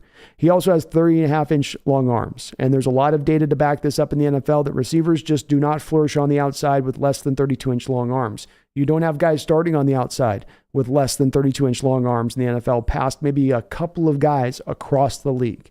So he's a really good receiver, but he really is only a slot guy. That's what he's going to be at the next level.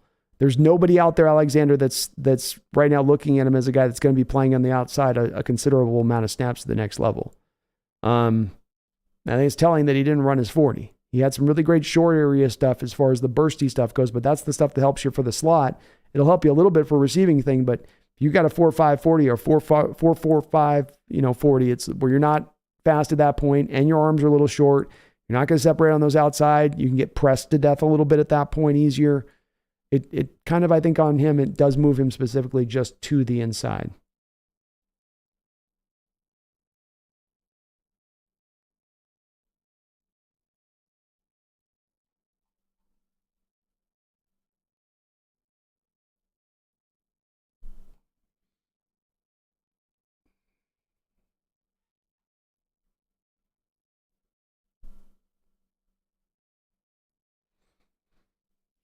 Jacob Haas says, "AB, can you explain what the dead cap means? I'm not that knowledgeable on the financial part. I know when Russ left, we had to take a certain amount. Does Russ still get the rest?" The dead cap is in relation to bonus money. And so, Jacob, what happens is when you sign a contract, bonus money is given to a player instantaneously when he signs. That's literally the money he gets in hand on the day he signs the check for the new contract, or the day he signs the contract for the check. And so that money spreads out evenly over the portion of a deal. And so if you have a $20 million signing bonus on a $4 million on a 4-year contract, that means that bonus money every year is going to be $5 million equally on every single year of the deal. But if you now, let's say after year 2 of the deal, you move on from the player and cut or trade him. Well, if that's the case now, you still have $10 million left remaining of that bonus money that's due, that would be spread out normally if he stayed on the roster, but becomes instantaneously sped up if you trade him inside that time period. So in Russ's case, he had 2 years left of the contract he had signed 2 years prior, which meant that he had 2 years of $13 million bonus on his deal. $13 million for the last year and $13 million for this year. So there was $26 million of dead money then that was going to instantaneously accelerate if you move him off your books, if you try to trade or move him in that period. Now, it's not any extra money in hand to Russell Wilson at that point, Jacob, because it was bonus money. It was bonus money where you literally signed a check on the day he signed the contract. He's already had that money in hand. But you, for cap regulation standpoint, get to spread that money out over the course of the deal with the impetus that the guy remains on the roster. That's the big part of that has to remain as part of that process. So it's essentially whatever remaining bonus money is left on a contract / guaranteed money is going to accelerate instantaneously, essentially. And guaranteed money, it can be a yearly hit thing. With bonus money, it's all of it instantaneously at that point counts. But that's basically what dead money is at that point. All Pro Seahawks, thank you for the $5 donation. I really appreciate it. All Pro Seahawks. Why is John Schneider, he asks, so scared to sign at least one big-time free agent? You can structure contracts to low cap hit year one. I wish he would approach this differently. I share your frustrations with this too, All Pro Seahawks. You've had times, there's been a couple of years in particular where you've had a lot of money to spend and they have been unwilling to take out those big money deals, that they instead try to find value. They instead try to be very active in wave 3 of free agency, and they just don't want to go in on the big high market prices for the big time free agents. I will say this, the wave 1 free agents don't always tend to bring about the returns for the price you pay for them. And a lot of these teams go out there and sign these big money deals for these free agents, and then they come back a year or two later and they bail out of the deals. They clear them. They're not happy with having them on the books. They don't turn out to be really great deals for those teams. But I would like to see them be more active than they have in the past. I think this was a little bit of my issue when you were in Russell Wilson's prime, All Pro Seahawks, in the respect of you were theoretically in his window of where he's in his prime. Let's get the most out of him and let's go for it. Let's put all the money to the center of the stack. Let's do this. He's only getting older. And instead you kind of did that little slow roll approach. And so I would like to see them utilize their money differently in free agency. It doesn't have to be all tier 1 guys, but I think what you've done is we'll avoid wave 1 guys. So we'll go all the way to wave 3 guys that are like 1 year, $3 million deals, or 1 year, $2.5 million deals. Well, let's go in between. Let's go to wave 2. Let's get some guys that might be some substantial money, but will also be substantial additions to the team, not just sort of also rans or wish them on a shooting star type players that you hope like maybe they can reclamate something, or maybe we can squeeze a last little bit of juice out of their career before they're dead. No, I don't want to do that. And so I'm with you, man. I share your frustration with that. It'd be nice to see them change their ways a little bit with that. They've got the opportunity to do so now. They've got the money to spend to do so now. So, they can't claim, that they're just poor and we don't got no money to spend and we're up against the cap. And what are you going to do? We're spending all this money on our quarterback. What do you do? It's times are tight. Tough times are rough. Inflations are kicking in everywhere. No. Not this year on that. Not in any way, shape or form with that. So, I certainly think, they could certainly change their ways with that, but we'll see on this Pro. We'll learn a little bit more about that tomorrow, whether or not this is going to go that direction of things. Fat Daddy coming in with 2 donations back to back, hitting with another 20, coming in with another 5, up in with his 50, just bringing in big swings right and left in on the chat. Thank you so much for all those big fat donos, Fat Daddy stacks. You're amazing. I appreciate you. He says, based on your skin cone and cheek line, your adrenal gland is probably good. Either choose honey or apple cider. Not good to make 2 changes at once. Need to learn what the body wants and needs. Well, thank you, man. I will try out one. I think I'll go with the honey one then. I'll go with the sweeter option, because I'm going to tell you that apple cider vinegar shot does not sound like that's an easy go down. That's one of those shots you take down and you're like, and it just sort of sits there up at the top of your throat, bobbing back and forth like your body's going, no, spit it out. Spit it out. But honey, I can make honey work, and you can put honey on anything, right? You can put a little bread, put a little cracker, you can put it on it. It's going to be all right. That goes down pretty fast. So I hope so, man. I got a bad thyroid already. I don't need a bad adrenal gland when I've got a thyroid that's like, my thyroid's ridiculous. So I don't need to start stacking them up. It's already a problem when you get older too, is you just start stacking up the ailments. Like, well, I'll be carrying this with me for the rest of my life. I don't need another one, but I'll try the honey, man. It's a great recommendation. And what I've been meaning to do, Fat Daddy, for a while, the honey one I think the thing that always dissuades me is that they make it so hard to find the pure stuff. I probably just have to order it off Amazon or stuff. I'm old school where I want to go to the store and have it in my hand and look at it. I hate ordering stuff online, but I might have to do it, because these folks out here in Spokane are they're not the healthiest of folks out here. It's not at the forefront of their mind, unfortunately. And the stores are examples of that. But it's a great suggestion, Fat Daddy. I promise next time I'm going to show you that honey I get. So I'll be out in a couple of days on and go take a look and see if I can find some. Great suggestion though, man. The honey one at least makes sense, because I can down that without the pain and suffering of the others. Fat Daddy with another dono as well. It says, if apple cider works, then use it. But if honey works, use that. Need it, identify the medicine. I think we start out with, I think you're right. Your idea is right on the first part there with your last dono on that. I'm going to go with honey first. Let's do honey for a couple of weeks. We'll see what improvements I get. And then maybe we'll suddenly work in we'll do a teaspoon of the vinegar and then we'll work our way up to the shot, We'll just kind of slow roll it a little bit. But I like these little, I'm not a supplement guy, so I like the way when you find something healthy that you actually are like imbibing that feels somewhat natural. Those supplements I just never trust. Again, I'm a very untrusting guy. I feel like those supplements, it's like being made in some Chinese basement with children or something, hand filling the tablets, with God knows what else is in the nearby vicinity. You never know on that, man, But thank you, Bad Daddy. I appreciate it, man. You're amazing, brother. You're amazing. All Pro Seahawks with another $5 donation too. Thank you for the double donation, All Pro Seahawks. He says, just sign one big wave one free agent, then get 2 free agents. Then mix it up at least. Sign me up, man. I would love to see them do it. I think the problem comes in hard on this is that who's the guy we're talking about? I'm all pro Seahawks. Who's the guy you're talking about there that is that big swing out there in free agency? Who is that wonderful guy that exists out there? Well, if we're going to talk about, I think the one that maybe is at your in the forefront of your brain, or at least not in your forefront, has been at the forefront of many Seahawks fans' brains who've talked to me about this recently, has been Javon Hargrave. Well, Daron Payne just goes out there and signed a deal today on a 4-year deal, well over $100 million. He's going to make over $20 million a season. So what is Hargrave going to make? Yes, he's a player that is 5 years older than Daron Payne, but he's still going to be up in that neighborhood of what he's cost.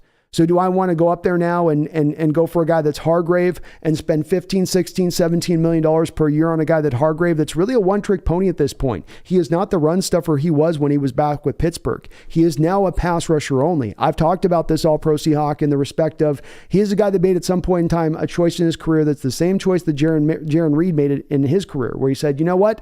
The run defense doesn't really pay me anything. I could be a great run defender, and that's not going to make me a whole lot of jack on the open market. But if I can get 7, 8, 9 sacks from the defensive tackle position, woo-wee, that's going to raise the cost, and that's going to bring me back my returns. So what's better at that point? To go out there and jump on that guy on a 4-year deal where you're spending $17 million because you simply say, well, I hit my wave one free agent. I got my wave one guy. Or would it be better to go with a Zach Allen of the Cardinals who costs you less than half the cost, right? Who is a 25-year-old player, is a younger player at that point with still some potential out ahead of him, and then use those savings to really go get other guys. I'm good with going with the tier 1 guy. The problem with this tier 1 free agent period for me, All Pro Seahawks, is there's not that guy. Who's the guy? There's not a great center on the mark. Connor McGovern? The right guard? There's no prime right guard out there to go grab. There's nobody out there that's going to go get you excited. We could just spend the money to spend it. We can go spend it on Odell Beckham. And I would love there to be the guy there to go do it. But that's the thing, is there's got to be also the guy there that necessitates that type of trade. And when I look out across the landscape, right, or that signing, when I look across the landscape of this free agent period, you could do a Tremaine Edmonds. That would be maybe more another alternative to you on a guy who could sign at the middle linebacker position. But again, it becomes a bit of an either or for me. Where you go, okay, Tremaine Edmonds at $18 million or Bobby Wagner at $9 million, And I'm not trying to be a guy that's being hypocritical on this at all, Pro Seahawks. I hope I don't come off this way of being like, well, I want to see him do tier 1, but then I'm saying don't do it.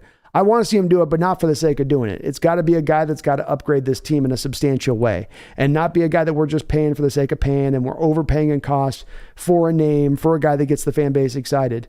So it's a little bit of a tough one this year on that, but your base point was still right on here. We've had off seasons where we've had $50 million to spend and we came out of that with nothing. I'm not overstating that. Nothing. And so it's a valid point to be frustrated with this front office and how they've spent money in free agency. And it's part of, I think, just Schneider's old Packer inclinations kind of bleeding in through his process a little bit. I hope this year they're a little more active though, because they need to be. That defensive line needs help, and it needs a lot of help. And that help can't just come from the draft class. It's got to come from free agency too. We can't just hope the young guys are going to fix this whole thing. It's got to be all hands on deck kind of situation, in my opinion of it. So, yeah. Fat Daddy Stack says it has to be local with the honey. Okay.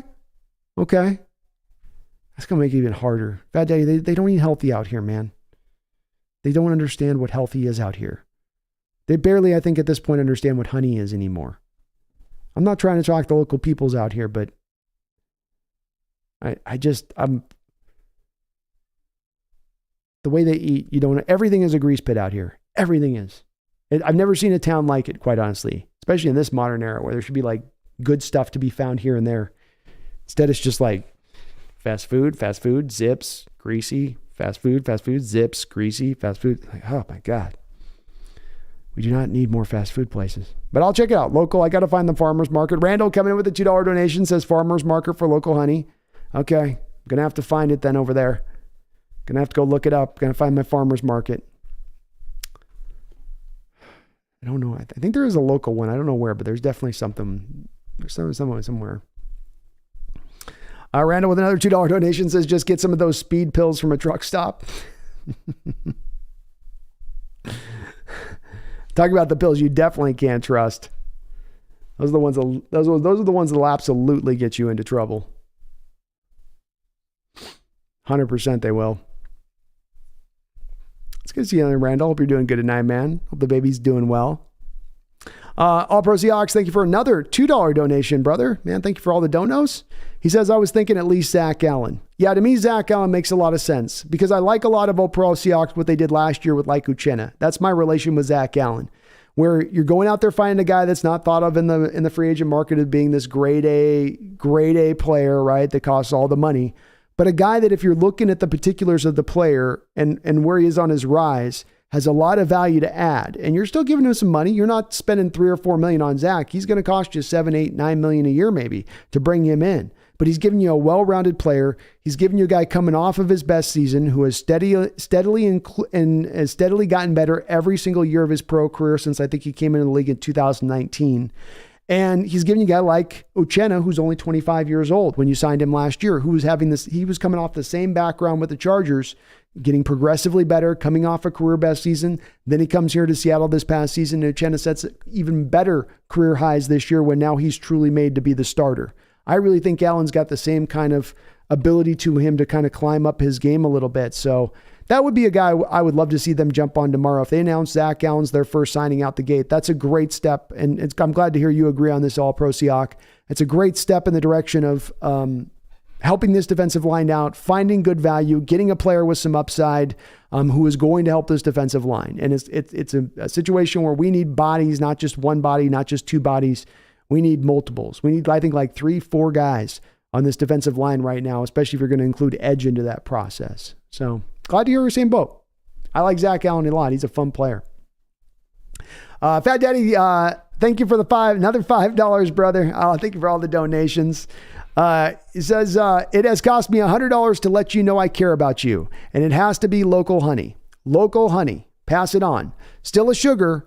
Moderation. Well, I'm usually good about that. I can do the moderation on the sugar stuff for the most part. But no, thank you for spending the money to make sure I am healthy, man.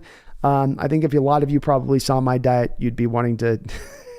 you probably want to make sure that I do okay. I get the salads mixed in and stuff, but my problem with eating food for me, Fat Daddy, and staying healthy is not that I'm not willing to. I am. It's that I have no patience for cooking or food prep or any of that stuff. I just want it to be done and in front of me and let me just shovel into my mouth so I can get on to the next thing. You know what I mean? Where you're just like, next thing. So, but sugar's a great suggestion, man, because that's at least something in my wheelhouse that's not going to throw me off on my silly taste buds, which are super picky at all times and drive me crazy sometimes with how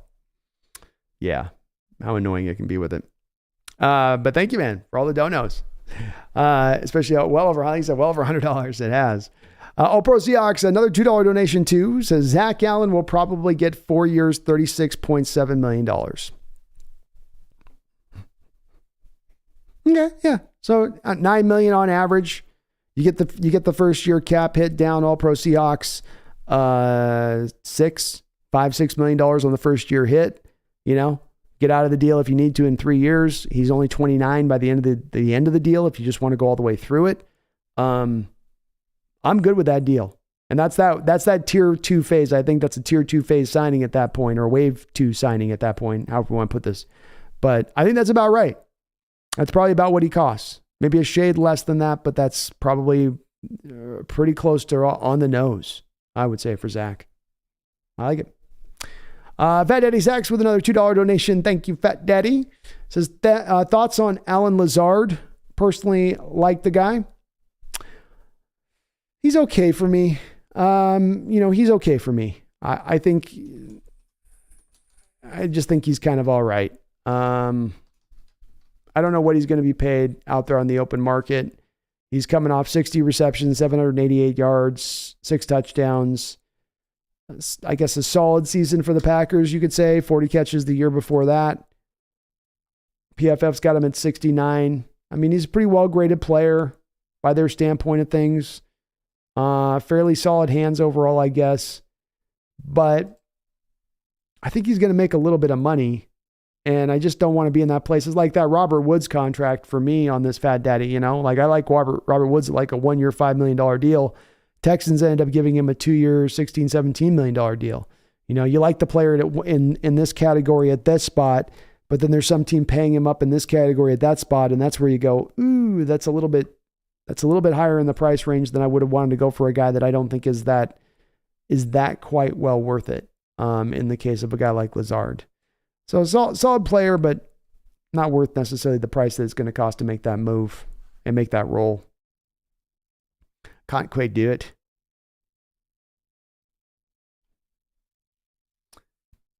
Alexander, I like Harrison's definitely a sleeper edge. Could be a guy I really feel like he's very similar to Carlos Dunlap in so many ways. In a good way. Maybe a little more explosive than him. Xavier Smith, haven't had a chance to check him out yet, Mr. Allo, but I will take a look at him.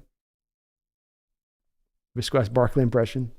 This is my Barkley. I'm working on my Barkley impression. It's not great yet, but I'm working on it.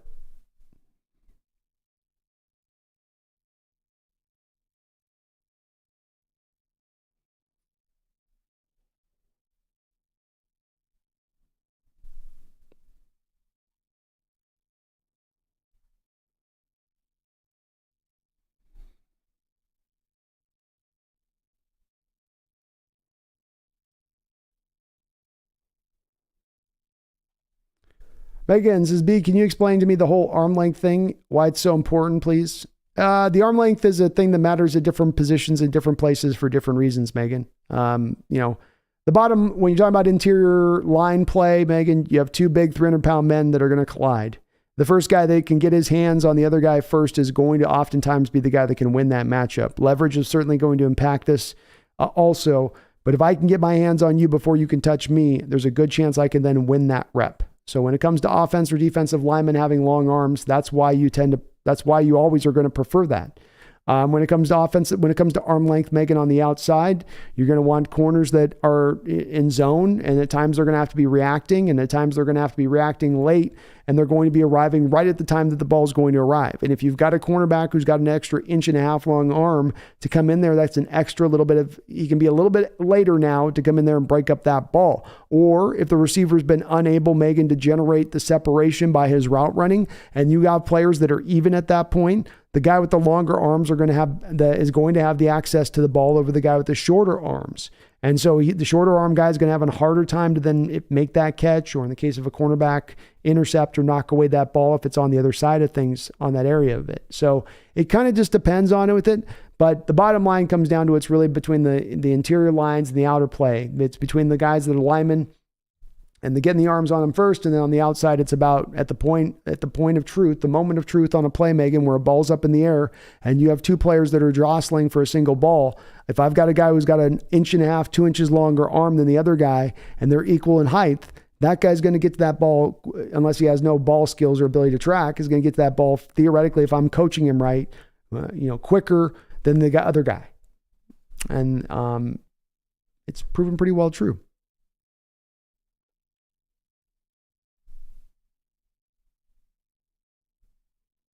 Space, Penny's still a Seahawk, isn't he? Nope, he's a free agent.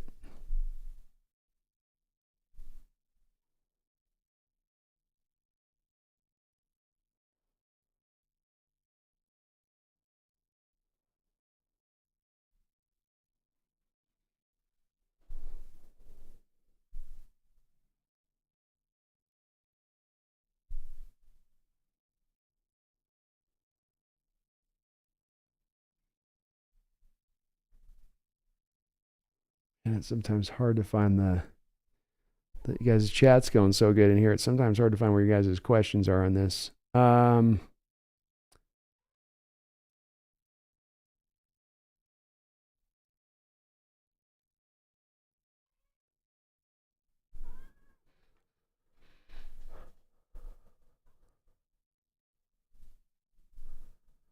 Aguilar14 says, what about Ryan Kelly? He looks like he's due to be released by the Colts, but he has progressively gotten worse for like the last 4 straight seasons with the Colts. And part of the reason why that offense wasn't as good this last year was his play. So I think you're getting him, if you're trying to buy Ryan Kelly or sign up for Ryan Kelly at this point, it's more based on the reputation of him being a former first-round pick out of Alabama, rather than it being about where he truly is right now as far as the player he is and who he is and how he is and what he is. Fat Daddy Stacks with another $5. My God, Fat Daddy, thank you for all the donations tonight, man. Another $5 donation from Fat Daddy. Says, not sure if we re-signed Goodwin, but I really thought he did everything a third wideout should. I would be in favor of doing it, Fat Daddy. I would. You talk about some of the other guys like Lazard. Goodwin's not going to make any more near the money that a guy like Lazard's going to make, or probably like half the money and on a 1-year deal. A little bit more than the veteran minimum is what you're going to be paying Goodwin at this point. Whereas I think he's going to give you probably pretty equivalent value to what you get from Lazard at the end of the day. So, it's again that process you want to go into this offseason with guys you look at in this free agent period. It ain't about getting names or getting guys that have had production over here with this guy there, with that there. It's really about, look, if the guy's not that good that we're talking about for agent-wise, and just use your example like a Lazard guy where like he's fine, he's okay, but you want to pay top market prices for a guy that's fine or okay, or gives you, just like in Hargrave's case, gives you just sort of one thing that they provide on the football field, and then you have to overcome this other thing that they can't do. And if you got a guy like Goodwin, to me, that's sitting there, Fat Daddy, that provides you every bit of that, he can even give you some stuff on the outside too. So he's not only a slot guy, as we saw in DK's injury in the Charger game when Goodwin had to be placed out there on the outside. He flourished. He had 2 touchdown catches down the seam. So, hey, you want to throw him back out there right now on a 1-year minimum deal with a $1 million, maybe over-the-top veteran minimum, that to me is a way better option to go with that Fat Daddy than it is to go with Goodwin, or than it is to go with a Lazard or Robert Woods or that type of player that, again, you're throwing kind of money away at that point. You're throwing the extra $3 million away to this player to kind of then just more get the name than you are going out there to get the player. And I think the hardest part in football to do is to go find the player. Like, where are they now? Because in other sports that we have with basketball or baseball, you bring up a player's name and it's been a couple years since you know where he's going to basically be as a player. But in football, you can be bringing up a player that you really love, that you really loved how he played, that you thought he was really solid, and your memory is really coming from a couple years past. It's not coming from the right now. Guys change so considerably in the NFL over this time period, from what they were to what they are in just a couple year time span. And so a name gets brought up like this, Fat Daddy, with Ryan Kelly with the Colts. Like, Ryan Kelly's not what he was when he was a first-round pick coming out of Alabama 4 or 5 years ago, right? He is what he's been over the last 3 years, which is an ever-increasing, depressing player who's getting worse and worse. So value with Goodwin would be great. I would love to see them go for him instead of going with one of these other wide receiver options. It's a crappy wide receiver market, folks. You don't want to be spending this year wide receiver free agent money. You're throwing the bad out with the good in that case. And you're only doing so in reality because you're being driven at that point because you don't like the draft wide receivers that are available, which is no reason to go sign free agent wide receivers at that point. You just look at when you look at a depressed market on a given positional group, it shouldn't be a predilection where you're leaning towards wanting to then sign from that group, right? Do you want to buy secondhand parts at top of the market price? Secondhand parts at top of the market prices? No, nobody wants to do that. But that's what you're going to be doing right now this offseason if you're really going to be looking to address the wide receiver position, either in free agency or in the draft. You're going to be overdrafting or you're going to be overpaying because of the market scarcity. I think the better place to go with on this is to just try find the cheap functional option that can then work without going down that route with it, Fat Daddy. But thank you, man, for all the donations, brother. I appreciate you tonight so much. All Pro Seahawks, thank you for the $2 donation. Greg Gaines, 2 years, $7 million deal. All Pro Seahawks, I would be okay with that deal. I would. I think that would be solid money to be spending at that point. Greg Gaines, another guy who's not necessarily been lighting the world on fire, but he's been a solid rotational piece for that Rams team at $3.5 million. I mean, if I could flip out Al Woods and flip in Greg Gaines, I would much prefer to do something like that at the same kind of price that you're spending at that point, right? You flip one out, flip in the other at that point. And you're not expecting either of those two guys to be landmark pieces of your defensive line at that point, but you're expecting them to be functional rotational pieces. As I look at it, the modern NFL is based on the rotational defensive line, not the super uber strong defensive line that's got stars on the front four and then they suck on the back four, where you're just like, get our starters out there. They've run them 80% of the snaps. No, we need a rotation. You get a Zach Allen, you get a Greg Gaines, you go get a Jalen Carter, you get a Maze Smith in the second round, All-Pro Seahawks. Now you've rounded out that defensive line depth along with increasing the talent. You're attacking it on both of those two different levels. So Greg Gaines would be great. I'd love it. John Stillwell, thank you for the $20 donation. John, I do appreciate it from you as well as ever. All of your support to the channel as a member patron and as well as your donations into the channel, man. Thank you so much. He says, hi, Brandon. After the Chicago trade, it looks like Carter will be there at 5. Do you think we'll take him or trade back? There's a lot into this question, John. A lot. Number one, we got to know what's going on with the Cardinals here first and foremost, because as I've said, remember what I said with Chicago? I said Chicago's going to move out of that pick, right? So Arizona's going to look at the pick that they just got. Arizona's going to go look at what the haul was just taken was from Chicago. Arizona's going to look at the situation with the rest of this first line and rest of this first round and determining the fact that there's going to be a lot of teams out there that are going to need a quarterback. And Arizona then looks at that spot and says, hey, we want to get that haul that Chicago could have got. So I think it's very much right now a coin flip, John, as to whether or not truly Arizona just picks in their spot rather than trade back. And it makes it very hard for me to predict about what we're going to have available on our pick or what we're going to do on our pick until I kind of know what Arizona is going to do. So I can give you what I kind of think will happen here, but I don't think I can give you exactly what I know to happen here because there's still too many moving parts in this situation that have to play out for us to know how this will go. You have to then add on another level of complexity onto this Jalen Carter situation, John, because we don't know what the background check's going to look at here. I'm going to keep saying this, and you guys are going to hear me say this probably about now. I'm legit going to end up saying this probably now and about probably 45 times between now and the draft coming up here in another month. We don't know what the background check on Carter is going to look like from John Schneider's scenario on this, John. We don't know if he's going to be an absolute monster off the field and he looks like he's going to be absolutely a criminal and it's just a matter of a time before this ticking time bomb goes off and blows up in the face of any team that drafts him. That could be the report that John Schneider gets on his desk and that he's looking at. And if that's the case, I could be telling you right now, well, Carter's there at 5. Yeah, we'll take him. I don't have that report. I don't know. I really, at this point, I'm going to I think I got to kind of lean in this direction of it. Like, I'm happy to make predictions on stuff, John. I love making predictions. I predicted that Chicago was going to trade back. They've traded back. I predicted that Carolina was going to trade up. They've traded up. I predicted that 3 quarterbacks were going to go in the first 4 picks. 3 quarterbacks are going to go in the first 4 picks. But I don't like making predictions for the sake of just making predictions. And I get asked a lot about Carter right now, folks, but everyone, please understand on this. We don't know what that report is going to say. And that report is going to dictate whether or not they take Carter. On a talent level basis, on a fit basis for the scheme, on a player basis, on being the linchpin of a defense that's been helping this college program at Georgia win 2 national titles back to back, he is worthwhile to that pick. He is worthy of being the 5th overall selection. But if we're talking about knowing what it is as far as the basis of his character, we don't know. And there are concerns there. There are concerns there. And so I can't make the prediction on it on that. I don't know.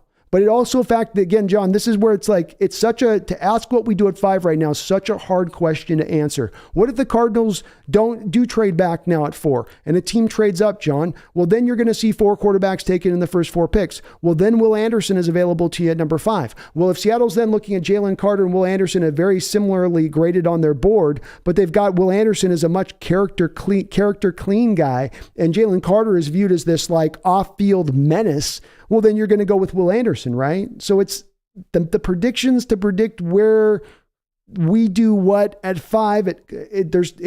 I can't do it at this point. I really can't, folks, because I just feel like all I'm doing is kind of just blindly making a prediction of something that I have no basis in knowing what the reality is behind it. And I don't like not knowing with Carter what the background check is and then trying to make a guess whether or not John would be in on that. But from a talent basis, John, just from that basis alone, if we can throw out the character stuff, yeah. You take him at 5. if that's the case. But boy, is it hard to predict on that. It is tough.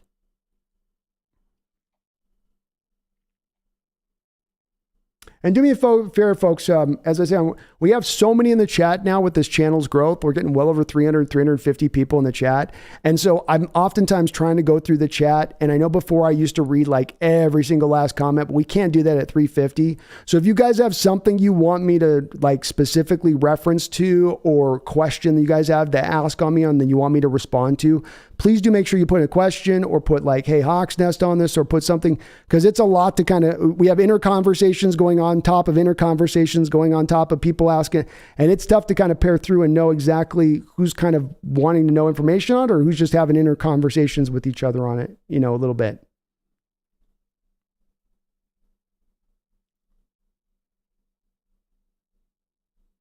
But if you guys...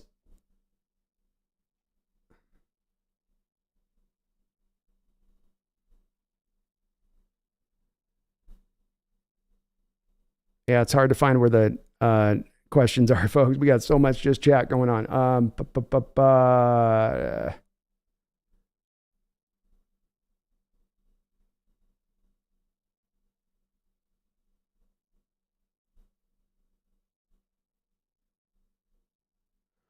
Alexander says, thoughts on seeing if there's a trade market for Fant? I'd prefer to do it. I'd like to move on from Fant, Alexander. I like the Titans in this draft, and I like saving the $6.85 million on the cap by moving him, personally. And John, thank you for that $20 donation again, man. Appreciate you. Gaming Taco Dare says, you and Seahawks, Brendan Nelson should be doing a free agent thing together tomorrow.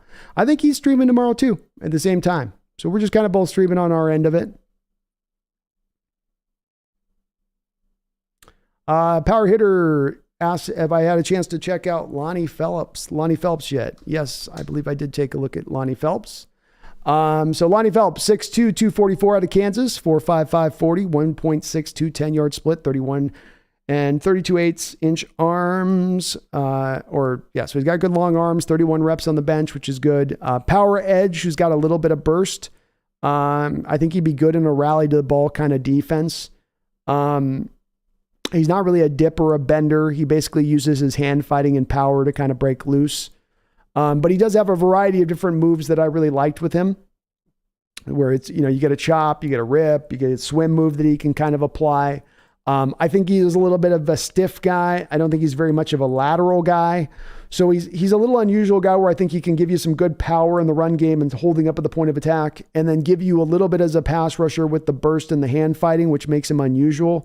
But I don't see anything elite tier in his skill set either on the other side of it. So I think I had him probably in like about the third or the fourth round. And that bench press with the 31 reps absolutely does show up on his tape, where you see his strength, you see his power, you feel it. I did like a lot with his game. I did, but I just couldn't quite get him into a place where I thought he was quite power hitter, a second, third round. Maybe in the back end of the third round, maybe.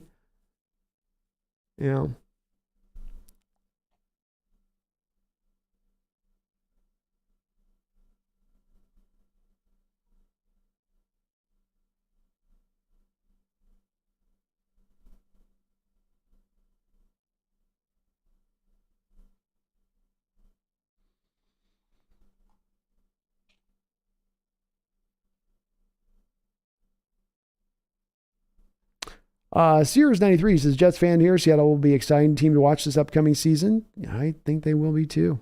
We're stoked. Stoked.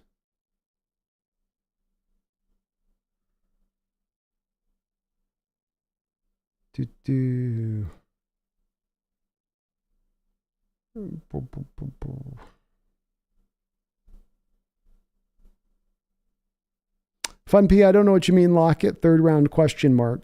I don't know what that means, brother. I'm sorry. John, John says, but the thing is, if Stroud is not Richardson with the number, but the thing is, if it's Stroud and not Richardson with the number one pick, why would you take the pocket passers targets away and more? It makes sense if you pick AR-15 because of the run game. Well, they just had to pay him, John. So some of the DJ Moore situation could be influenced by how much money he's making as well, in addition to that. So They also might look at taking receivers later on this draft and having the receiver position be a cheap one for them. And if it came down to John, them getting that trade done and giving up DJ or giving up a future first in addition, which would have been the cost, they were rather going with that first round pick rather than the third first round pick, I would say.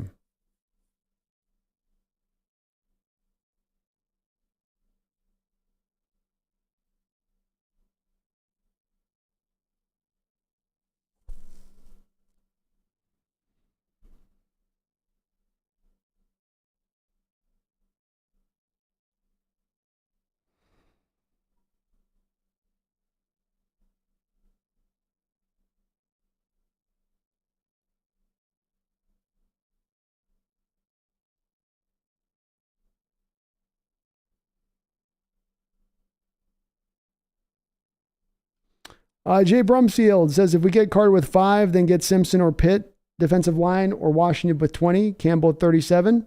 That'd work for me, Jay, as a draft. Sign me up on that one. Sign me up.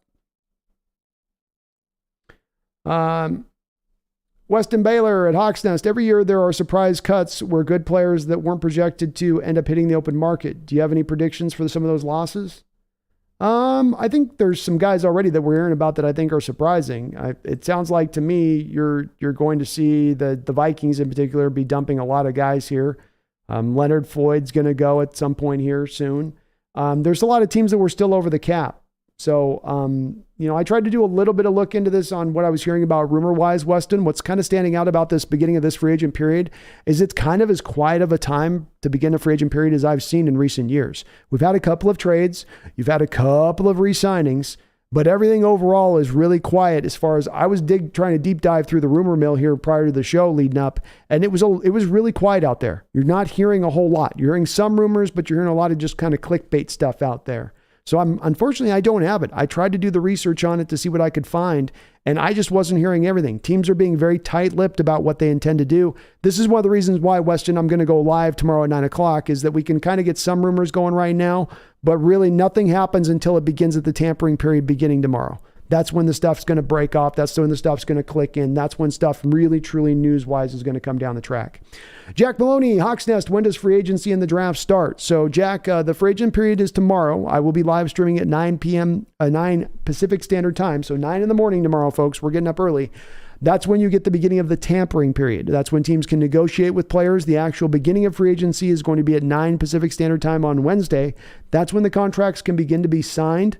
But that's how that kind of plays out there. And then the draft is, I believe, in a month from now. What is it like? Right around April 20th or so, as I believe right around where the start is of that. Pedro says, hey, Hawks Nest, what do you think of moving a few spots back from number 5 and getting Nolan Smith?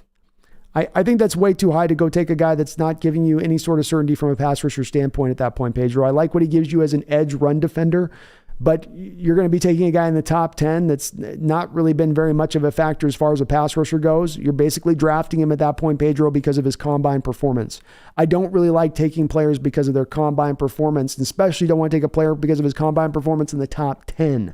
That seems like a place that's a pathway to me to kind of failing on a player. I think Nolan is really jumping up boards in a big way, and he's going to get at this point overdrafted. I like him as a run defending edge. I love him as a character standpoint by all we're hearing from him from that standpoint of things.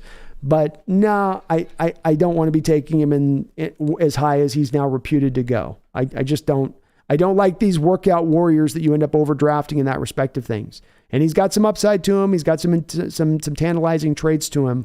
But he's not shown it to you enough on film as enough of a pass rusher to be then just basically selecting a run defender only in the top 12. That's what you're guaranteed to be getting basically is that. And it's, I don't know.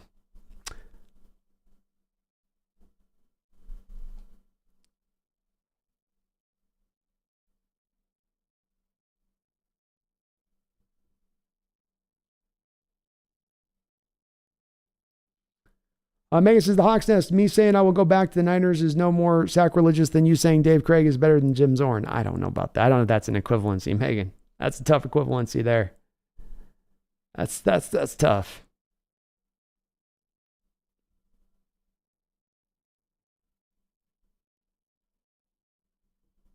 Matthew Glenda says Disley's hurt, so I would not trade Fant.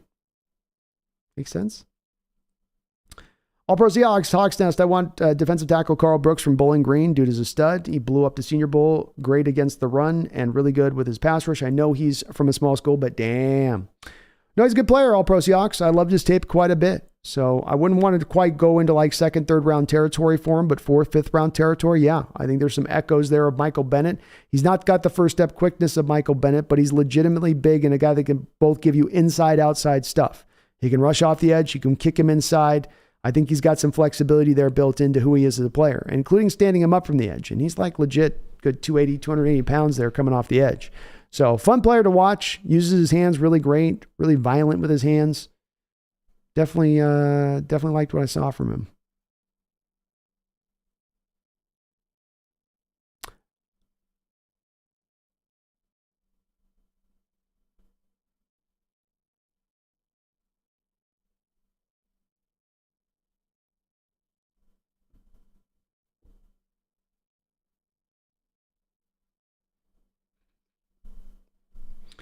Weston says, Hawksnest, I think it's likely we bring back Penny. He'd be the one-cut runner while K9 is the juiced-up elusive back. Who do you think we could add to the power back in the draft or free agency? Probably going to have to do it more in the draft than in free agency, Weston. I don't think there's really a power back out there. I think Jamal Williams is going to go for a little too much, and we're not going to want to spend that kind of money on him. So I would say... the two guys that would come to mind for me on that would be Roshan Johnson of Texas and Rodriguez out of Kentucky. Those would be guys you get a little bit later on in the draft that would be giving you good power backs, I think, for fourth round and onward with both those two guys. And they could give us a little bit more of that hammer on there.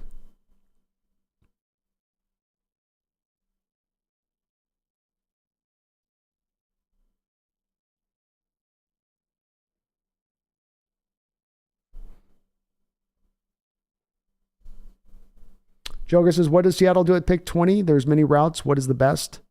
I think the best route is to stick to your board and take the best player available on the board, Joker. I think when you try stretching for, we got to get this guy here, we got to take that guy there, you got to take this position in this spot at this place. I think that's how you have drafts go wrong. You got to let this board, you got to let this draft play out for you in front of you, and then see where the board is at where you're picking at 20. And it's hard to pick who is going to be there at 20 when you're that deep into the draft. So I know you... maybe like a certain answer here, but I can't quite give you one on that one.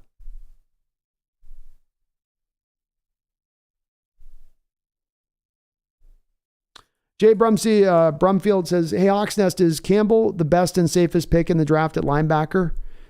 No. I mean, Jay, I don't think that there's technically a safest player and middle linebacker in this draft. Every guy is going to have some question marks above him.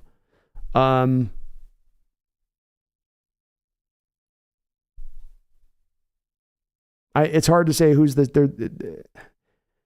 what's tough about that question, Jay, is you're asking about what's maybe the weakest positional group in this entire draft and then saying who's the certainty of that weakest positional group. There are no certainties. That's why you may not see even one middle linebacker or only one middle linebacker taken in the first round, is because the linebacker class sucks. It's crap. Campbell ran a 4.65. A 4.65 middle linebacker in this day and age is no guarantee to be a success at the next level. And it shows up on tape where he looks at times a little slow on tape to me.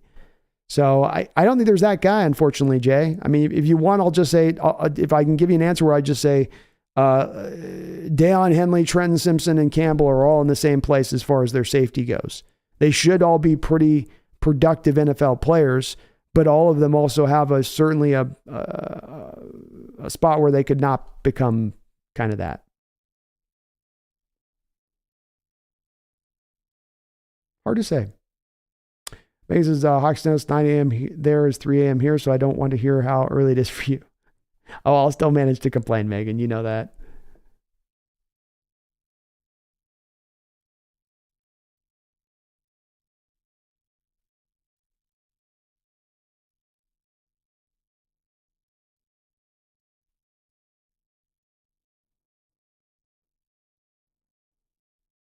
Yeah, Hungwoo, they might be a target of him, but like I said, if they're picking him at that point, it's the combine performance, it's the interview he gave at the combine. You know, I don't want to be, it's just, these are my personal opinions on it with it, Hungwoo. So, I mean, it may be the team has a different outlook on how they view the player with that.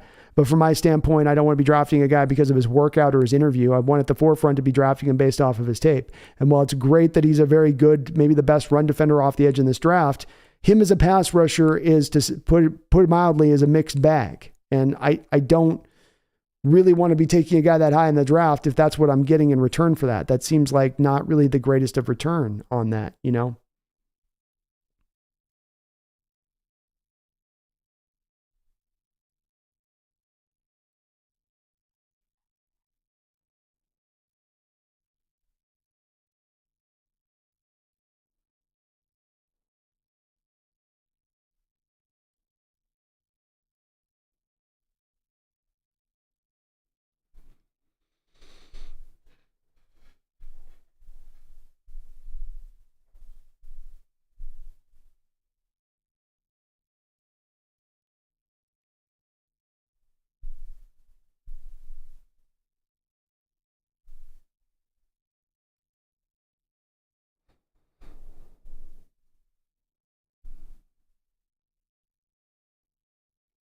Hey, Willie, says, isn't Bosa on his 5th-year option this year? He won't be traded after signing an extension.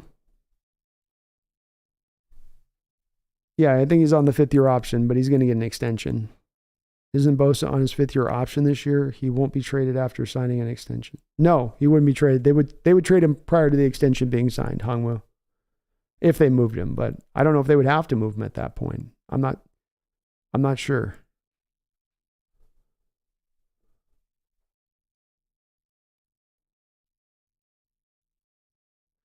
John, thank you for another $20 donation, brother. I really do appreciate it. Thanks so much. Man, $40 in donations, man. Goodness. Appreciate you. He says, I find myself disappointed to see Jalen Ramsey leave our division. Any thoughts? The price for going all in back-to-back years is doubles compounds the price the years after on how the pain that you're going to have to suffer to get yourself from under those deals and to alleviate the problems. And what we're seeing right now is the Rams knew at some point in time in the near future they're going to have to take a year to suffer the pains, the slings and arrows of paying the price for making all those go-for-it moves. And they've decided that this offseason is going to be the offseason that they decide to do that.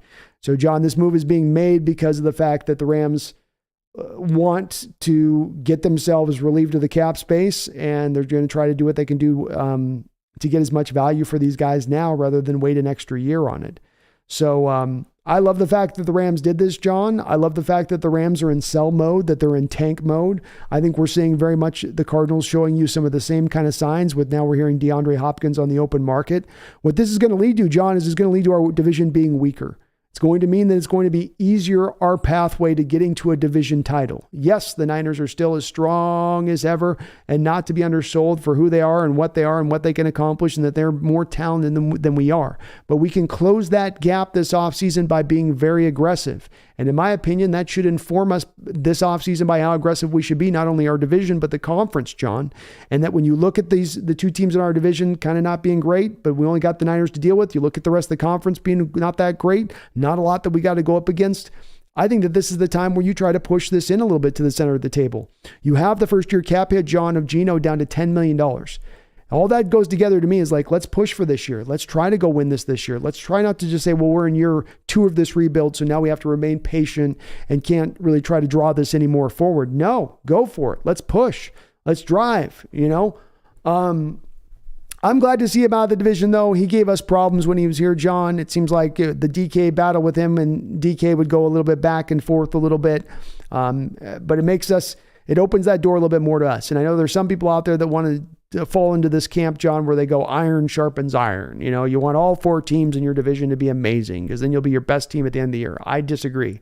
I think what ends up happening is you all beat each other down and you get to the end of the year when you have a division where it's all stocked up and everybody's, basically in a weakened state as they go into the playoffs. I've got a theory on this one, John, that I had borne out about a year and a half ago that I think is proven correct, which is that if you're going to go out there and win a Super Bowl, you've got to have the feast factor, the wind at your back. And by the feast factor, I mean you need to have at least 2 teams in your division that kind of suck in order for you to have 4 sort of easy wins through your schedule to lighten the load, to make things a little bit easier for you as you go through the course of an NFL schedule. Well, the Seahawks now have the feast factor built in here to the division. I mean, this is exactly what allowed the Patriots for years, John, to go out there and win those division titles, and not only win the division titles, but get the number 1 seed and put themselves in a position to be well rested by the time they got to the playoffs, because of the fact that they were playing within the AFC East, which was a crap division for 20-25 years. Still maybe not all that great at this point in time. So it's good to have the competition and all that stuff, but it's better to have a little bit of those weaker opponents where you have a couple of those weeks where you can just slide on past and through. You know it's an easy win, and now you can worry about the rest of your schedule and getting on top of things. But I think it's a lovely development for us, John. This is especially for me now starting to get more and more caught up in this process, John, of looking at next year as being a year we can go for it. You've got Smith in place now. You're not a young quarterback on a rookie deal in his first year. No. You got a 32-year-old quarterback, seasoned, knows what he's got, knows what he has in front of him, who's only going to have a better supporting cast than he had last year. Go for it. Go for it. And John, I hope they do. I hope they do. But, this is the Rams are paying the price. And they didn't get max return back from him either. 3rd-round pick and a tight end. They all but basically gave Ramsey away at those prices. And I look at that and I go, well, does that make the move they made for Ramsey a couple of years ago smart to do so? Well, you got a title out of it, so I guess I can't argue with it. Or the Stafford move, you got a title out of it, so I guess I can't argue with it. But now the Rams are going to have to turn this whole thing over. Turn this whole thing over a little bit now. Leonard Floyd is going to be the next one to go, John. And I don't think they're going to be able to trade. They're just going to have to release him. But I like it, man, personally. I'm in favor of it.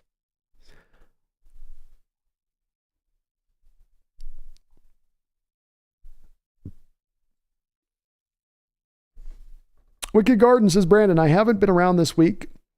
With the Panthers trading up to number 1, who do you see us drafting at 5? And do you think the Cards trade at 3? It's so hard at this point, Wicked Garden, to predict who we take at 5. John was just asking the similar thing just a few minutes ago. And I'm sorry I don't have a good answer for you on this. I don't want to make a prediction, Wicked Garden, unless I can substantiate it with something to back it up. If I'm making a blind prediction, then I'm just sort of pulling it out of my ass at that point. And that's not really answering your question. That's me just pulling a name out of my butt. I can say Jalen Carter, but I don't have a lot to build it off of, right? I can say Tyrese Wilson, but I don't have anything to build it off of. You mentioned also in your other question within your question there about number 3, we don't know what Cards do. I think the Cardinals probably trade out of 3. If they trade out of 3, then that means quarterbacks are going to go with the first 4 picks. If the quarterbacks go with the first 4 picks, then the Seahawks have their pick of Will Anderson or Jalen Carter. Who do they pick? I don't know. I don't know. I don't know what the character background is going to look like for Jalen Carter with John Schneider. I don't know whether it's going to be signed off or whether it isn't. If it's pure talent, who's the better player? You go with Carter. If Carter's got some insane character risk and he's just a head case, then you would go with Will Anderson on the back of theoretically the Cardinals trading the 3rd pick, which I'm anticipating them to do so. John says, Brandon, would you rather trade a low pick for Buckner and restructure or try to land him in the open market?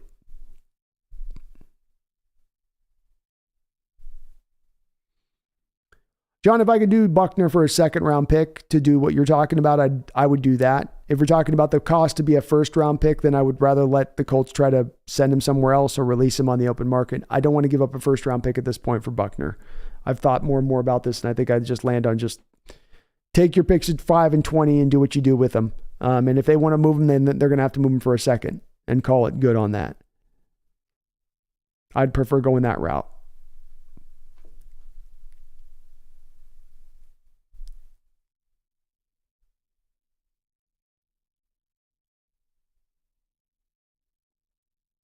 Nick says, Jalen Ramsey got tired of being bullied by DK. There we go. Facts.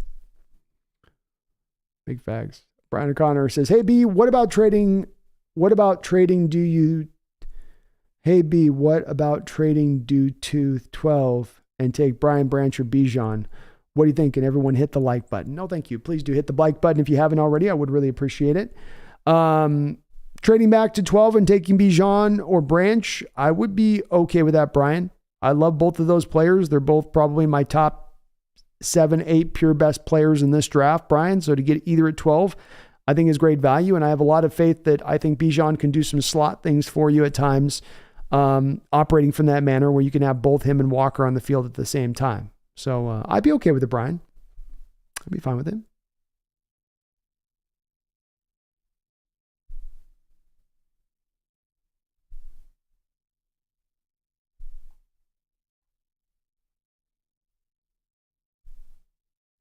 Jay says, I believe you need intelligent players. Defense can read screens because the last few years we were unable to read screens. Yeah, we could probably use more intelligent players on defense. Better talent, too.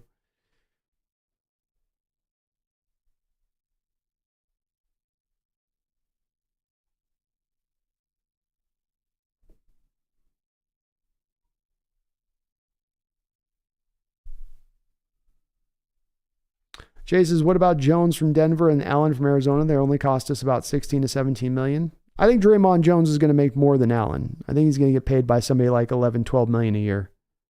But the combination of an Allen would probably be more like 20 in combination of the two.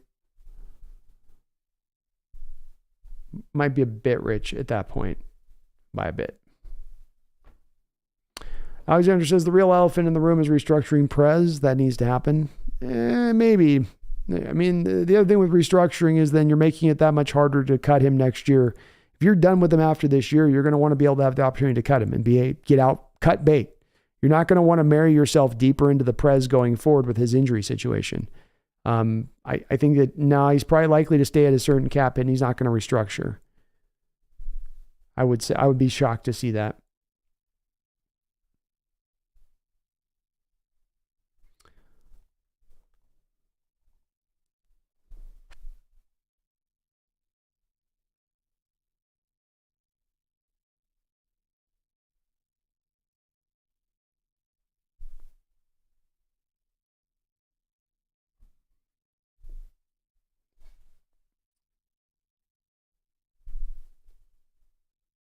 Parker Smith. Oh, wait. I'm sorry. I'm a little bit behind my donos here. Hang Woo Lee. Thank you for the $2 donation. Hang Woo says, what's the record going to be next year? Rams versus Arizona. Oh, I think Arizona's going to struggle to win. I think Arizona's going to struggle to win 3 games next year, personally. With the Rams, McVay's a good coach, creative coach. He probably gets them to like 4 wins, 5 wins on Woo. I think Cardinals lose a little bit more than the Rams do. But both of them could be right there at 3 wins. If the Rams keep dumping players and reportedly everybody is for sale, then that's no fixed mark. You know, that could certainly fall down low. I mean, the Rams could be doing a real, not just like quasi tank. You might be seeing 2 teams in our division like really trying to tank. You know, like they play each other and they're both trying to lose actively. Both teams running into their own end zones, falling down and stuff. You know, dogs and cats living together. Chaos on earth. Parker Smith, thank you for the $5 donation, man. I do appreciate it. He says, hi. Do you remember, by the way, love you. Hey, love right back at you, Parker. Says, did you hear that we might get Darius Slay or Devontae Smith? If you had to guess, would we get in free agency? I hadn't heard of Devontae Smith being available. That would be an oddity if the Eagles were looking to do that. He's on his rookie contract and not altogether that expensive at the moment. Darius Slay, Quandre Diggs is friends with Darius Slay with their times in Detroit. He's making some big time overtures to Darius to try to recruit him into Seattle. The problem with Darius Slay is that he's a man-based corner and you don't play a lot of man on the outside. And so he's not exactly a scheme fit for what he does at his best, unless, Parker, you have the defense willing to adopt more man-based principles next year. And if they're doing that, then the Darius Slay situation could make a little bit more sense. But outside of that, I don't think you're going to see Darius Slay here. It just doesn't seem like that's really a fit for what we're going to need or what we're going to be looking for or, you know, any of that. I think he goes to more of a man-based defense that wants to run heavy pressure looks, and some other team's going to want him for that. But they're both good players, Parker. Devontae is rounded out into a pretty good wide receiver in this league. So, good players. And if you're going man, I'll sign me up for Darius, but you got to go man if you're going to do that. Yeah, John, you might be right. Rams could be just tanking for Caleb Williams here.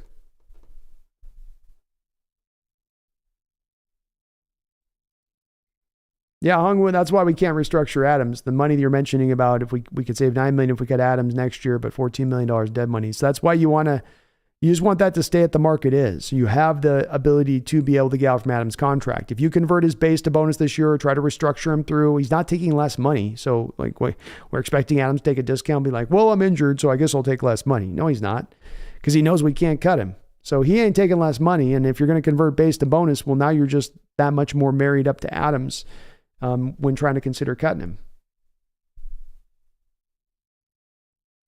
Thaddeus Sexton says, if Will Anderson's there, I'd grab him at 5 and then try and get Elijah Cansey. That'd be a great draft, Thaddeus. Sign me up for that.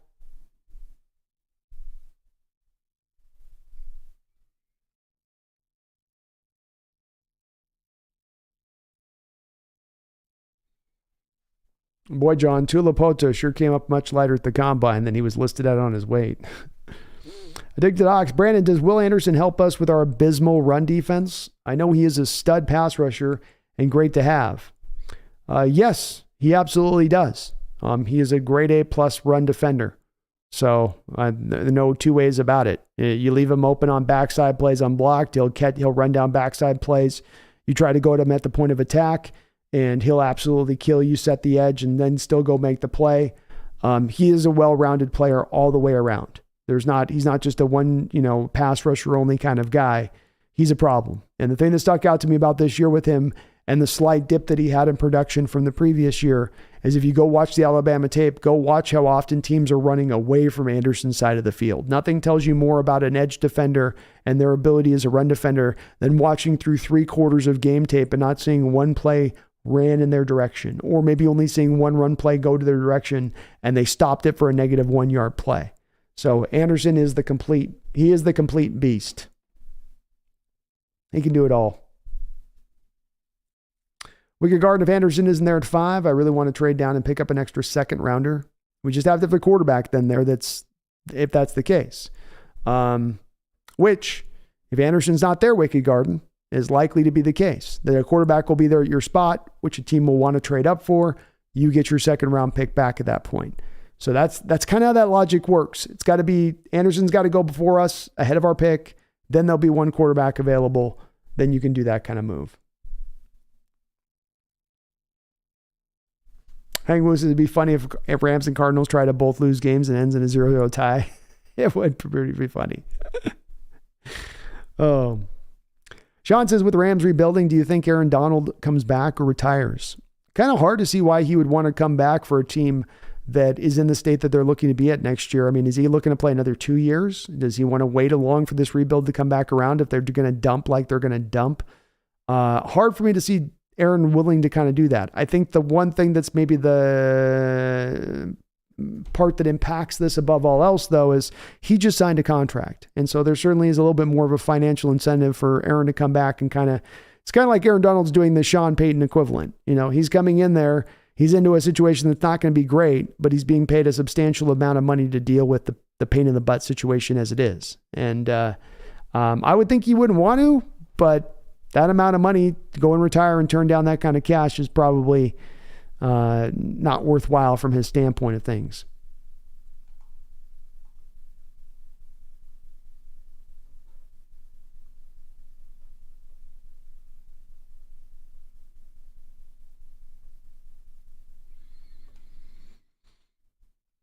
Dan W. says, if the Rams tank for Caleb Williams, they're kind of playing next level football between going all in with Stafford and now going all out for the best quarterback prospect in the past 10 years. Indeed, Daniel. I mean, it is a risk, though, too, because you got to get to number 1 to hit that spot. Are they going to be the worst team in the NFL to do that? I mean, there's some other teams in the sport next year. They're going to be, I think, set up to potentially be that bottom rung team, that back end team to go get that pick ahead of them. But they're dancing. They're on that dance floor, I guess, amongst those teams to potentially be there. And I do like what they're doing with that, Daniel. The thing that I've really appreciated about what the Rams have done, begrudgingly to say this, is I want my team to always know what place you're in. As I say, you have 4 states a team finds itself. Rebuild, they're on their rise and their ascent, they're in between, or they're an elite team in their championship window. Kudos to the Rams realizing they were in their championship window and striking while the iron's hot, giving up the future draft capital to truly go for it. It got them a Super Bowl title. Now, like you said, Daniel, they're doing the opposite where, yeah, they're recognizing we're not good enough now to go out there and compete. So if we're not good enough, let's not stay in that in-between state. Let's tear this down to the nubs. Let's get this into a rebuilding state so we can get ourselves back to ascent. Beyond going after Caleb Williams here, Daniel, what I like about it is just the pivoting of knowing who you are, what your team is, and what's the right move to make in this moment. Because so many teams make that poor choice, Daniel, especially those in-between teams that often think they're contenders, that often think they're elite, when really they're just a fringe kind of playoff team. I think the Vikings are also kind of showing you that they're in that same mode right now. Sam Dog, rest in peace, Mama Blue. I did see your post on her, man. Sad to see there. It's a tough one. John says, yeah, my bad. Thule was 265. Never mind. Well, they had him listed at 290. I was so caught up with him at 290, John. I was like enamored at 290. I was like, 290, and he moves like that. Yeah.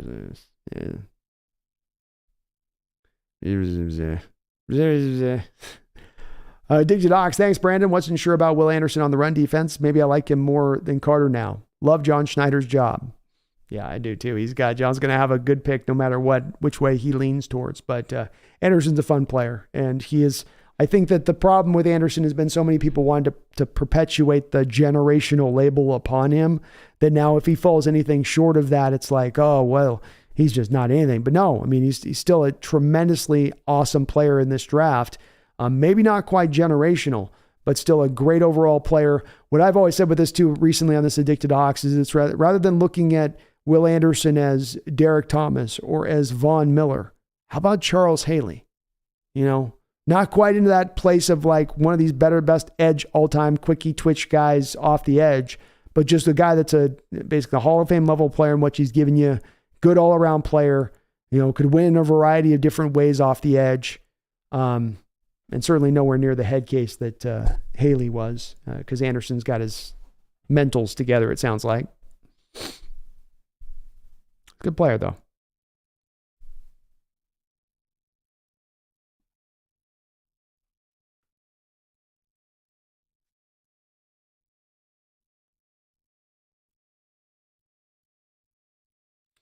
Alexander says JT Tunalo from OSU is one of my early picks.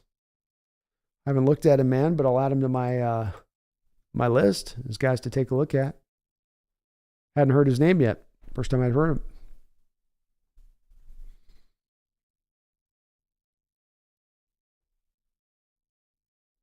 Maybe, but we want Caleb Williams, but why? What you're saying is why would we want?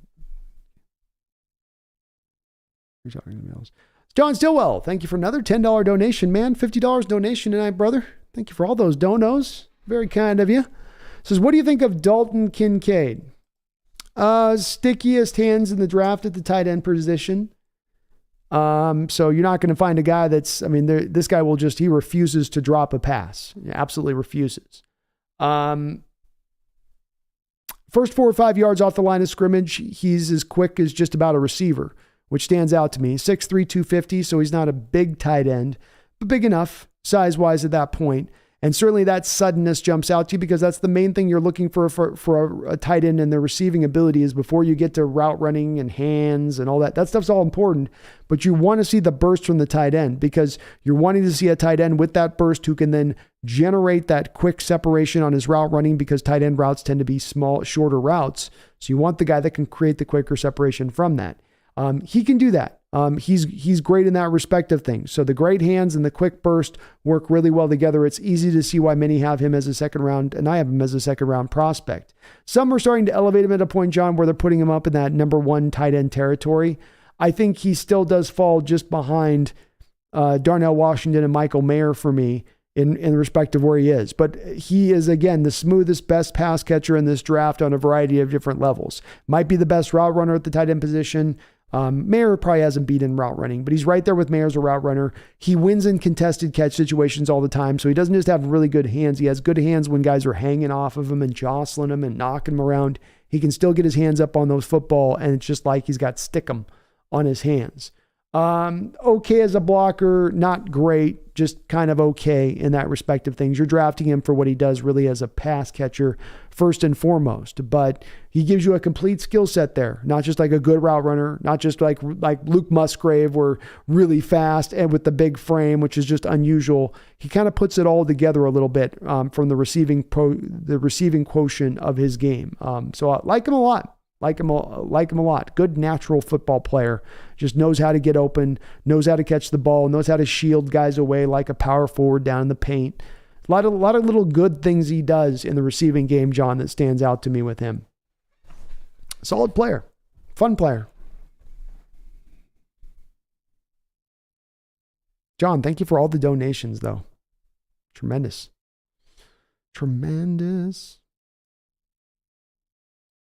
Sean Hines says, Hawks Nest, do you think Pearson from the Sea Dragons has NFL potential? And if you would sign him to the Seahawks?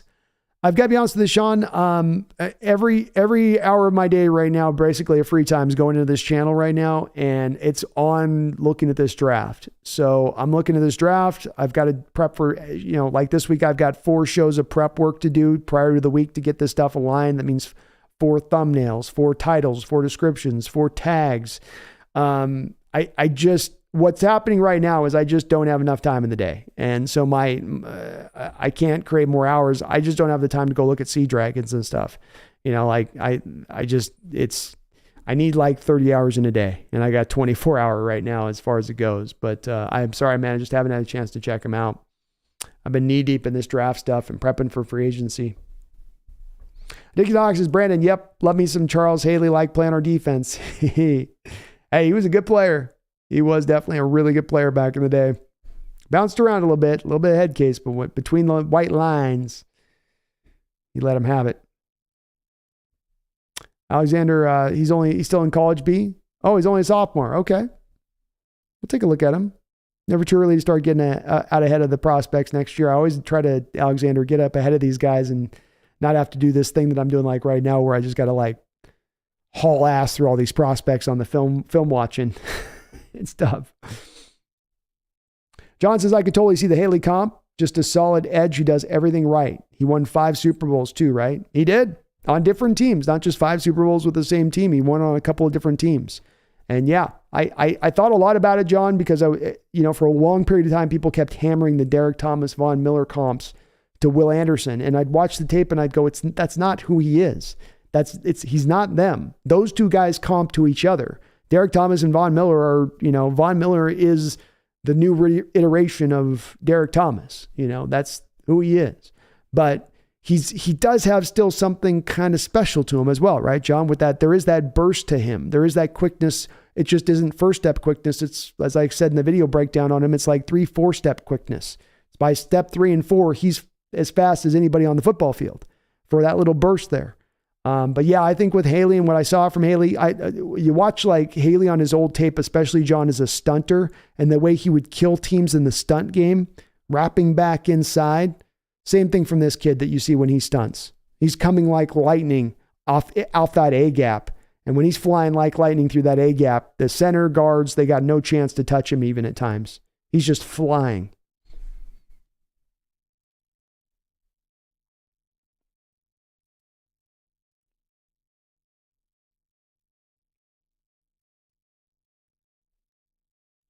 Daddy, the best is I think we're talking more about Caleb Williams from the standpoint of Rams potentially trying to grab him. I don't think we think we're going to have a chance at him. Dick to Docs, just on pure principle, I would never draft a guy named Dalton Kincaid. Bad joke. I'm on the opposite end. I would draft a guy because of his name.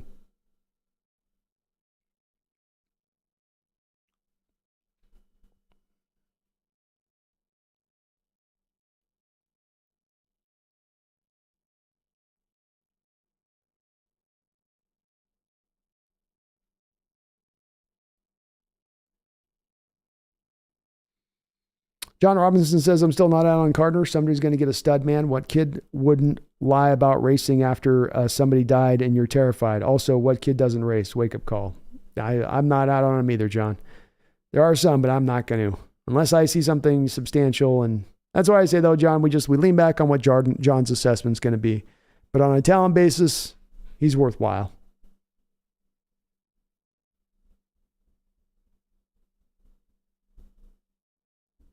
Real Matrix, I think Caleb goes number one, man.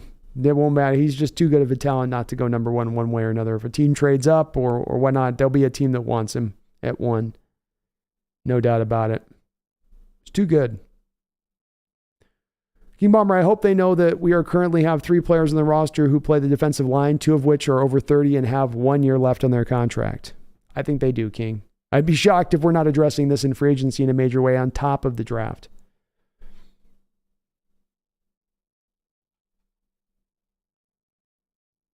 Nick says, who is your favorite free agent to get this offseason?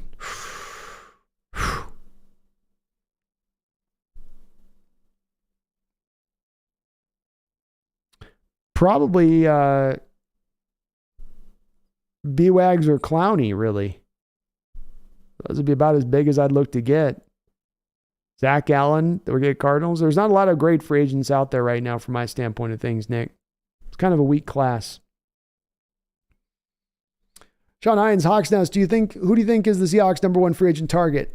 I think it's a defensive lineman, Sean. I'll say that. Who is it? Not really sure. I think that they'll kick the tires on Hargrave, but I think they'll eventually go back to a secondary option like Zach Allen, the Cardinals that we're already being connected with.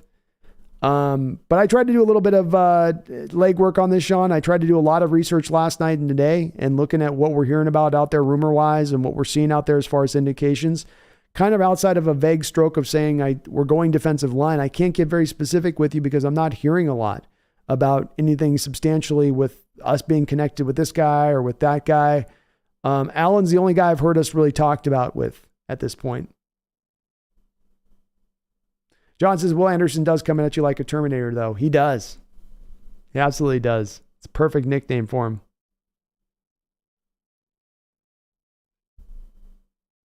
Zigzox, Brandon, would it be fun to be a fly on the wall in the Hawks draft room if both Carter and Anderson are on there at 5? And addicted to Hawks, I would be having the time of my life as a fly on the wall in the draft room if it was the 5th or 6th round. So I'd be geeking out about that stuff, just about those conversations and those debates going on in the room. So yeah, you better believe I would absolutely love to be in that kind of situation too on top of it. It would be tremendous. I'm sure much of the hot debate has been had prior to the day, though. That debate, that fight has already been had, so to speak. The war has been fought. Now, the winner's been decided. Daddy the Best is, I'd like Risner as a free agent to help a young line with the drafted center.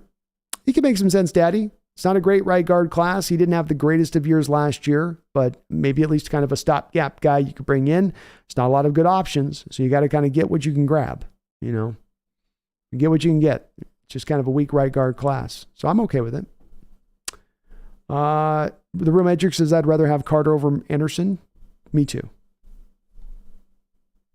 Hang Woolley, I like Risner because he hates Russ. Yeah, Megan, you didn't see that? Risner was like yelling at a guy's sideline. I don't know if it was about Russ, but it was funny. Kingan says, I seriously think with Shelby Harris gone, we're considering releasing everyone off the D-line. Probably, man. And why not after the way they played last year? I can't believe Quentin Jefferson's still on the roster right now. I'm just waiting. Yeah, is it now? Is now the time? How about now? Bean Bomber says the other thing, speaking on the B-Wag stuff, as much as I want him back, I really don't see a scenario where we can afford to bring him back without pushing Jordan Brooks out. Maybe. You need 2 middle linebacker positions right now, King Bomber. You have both those guys on the field at the same time all the time in this defense. But what is there in Jordan Brooks' game that's got us signed up for him long-term as it is? And they're not going to activate his 5th-year option. Jordan Brooks could very likely, King Bomber, if you don't do the 5th-year option, be then a free agent next year. So you would need to have something waiting in the wings as far as replacement goes at that point. Thaddeus Sexton says, would you draft Carter and Cansey with our first-round picks to beef up our D-line? I would love to do that, Thaddeus. That would get me excited, and I would even be favorable to doing something like that. 100%. Alexander says, is edge not a defensive line position? It's technically is and isn't. I mean, because it's also a linebacker. I mean, it's sort of Alexander semantics, Yes, basically, it is, but also not. It's as I say, it's kind of semantics.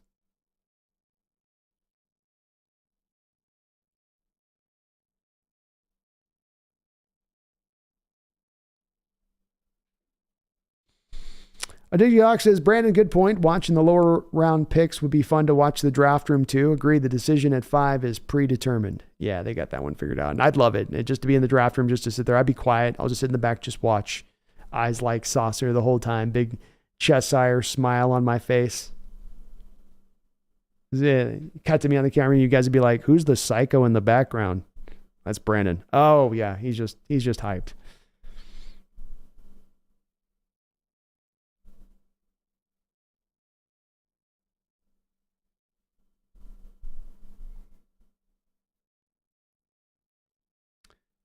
Yeah, Taylor needs to get it together, man. It's one thing that drafting Anderson can be beneficial too, is it's also maybe a 2-for-1 where you move Anderson and then you're able to maybe get a second round pick for Taylor, and you feel like you can move Taylor because you picked Anderson. Could be a little bit of the way that works as well. Sean Hines at TheSeahawksNest. If Seahawks sign Hargrave in free agency, who do you think they will get at 5 then? I don't think the Hargrave signing would impact what they do at 5, Sean.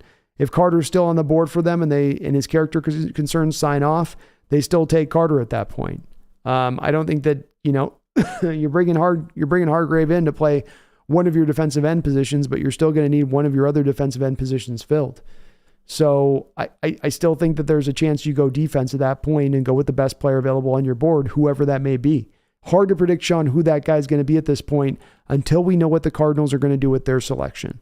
But once we kind of understand that a little bit more, then that'll clear things up. But I think they're going to try to hammer that defensive line, Sean. I don't think they look at it as, well, we're just a Hargrave signing away and everything's going to be all fixed. I think it's Hargrave and somebody else, and then maybe drafting somebody in that 5th pick, and then maybe taking another guy at number 20. I think that they understand that they need to deal with that in a major, major fashion.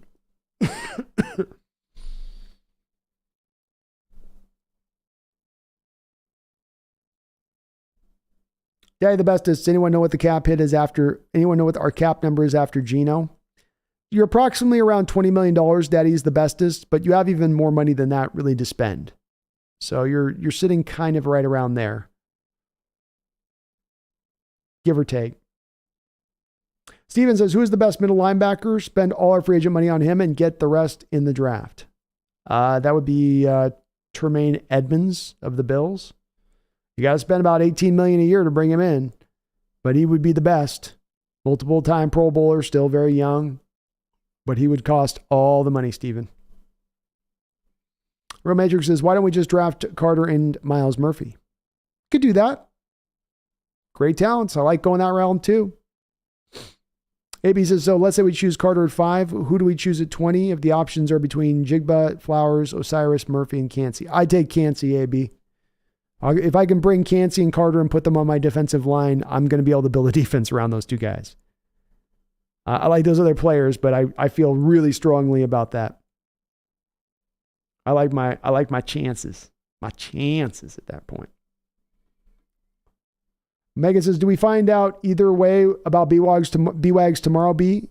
Asked Megan. Probably not, Megan. If you got guys that have a little bit more of suitors out there and around, it might take a couple days to kind of, for the dust to kind of settle. Stephen Patel says, Mozzie Smith or Benton? I would take Mozzie Smith over Benton. I think he gives you a little more of the pure zero tech stuff. I do think, John, that Benton can play some zero tech at the next level. I understand he's a little undersized, but I think he can still pull that off. Mozzie will be better at that. Benton gives you some more versatility to move defensive end at times. But I'll take Mozzie. We need a zero tech.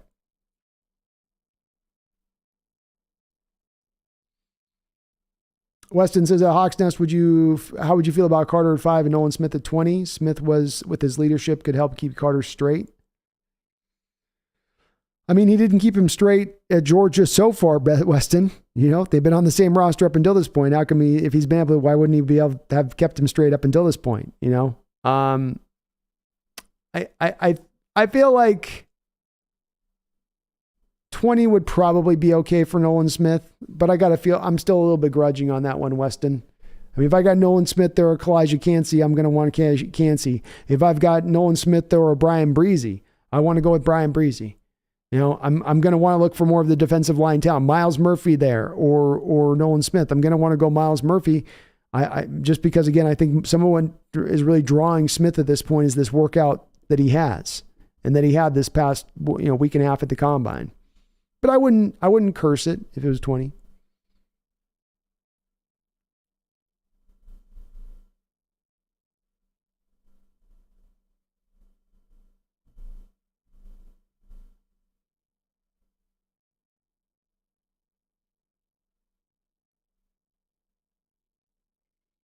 Addicted Ox says, Brandon, can you please guarantee me Mozzie Smith at 37? Teasing. His stock is moving up when I do mocks. Really want him in the middle. Sigh. I think there's a good chance he could end up being there at 37 for you because he's not giving you a lot of pass rush on his tape. That's the part. If a team's drafting him to be merely a zero tech run stuffer, there's never been a real recent history of a guy that you're doing that for. That's the one trick he can do. And you're going to take him at the end of the first round. So I do believe that he does go early in the second round, but I think he's available there when we do look to pick with our first second round pick. So if they like him that much, they can grab him there for sure. And I'd love that pick. He would definitely help us out a lot. Ethan's a big fan of The Last of Us last season. Nice. Good to hear they finished strong. Daddy the best is Taylor seems like a good target for trading, too much of a liability in the run. Agreed, Daddy. I'd love to see that. Get a late second round pick for him in this particular draft. That would be phenomenal. Let's also remember, I think he's a free agent after this year. Risen says, with the Bears trade 4 quarterbacks in the first 4 picks, I'd be placing bets, but it would be hard for Arizona to pass up on Anderson. It is. They've got themselves a conundrum right now. King Bomber says, the other thing is with Will Anderson, do you take him to start opposite Nwosu and effectively waste Mafe and Taylor and maybe unproven guys like Robinson and Smith? Robinson and Smith don't affect your decision-making on Anderson at all, Great King, at that point. They're guys that are in there in the mix. They're working out. They're tryhards. If they can take it, they can take it. If they're released, they're released. Now, in regards to Mafe and Uchenna Nwosu, I tend to think, King Bomber, between those 3, there's going to be enough snaps for the guys to rotate through. Maybe there's a little bit of a stifling of Mafe there here initially in this next upcoming year, but you also have only Nwosu on 1 more year deal, King Bomber. So if you want to look at this from more of a planning stage of things, you bring in Anderson right now this year in his rookie year. There's a little bit of a logjam with him, Mafe, and Nwosu, along with the other 2 guys you mentioned behind them. But then after this year, you're going to probably let Nwosu walk in for agency, and then Mafe just slides in full-time starter at that point. I think with Taylor, if you take Anderson, King Bomber, I think you're moving Taylor in a trade. If you were to pick Anderson, I think there's almost immediately the next conjunctive move that Schneider will make, be it a second or third round pick, would then be to move Taylor. Maybe I'm a little over my skis on this one, but that's the way that one feels to me. All Pro Seahawks, Hawks Nest. I don't think Cansey is even being considered for Seattle. He has really short arms, and Seattle doesn't ever draft defensive linemen with shorter arms than 33 inches. Yeah, it may be very possible, but they don't. There's always going to be players, I think, that come along All Pro Seahawks that are worthy of being exceptions to the rules.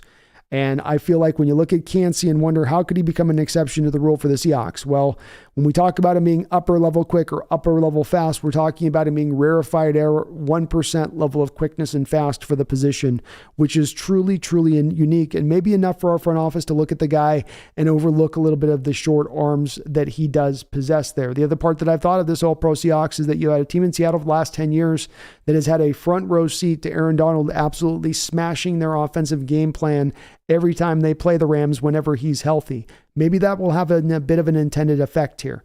Part of what I can do with this stuff, and I try to do with this stuff, All Pro Seahawks, is try to do 2 different things where I say, here's what I would like to do. Here's what I think the team is likely to do. Would I think the team be likely to go away from Cansey? Maybe, probably, maybe. But would it be something I would still prefer to like to see? Would the arm length hold me back? No.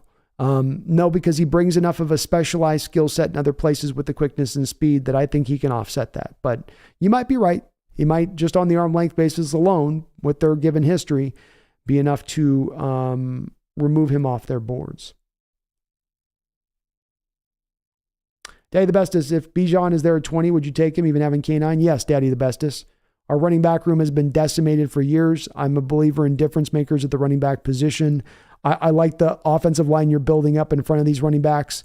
Bijan, it doesn't get talked a lot about, but he has really great hands and he can run really great routes. So I think Bijan would be able to pick up some snaps in the slot, along with the fact that I think there'll still be enough touches with him in the backfield between him and Walker, being that when you look at our given history of our running back room, Daddy, it gets decimated every single year since Marshawn Lynch left. Every single year you're down to all of your guys are broken, battered, bruised off on the sidelines, and you're signing guys off the street for given games. So let's get a little bit more certainty there. Let's build this up a little bit stronger. And I think K9 is one of the few tier 1 players in this draft. I probably have about 7 players in total that are real true tier 1 guys in this draft. He's one of them. So to get him at number 20, Daddy, at that point would to me be really great value. And I would be willing to do it.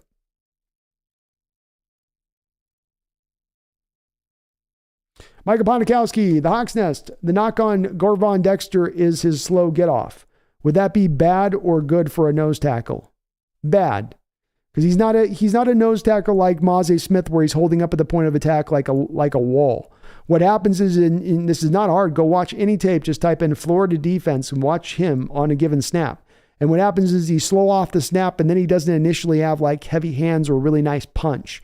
And so what ends up going on with him is that he eventually gets the block off of him, but it's kind of downwind a little bit. Like it's taking him a little bit in the play. Like there's a beat or two of the play that's happened where he's been pushed back a little bit. Then he finally recovers and gets back into the play. So he's not a plus run defender. He's really a pass rushing zero tech. I know that's kind of an oxymoron, but he's kind of a pass rushing zero tech with insanely slow get off.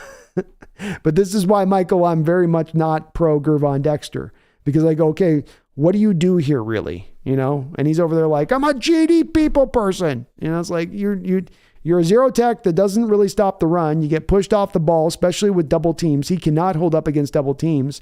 And then you're not very twitchy off the line of scrimmage. You're really going to rely upon your hand fighting to eventually get you free to get there as far as your pass rush is concerned.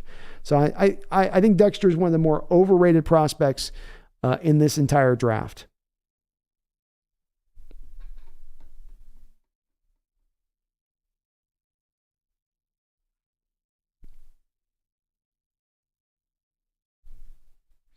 King Bomber says, no, Brandon, you're on point with what you're saying. But let me say this. Would you rather spend a top 5 pick to get an upgraded outside linebacker or go another route to boost the defensive line or get more assets? I think it depends on the specific players we're talking about rather than generalities here, King Bomber, right? As I said, this is why I've got that priority thing where I say, okay, if this is A, then I'll take A. And if A is not there, then I'm going to go B. And if B is not there, then I'll go C. And if C is not there, then I'll go D. So it's really about that. A is Will Anderson or Jalen Carter. No Will Anderson and no Jalen Carter, I look to trade back. No trade back, well, then I look to pick the best player I've got available on my board at that point. That'd be how I would kind of push that through.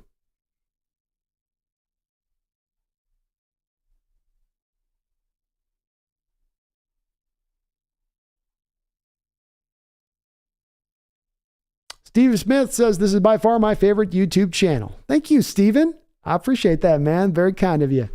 Very kind of you to say. There's some great competition out there. The Real Matrix says, we're getting Carter and Murphy, mark my words. Well, if we do that, Matrix, I'll be standing up and clapping and saying, John Schneider, very good job. Very well done, sir.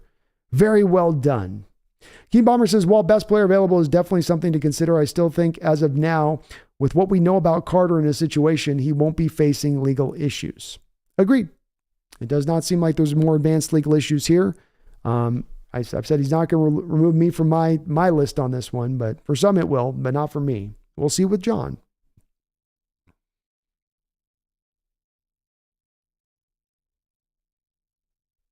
Ian says it's going to be fun having free agency fall during the finals week. Makes it more bearable. Hell yeah. All Pro Seahawks, if we can draft Bijan, Seattle will be so explosive offensively. We would be. And again, consider with, I know there's a lot of people anti-Bijan Robinson first down. I saw Real Matrix, you mentioned that. Keep in mind, again, he can play some slot snaps. And right now you need slot snaps. You need a slot receiver. So if he's giving you a guy who comes in and he gives you 115, 120 touches as a running back. And then also now he's able to catch 30, 40, 50 balls there on the side as a receiver and bubble screens and whatnot. There's value to be had on that. And he would help to make this offense explosive, more explosive with his addition.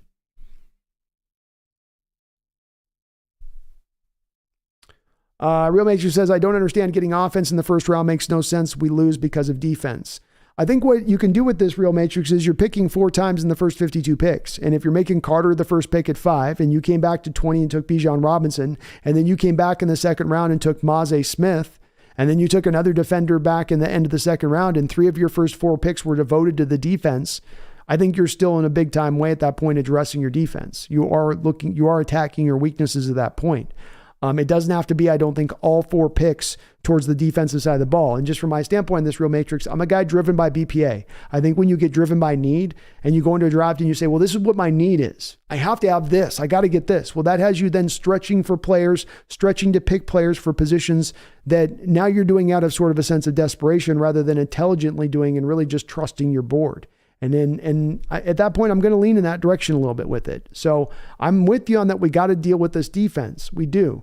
But I think you can go 3 of the first 4 picks attacking the defense and hit it substantially, especially if Real Matrix, that's coming on the heels of most of the free agent money you're spending is also going to the defensive side of the ball. If you did those 2 things in together, I think you're improving the defense mightily.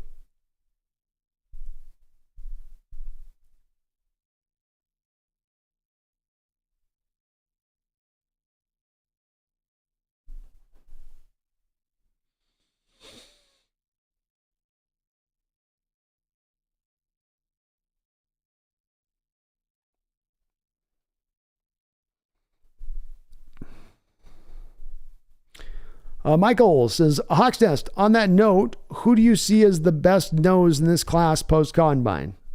I think that Maze Smith is your best nose tackle in this draft post-combine. I do think Keanu Benton is right behind him. I do think Keanu Benton can play some zero tech. But I do think Maze Smith is your number 1 guy. He's legit.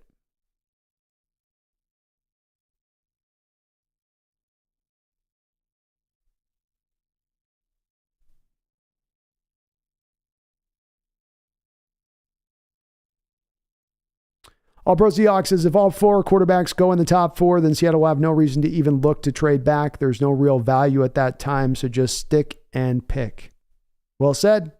I agree. I think that's probably the way that plays out for you if it goes that realm. 4 quarterbacks, first 4 rounds. You're getting your number 1 pick of the best positional player in the draft at that point, absent a quarterback position. Just jump. Yeah.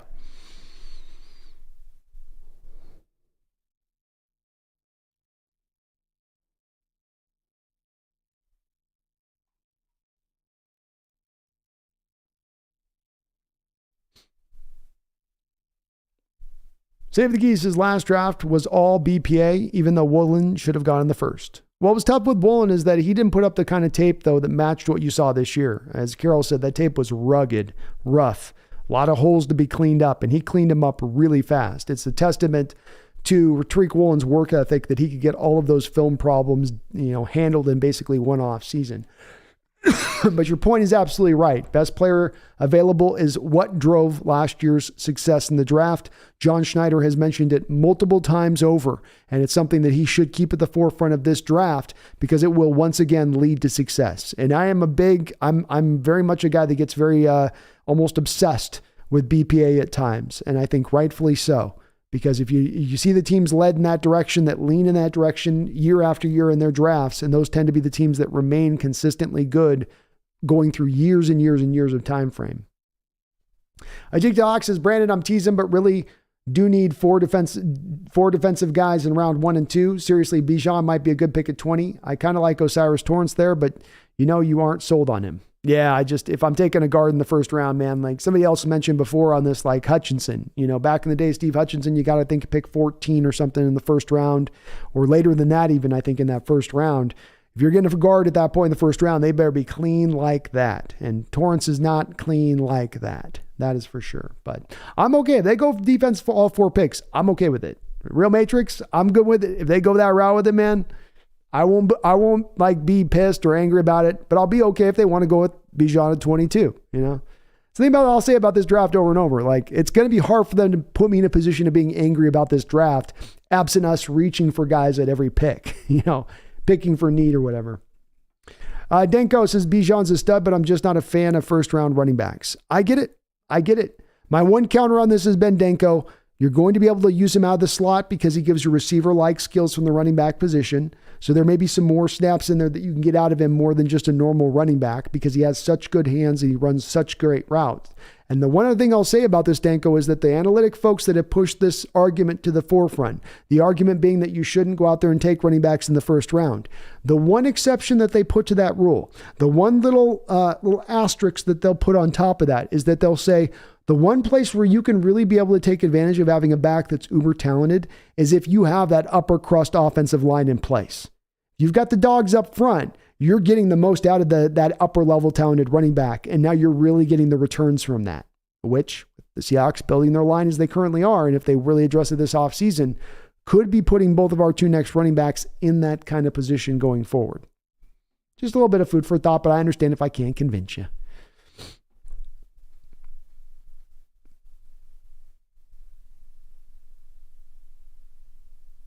Addison Shelbo says Jalen Carter or Will Anderson will almost certainly be there at 5 after Carolina trade, right? 100%, Addison. But I've been telling you that for 4 months, right? I've been saying that for 4 months. Brandon got 3 predictions that clicked through in the last week for him. I was feeling pretty good about myself. My Bears prediction about trading back, my Carolina prediction about trading up, and then us having an option of one of Will Anderson or Jalen Carter.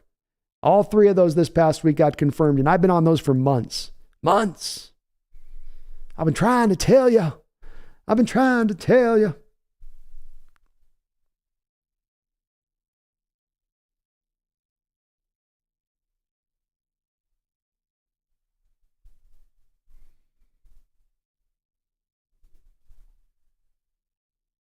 Yeah, Real Matrix, I think the Arizona's going to trade down too.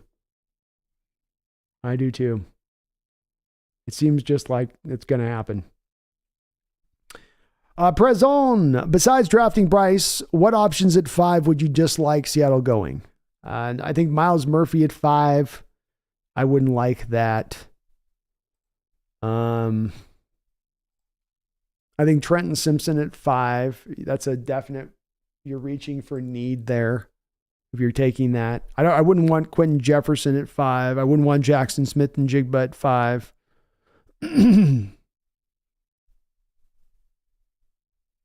I'd kind of be everybody else that would be feasibly in there and play. I'd be actually okay with. I wouldn't know Brian Branch, right?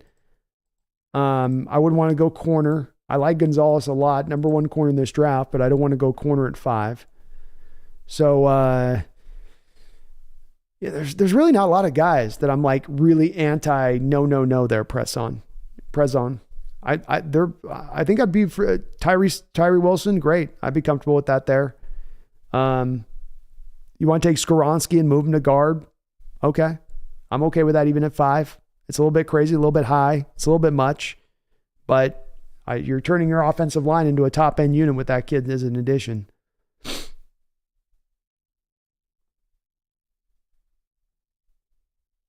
King Barber says, oh boy, you know how far I was away from the Kenneth Walker pick last year. If some way, somehow they take Bijan over Kancey Simpson, the chat is going to be full of me in rage. Oh, you won't be the only one. I mean, the Walker one said, we saw how it lit just a lot of the Seahawks content creators I was watching on YouTube were losing their mind last year over that pick.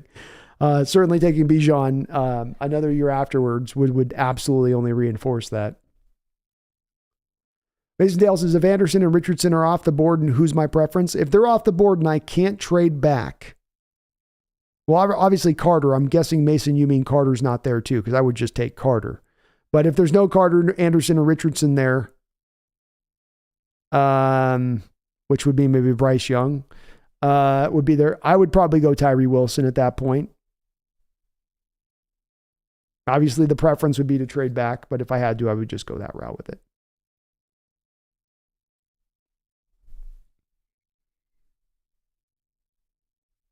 Real Major says, it might be harsh, but Jalen Carter was racing. Yes, but he wasn't in that other car with people that died. They made that decision too.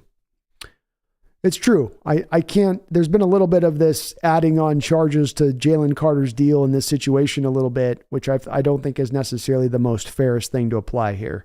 It's like, it's almost like from the way some people talk on the situation with Carter, it's like he ran them off the road, killing the people or something, right? It's like that's a little bit of an overstatement here, but I tend to be a little more patient than some on this Real Matrix. I think it's a divisive topic. And it's one that draws out a lot of very fervent opinion. My personal one, though, is kind of in alignment with yours on this one, where I go, look, if my background's clean otherwise of this is not enough for me to negate this kid. If the background's completely a crap show and it's nothing but dirt every which way I look on Carter's background checks, well, then that's a different flavor. Denko says, thanks for the insights. Our trenches are big needs, though. Now, if by some miracle Bijan falls into the top of the second, I could totally see John trying to make a play. Well said, man. And I would not even try to disagree with you on that because you're 100% right. I mean, you got to deal with these trenches. And I've said my dream offseason, as somebody was asking earlier on this stream, would be indeed, Denko, to just deal with the trenches on both sides of the ball. You could go just whole hog, almost forget anything else about this football team and just handle the trenches this offseason, and you would make me a happy camper. So I'm not going to turn hypocrite on that on you now. It's much as just how much I love Bijan Robinson and how much of a difference maker I think of him as well. I think he's LaDainian Tomlinson reborn myself. But if they went defensive line, I'll be applauding those moves too there, Denko. 100%. And thank you, man. Very kind of you to say on that. Very kind. And we are going to kind of start to put a bit of a button on this one, folks. I've got to be up at 8 in the morning tomorrow so that I can get ready for the stream at 9 a.m. So let's get the last of kind of our questions, comments, concerns, trials, tribulations in, as I will be kind of putting a button on this because I got to get up tomorrow. We're going to be going all day tomorrow. So got to keep the voice a little bit saucy. Pedro Mendoza, the Hawks Nest. What do you think of moving back from 5 to get Kalijah Kancey in the teens? I love it, Pedro. It's a great thought. I think Kalijah Kancey's my second best defensive lineman in this draft. If you move back, you're getting your first round pick, another future first round pick, maybe another second round pick, and then I walk away at the second best defensive tackle in this draft. I feel really good about that. So I'm okay with it. I am.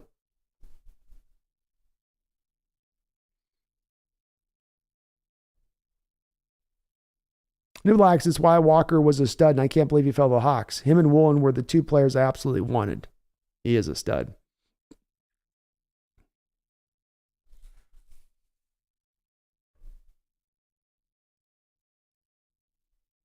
Mason Dale says, I think you misread my comment. I said, if Anderson and Richardson are on the board, who would you prefer? I'm sorry, man. Definitely eyes get a little crossed as I get late here.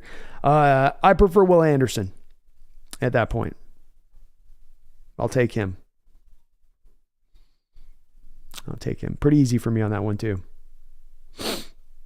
Yeah, Alexander, I think you're bringing in nuance. Alexander says, I'm in no way excusing his behavior, but I can understand the wrong decisions he made. I think that's a great way to put it. It's not to try to gloss it over or cover it up what he did, or to not say it wasn't wrong on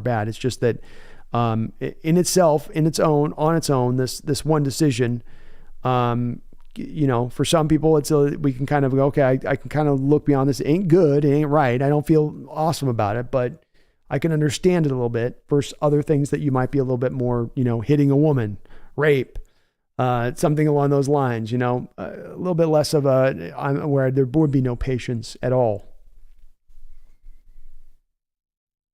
GoHawks05 says, tomorrow will set us up to absolutely body the draft and build a super team. I love it, GoHawks. Let's go. Bringing that energy in here late. Love it.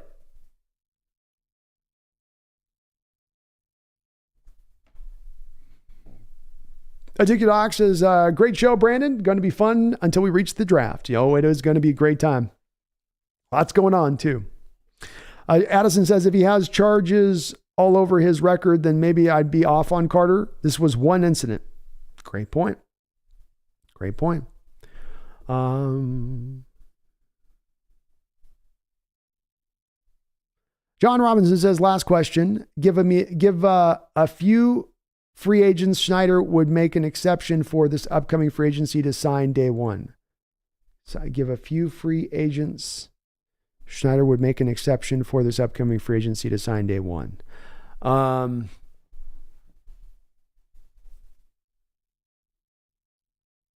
Well, I think if Hargrave's cost is not crazy, John, I think they're going to kick the tires on Hargrave. I just think the prices are going to get exorbitant on Hargrave really fast, and that he's going to really be quickly like, no.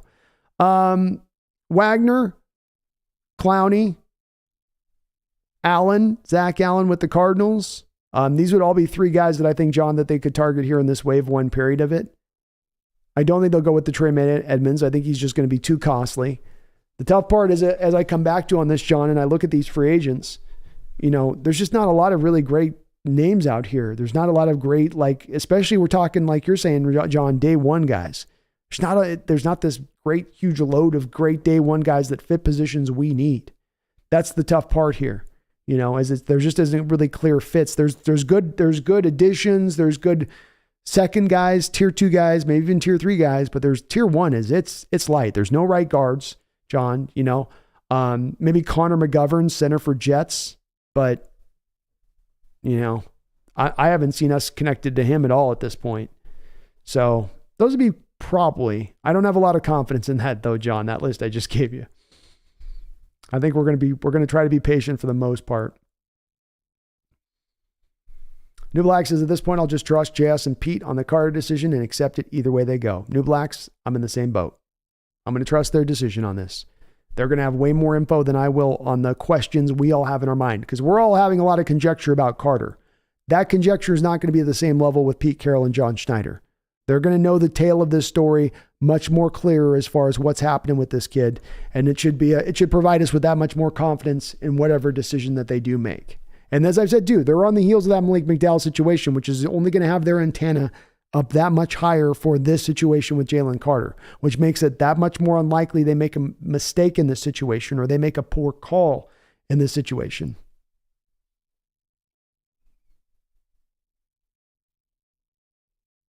Mason says, in regards to Carter, I just can't get behind drafting a player in the top 5 who could potentially go to jail. Yeah, I think it's with as long as it's been since this crime was charged on him, Mason, because this thing didn't just happen like a month ago. The amount of time the police waited to charge him just for the misdemeanor reckless charges that he's had, I don't think is indicative that he's going to have more charges added on top of this. I mean, otherwise the police, that starts to feel very punitive from the police at that point and how they're doing that, rather than letting truly the justice system play out. You're sort of playing games at that point if you're Georgia police. Mitch, maybe they're willing to do that, but I haven't seen a lot of examples of police doing that kind of thing.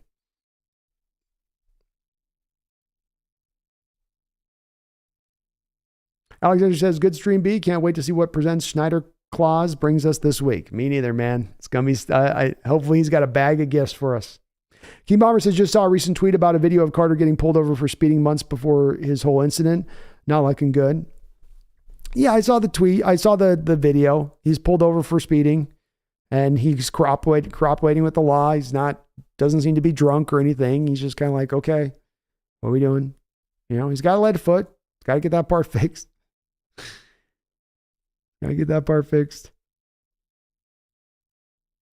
Ledger Cox asked John, I think he's going to cost a little bit too much and he's getting a little too old for me.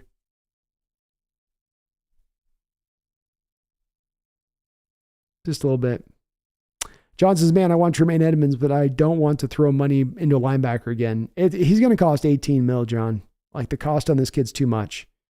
It's just, we're talking about getting around like 12, 13 million. That's one thing, but 18, 19 million in a middle linebacker, like, no, can't go that route. Bradbury's a possibility, John. Won't cost a lot. I don't know if he's a tremendous upgrade, but probably a little upgrade. 12th man for life at Hawks Nest. If you had to bet on one player signing with the Hawks today, who would that be? Ooh, great question. If I had one player that I thought was going to sign back with the Hawks above all else, I'm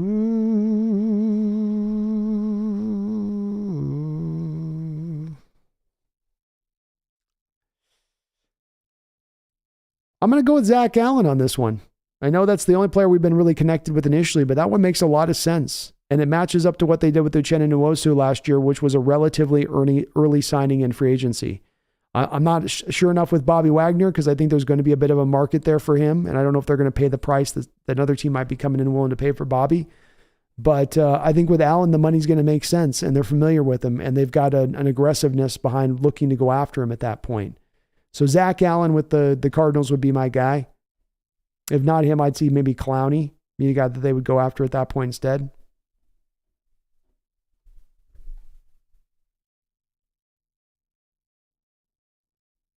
Red Aces just got back from the dispensary, and the stuff I got is killer. Anderson at 5 and Carter at 20. There we go. Let's go. J.O., thanks for the show, Hawks Nest. Don't forget to hit that like button, y'all. This man's putting in the work. Well, thank you for reminding me of that, J.O. Please do, if you haven't already, hit that like button for me. I would really appreciate it. And if you're not subscribed, do get subscribed. Doesn't cost you anything. Helps me out tremendously and helps this channel grow as we're trying to get on the road to 12,000 subscribers. King Bomber says there's still a potential that this case doesn't get settled and we're not too sure on how it ends up. And some don't want to risk that. It is a bit of a risk, but again, this incident happened pretty long ago, relatively speaking. The police waited a long time for these charges to come down the track. If we're going to say that we've got this fear of a player who's had a situation happen, he's being charged with these charges, and that there's going to be more charges brought into play, what's our baseline for that? What's a player that's had something like that happen where there's charges that have occurred, the police put him on those charges, and then there's extra charges on top of added on that for an incident that happened basically a year prior? I don't have a lot of baseline for that. Maybe it's a possibility, but I think it's a fairly remote one at that. At the end of the day, he's been charged with 2 misdemeanors, not felonies, not crimes that are going to put him in jail for 20 years, 2 misdemeanors. So I think that's really where it's at this point. Can't make it more than what it is, or say, well, it may be a lot of things. It ain't that yet, though. I don't think that's quite a realistic concern. New Black says you don't want Bradbury. Stay away. Definitely had a bit of a down year here for the Vikings recently. I like Edmonds, John. I do. He just costs too much. Just costs me. Russell Marquis says, imagine we pass on Carter and he wrecks shop on every team, including us, for a decade. Exactly. Exactamundo.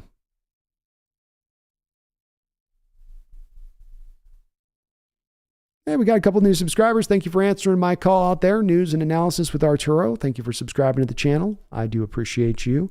Franchise 79, thank you as well for subscribing. You guys are awesome for hitting up here at the end in that way. Getting us nice and round out. We got a lot of new subscribers today on the channel. It's good to see.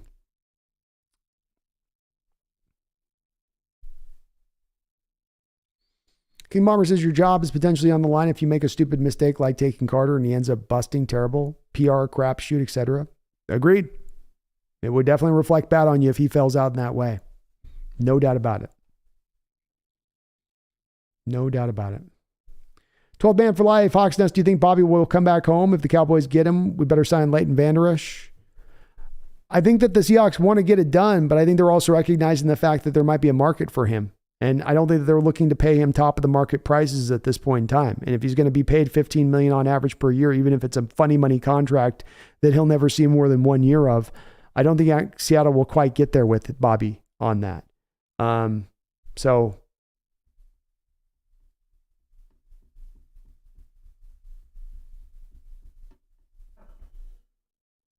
I thought it was a year ago, King Bomber. Maybe I'm wrong on that. I thought that was from the first national title game.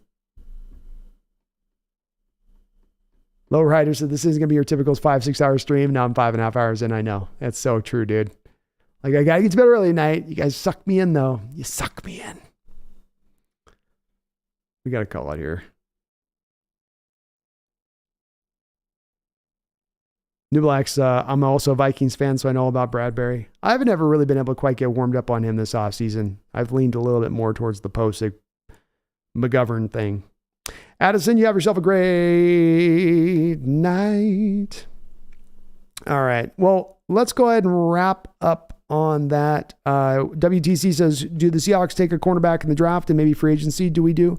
I don't think we go in free agency, WTC, but I do think that we probably look to get one maybe in the 4th, 5th round. It's a deep draft for cornerbacks, and you can get a really good guy in the 5th round, and that's been a money spot for us as far as the quarterback position is concerned. Bacardi 151, any center or guard we can pick up and lean our draft more towards the other side of the ball. Guard's kind of empty right now, Bacardi. I mean, it's just Bacardiak, it's lean. It's light. It's not great for free agency. There's really, I think, three main options we're talking about at the center position. There's Connor McGovern with the Jets, 29 years old. Played solid football for them, not spectacular. Posick, former Seahawk, played great football last year. 78 grade by PFF. He was outstanding, still not a tremendously older player. He is a potential, obviously, there too. And then there was one other center, Bradbury with the Vikings, maybe the worst of those three options, but functional, I guess, depending on what your definition of a functional is. So you probably would have to do that more with center than you could get that done with guard, Bacardiak. It's just a weak guard class, both in free agency and in the draft, quite frankly. Sucks. Yobi's Colts center Ryan Kelly, go for him in the trade or maybe free agency. He's more of a name at this point, Yobi's. If you're remembering Ryan Kelly or you're thinking about Ryan Kelly being good, it's because you're thinking about his performance, what was 3 years ago. He has progressively over the past 3 years been getting worse and worse and worse as a player. The Colts offense took a step backwards last year because that offensive line wasn't playing as good as it's been playing in recent years. He was a part of that. So where Ryan Kelly is an option to go out there and grab, he has not been a particularly good player in the NFL as of recent. And so you're hoping that you're going to be able to reclaim what he once was. WTC, like, who do I think they would draft in the cornerback, fifth round range? I think you could be looking at like Julius Brents, Caillou Kelly, Mekhi Gardner,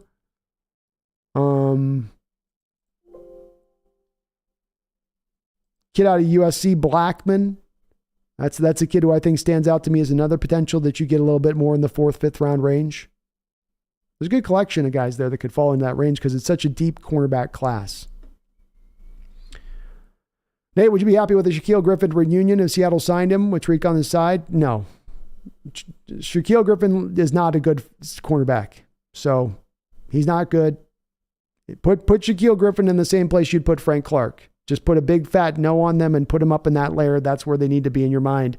They're not that good of players. They are former Seahawks, and I know that does, make them looked at with a certain amount of fondness by the fan base. But nope. There's a reason the Jaguars are releasing him, right? They just signed him to a new deal a couple years ago. Why are they releasing him so fast? Because they're not happy with the money that they spent. So now, cannot do.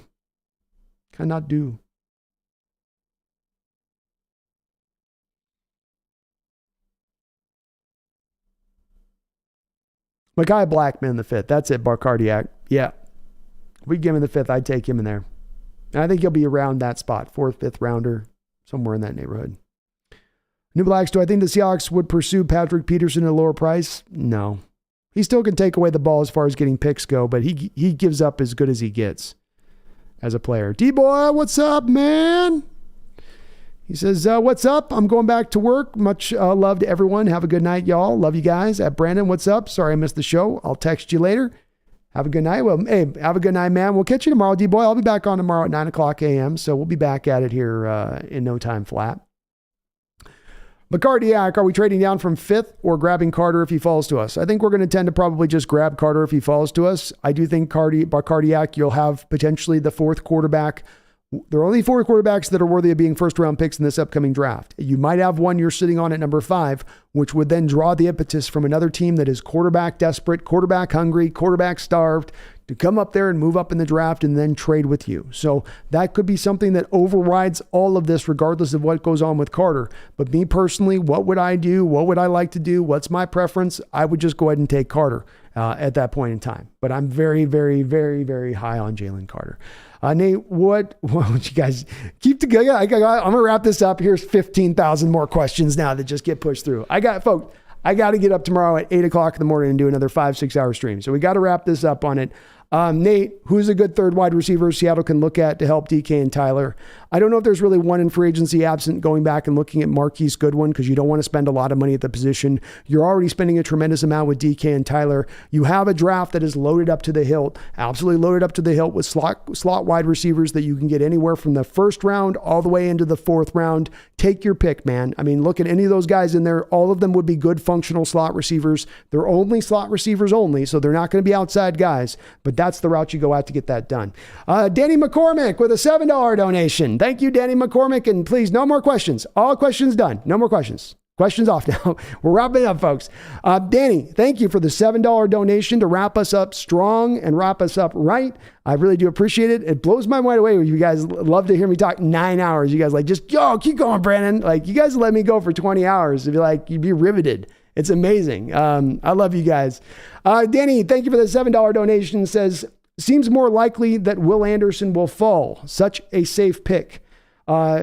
Jackson Smith and Jigba at 20, Keanu Benton at round 2.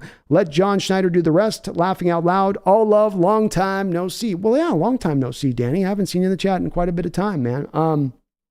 I love your proverbial draft. The tough part with taking Jackson Smith and Jigba is if you're going to take Jackson Smith and Jigba, and I do like him a lot, Danny, he is only a slot receiver at the next level. He is not going to play on the outside. He's got 30.5-inch long arm. He's not on the outside. So if you're looking at that guy and saying, I'm going to get this guy that eventually is going to replace Tyler or eventually going to be able to replace DK long-term and be an outside guy, he's not. What that then means now is that you're now going to have 3 wide receivers and you're going to have to play a lot of 3 wide receiver looks. That means, like, Danny, 60% of the time you're going to be needing to be in a 3 wide receiver look if you're going to be taking Jackson Smith in the first round and putting that much of draft capital onto wide receiver at that point, which then now removes out, Danny, your predilection to run the 2 and the 3 tight end sets at the high prevalence that you've been running at the past year and having a lot of success as. That's also going to impact you in the running game, because if you're running 3 wide receiver sets, Danny, you're not going to be able to be as good in the running game. You're not going to have the type of blocking in the running game that you're going to have if you have 2 tight ends out there rather than potentially only 1, which would be the case if you're going to the 3 wide receiver look. So I like Jackson. I like Jackson Smith and Jigba. I love Keanu Benton in the second round, Danny. Sign me up 100% all day, every day for that on that spot. But are you willing to make that transition for Jackson Smith and Jigba? Do you want to go away from the things that were so successful for you offensively speaking last year to kind of reinvent the wheel because you're so trusting in this talent of Jackson Smith and Jigba that it's going to make your offense at such a difference-making level by adding him in at that point? And if that's not the case, then there's not really a reason to be adding him at that point, and you should just be leaning back to the 2 tight end sets. Then even if you're willing to go to those 60% snaps, what about the loss that then you're going to sustain in your run blocking game, and then how much less effective your running ability is going to be then with Jackson Smith and Jigba out on the field? I love Jackson Smith and Jigba, but in my opinion on this one, Danny, he needs to be going to a high volume passing attack who's looking to really pepper the ball all over the field as far as throwing the ball, not really going to a balanced offense that's going to want to lean into more 2 and 3 tight end sets. Just kind of my take on it with it. And I love him, man. I really do think he's a really fine player, but he is a slot only. Folks getting caught in their head that, no, he can play outside. He can't play on the outside. He's not an outside receiver at the next level. He is only specifically a slot, as far as kind of how I see him on that. So, but good player. I was looking to see if you had put something else in there, Danny, on your thoughts with that. But yeah, like all pro Seahawks, like Jackson Smith and Jigba going to the Chiefs, like that's a beautiful fit there for the Chiefs, and I don't mind him here.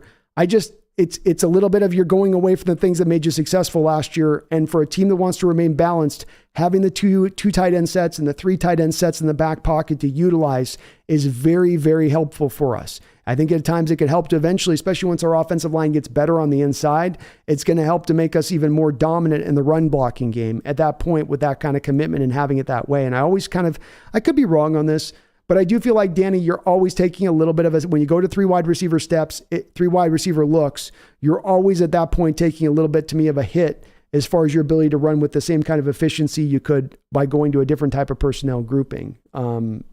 Just kind of on my take on that.